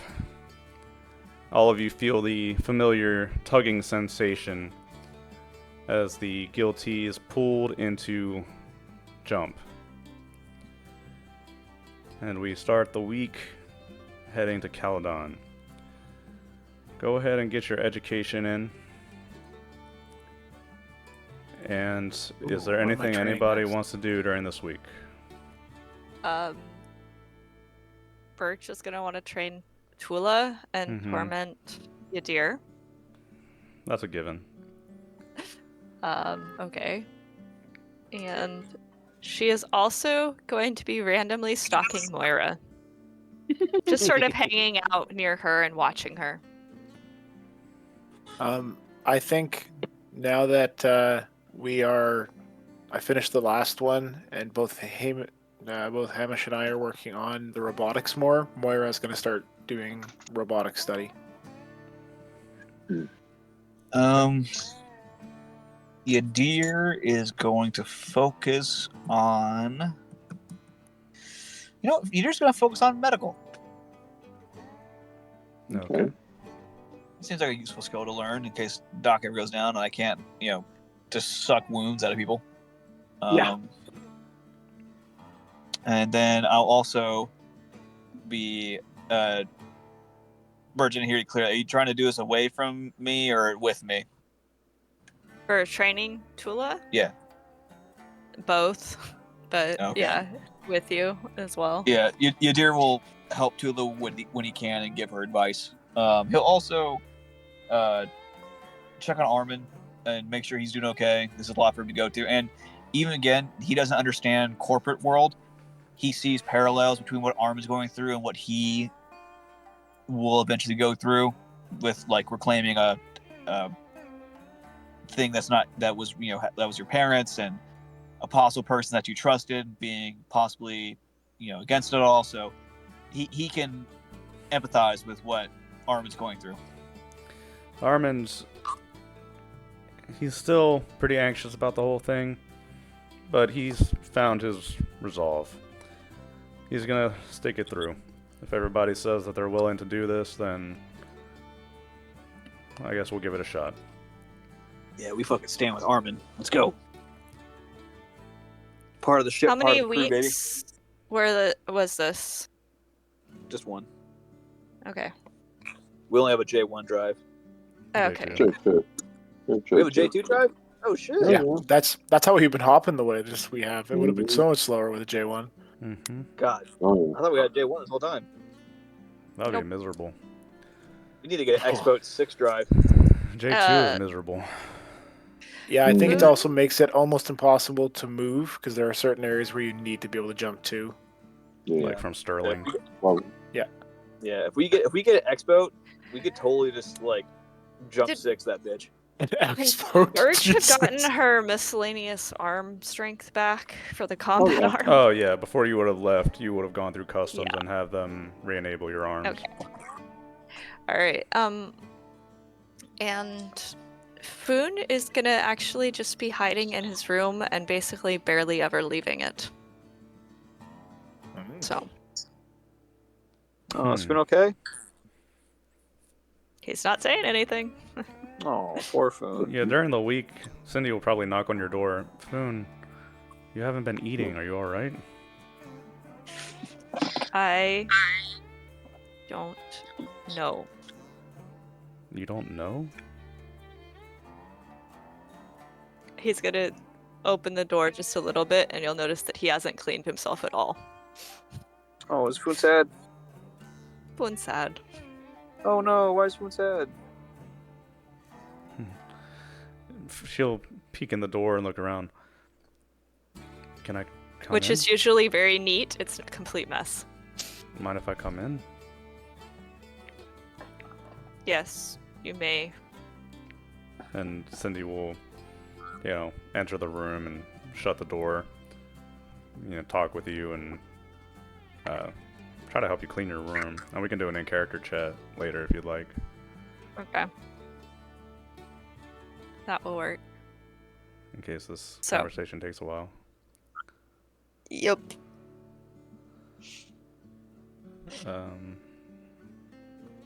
Okay. Any last things happening in Jump while we go? Going once, Nope. going twice. At the end of the week,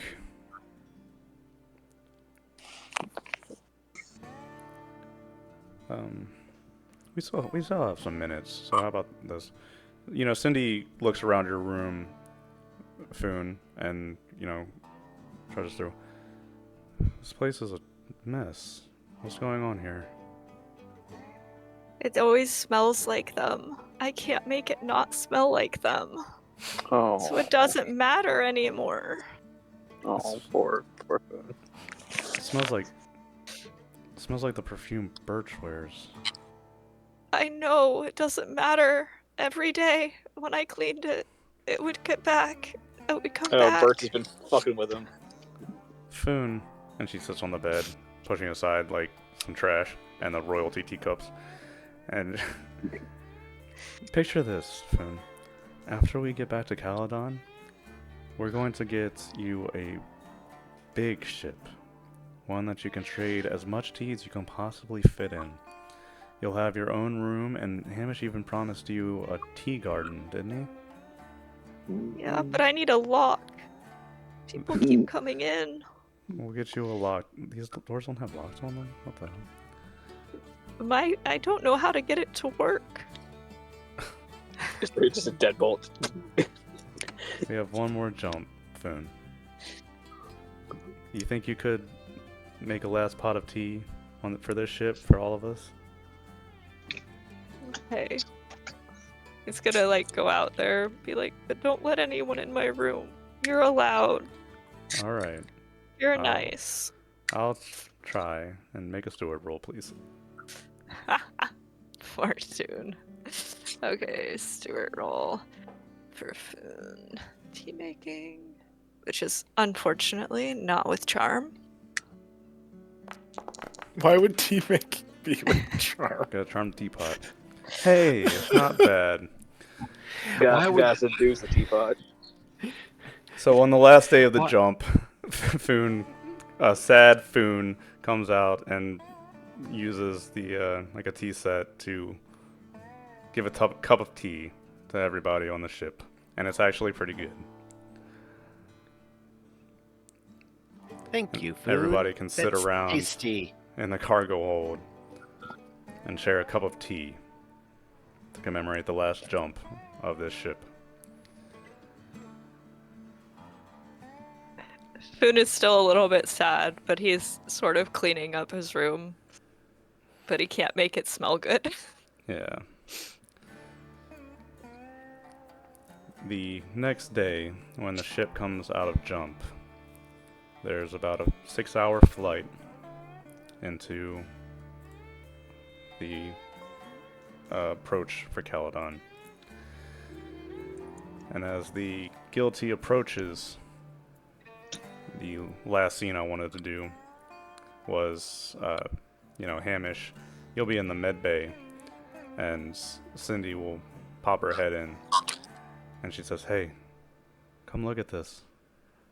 And as you step out of the med bay, you can see out of the front, with the standing behind the Blanc, the small blue orb of Caledon approaching in the distance. Cindy looks up at you and looks back out.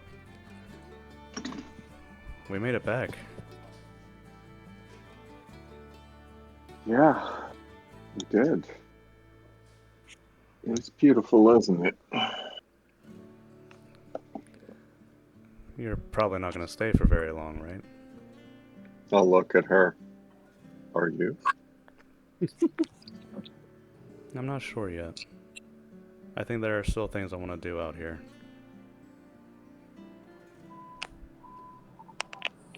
What would you say if we did them together?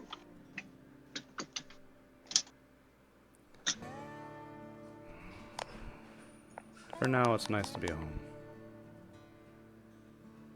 Indeed. And then you get a ping before you get too close to the planet.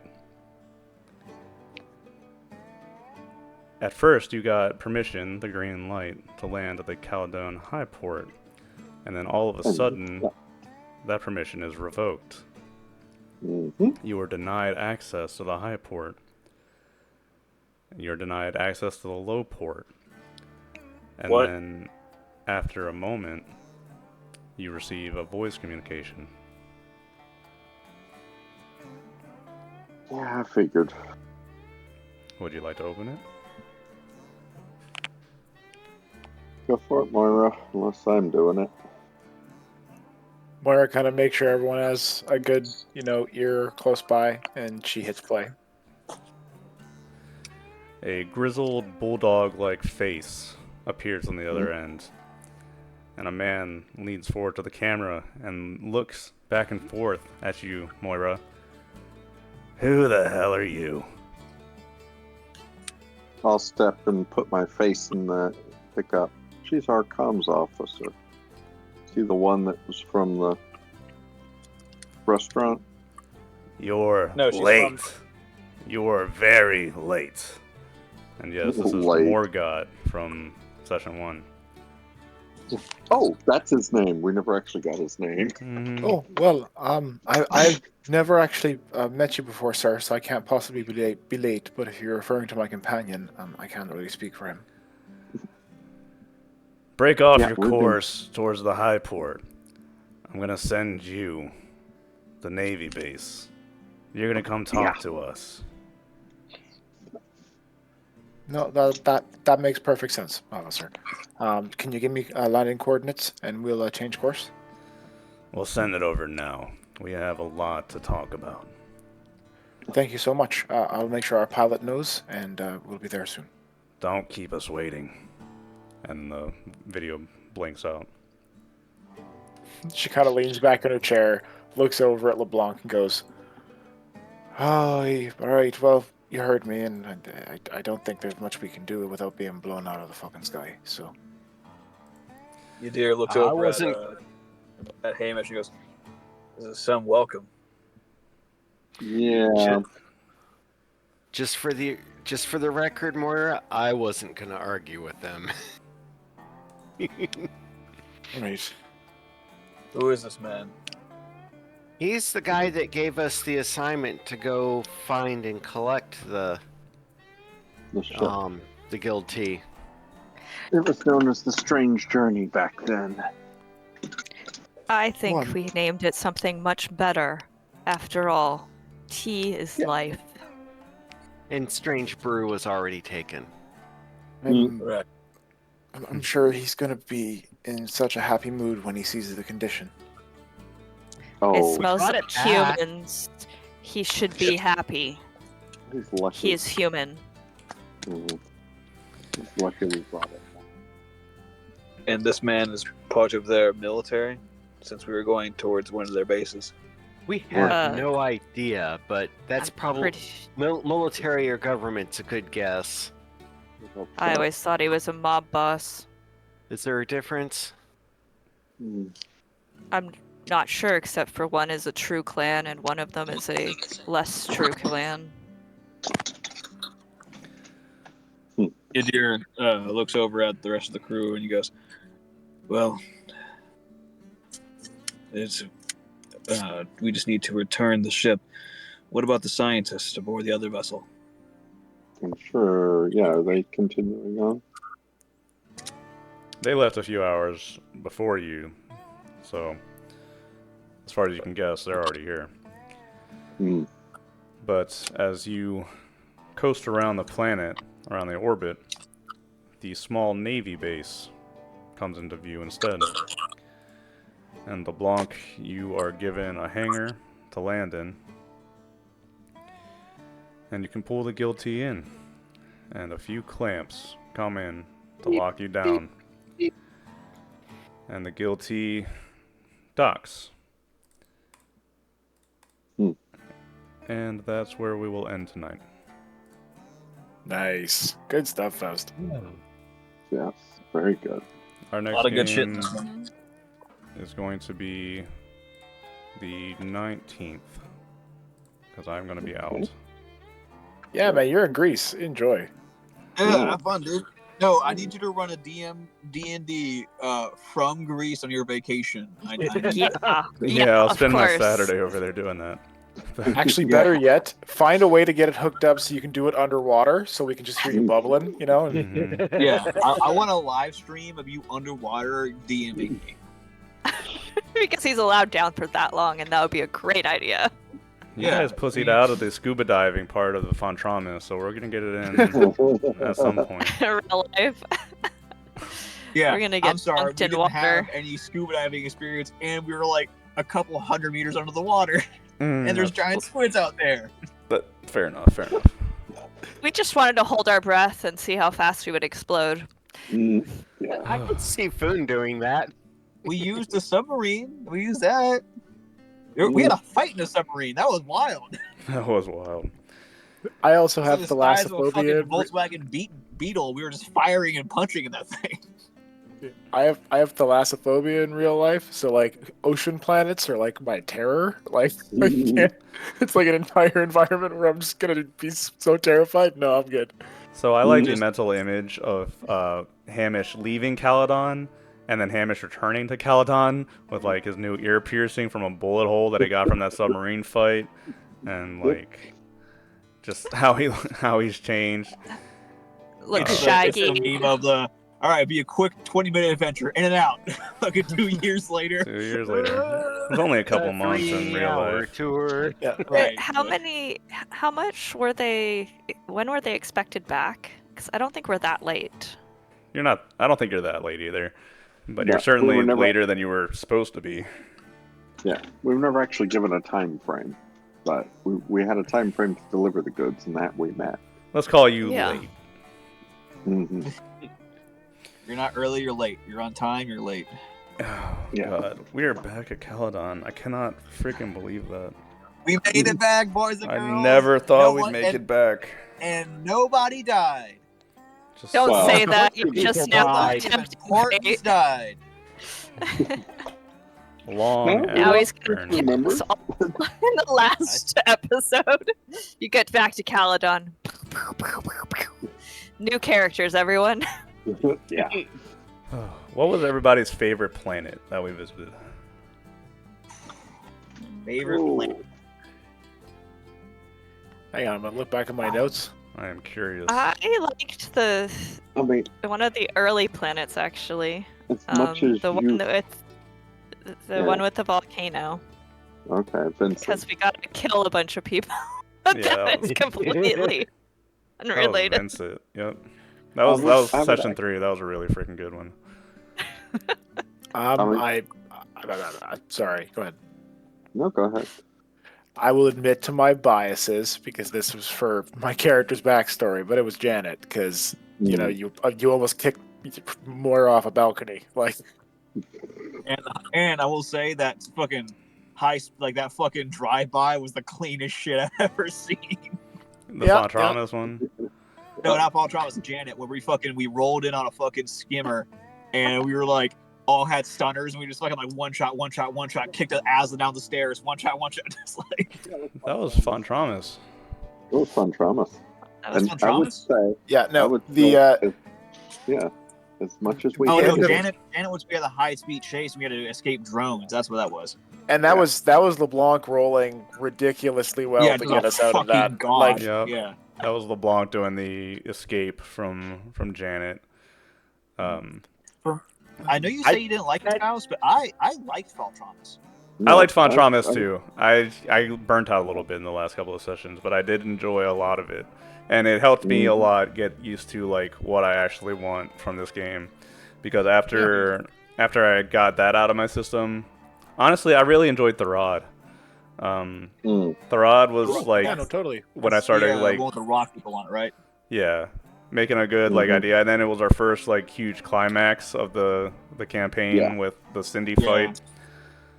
That was huge. I liked the Rod because that was a big fight. We had to fight our way out of a lot of Aslan, and then we were fighting with the refugees. That was fun. That was another really fun one. Oh, Todd said he liked Janet and Ia, but he has to run outside. Ia was fun. I was first learning how to play that character, so I was more focused on that. But Ia was fun. Another one, I don't know if y'all remember this, but it was real brief. It was some no-name planet where there was like those like tribal frog people. Oh yeah, that was the car. The car. Yeah. That's where we had to. Fun. You went over to purge the temple for them, which was just a crashed ship that a bunch of frog people moved into, and then you climbed in there, and LeBlanc stuck an ice pick in one of them, and then I saved his life. Oh. Yeah. Also, I think one adventure I really liked was the guy we found before Fallen Traumas, that little scavenger dude, and he tried to take over the ship, and we just fucking bodied him. Lestral with the I don't remember his name anymore, but yeah, that was all build up. That was Fontramis was so crazy. Fontramis was a very different place. I want to do maybe something kind of like Fontramis again, but maybe a little bit more condensed. I liked Fallen Traumas because you made a good break between the low side and the high side. Going from that seedy kind of like gangster mob, and then once, I know you didn't plan on it, but once we fucking convinced the terrorist guy to like give us a time limit, we were on a time limit to find some information on the fucking high side to like turn the people against the government. So I think that was fun. Also, the use of the submarine fight again, that shit was fucking wild. Just because I think I've liked the chases that you've had us do and the time stuff. That was usually some of my favorites. The chases and the timelines I do like a lot. Combat was always fun. I could say your combat's playing my character is fucking terrifying, but it's very fun. Because Moira cannot do anything in combat. But I will say, I'm looking through my notes. Be like that. I'm looking through my notes, and I literally wrote down Red Tripper, I think was really good for you, Faust, because I wrote down nice atmosphere for one of your descriptions here when we found that random underground city as we were walking through. There was decaying and covered in sand dunes, and I was like, all right, this is good. I like this world building. Yeah. Although I will say, Moira, you say you're not good in combat. Fucking coup de grace queen over there. Fucking during that one fight. That's not being good in combat. That's everyone else being able to shoot people. No, because we all the have only stunners, thing you can so do. we're all stunning, and you're the only one going around. Is like, okay, I have a knife. Shank, shank, shank, shank, shank, shank, shank, shank. The rest of us are just stays. Her and Birch are gonna get along with that part. You just get unlucky in combat, Con. I know. You don't seem to have luck with the rolls in combat.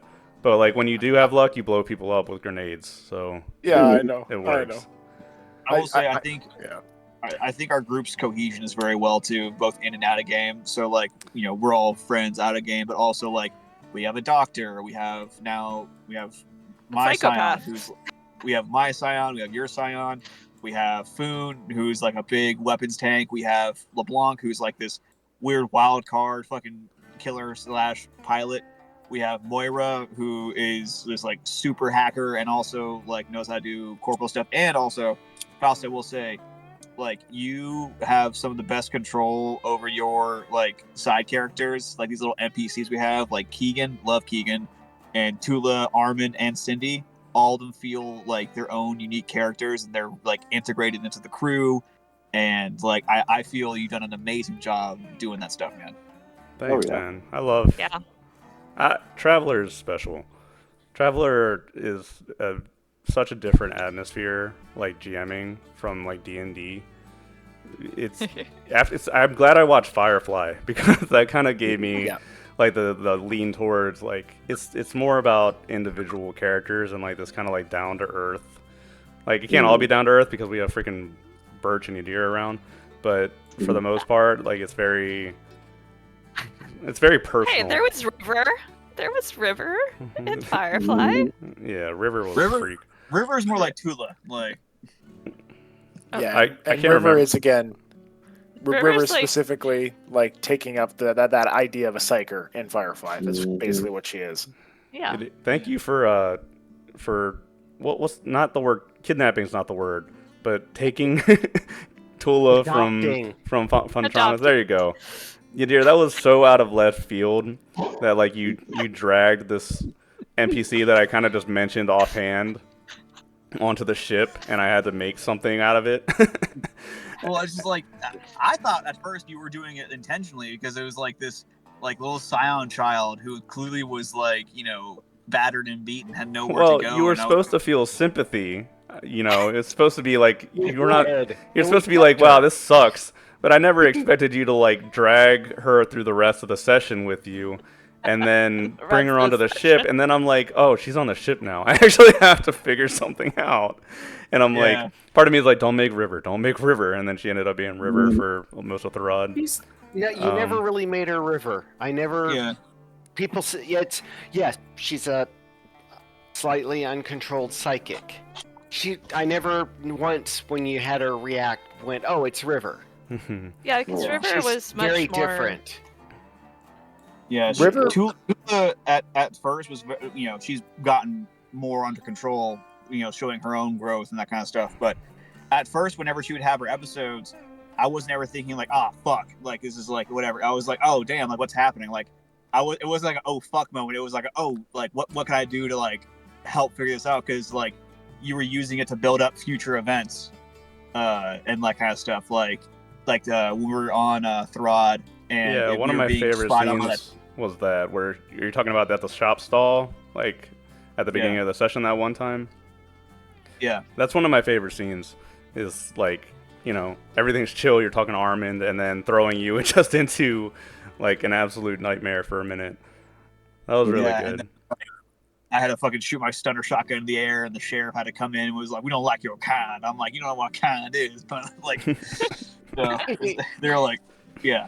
I love that. Also, I do like. I will say, I love playing a psyker in this universe because of the fact that like I can't use my powers openly like that, and I also love the fact that Birch, also playing a psyker, plays it very differently than I do in a good way because it shows like the two different ways that like a person can play a psyker, right? Well, two of the You mean- ways you can play a psyker. You can play a psyker in lots of ways, right? So Oh yeah. You can. But just like, Birch is I a little think- evil, I guess. well, I mean, yes, it Birch Birch makes- is a evil. little. Yes, Birch Yeah. is a little bit evil. but it makes sense, like in this setting, why psychers would be like how Birch is, or like that bounty hunter guy. They would be like that because, right? If you're, hunted for, if you're, called a monster for long enough, you'll just be what people call you, and you'll do what you can to survive.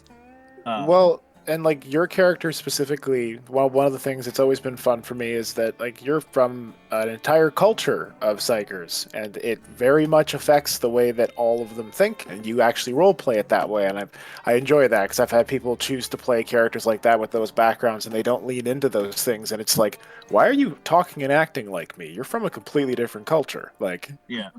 I do. I will It's say, so- I think we've all done a good job of like playing our characters' backstories, like Moira with your, like the clone thing, and like when I found that, I was like, oh fuck! Like I remember when I first read your mind, you were like, yeah, it's like heavily organized, but then like once you get past a certain point, there's nothing there. I was like, what the fuck does that mean? I was like, what? Like I thought at first you were a robot. Like I thought like, oh, she's like an android. No. And then you were like, and then you were taking those drugs, and I was like, oh shit! Like how old is Moira? Like how long has she been doing this? And that Moira's was the whole thing. 44. Yeah, she's probably one of the oldest people on the ship, I think. Yeah, I think think, Keegan's yeah, older. I think she is the oldest person on the ship. Keegan. Yeah. No, Keegan. Yeah. Oh, Keegan, and yeah, then- Keegan. And then Foon, fucking love Foon. Like he's kind of comic reliefy, but he's also he's sincere when he needs to be. He's always sincere. Yeah. What I'm interested is like Anna, how are you enjoying talking to yourself?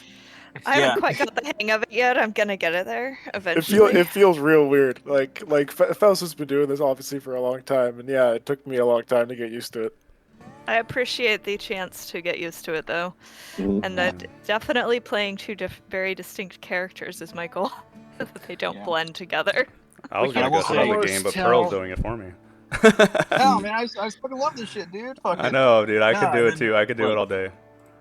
Yeah, and then Hamish, fucking your character with Cindy, and Aw. you going from this kind of like stoic, like yeah, you have this like will they won't they kind of thing going on, but like you're your own character, and you're this kind of like stoic doctor with a past. Like I vibe with that, man. That's just fucking good. I vibe with that shit.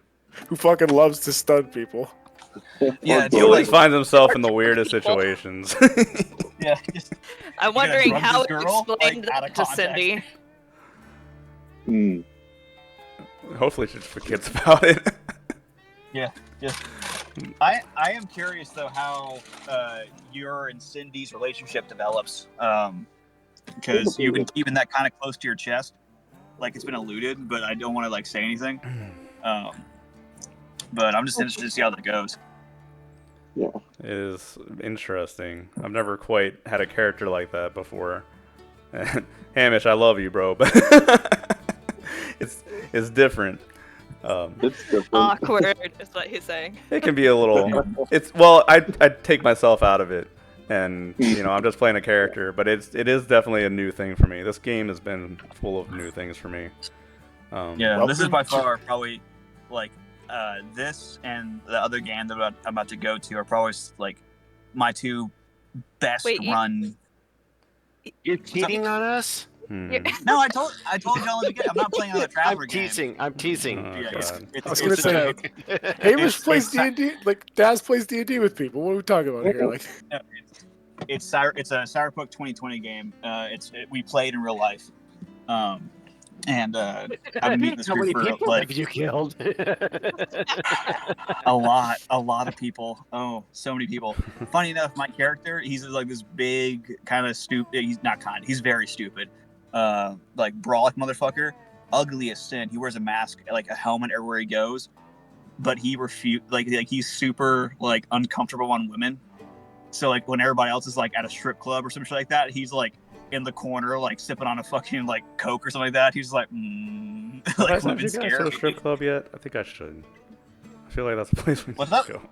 I said, have I sent you guys to a Birch strip is gonna club yet? have Fun there. No, you should have done off phone trauma. That would be the perfect place for it.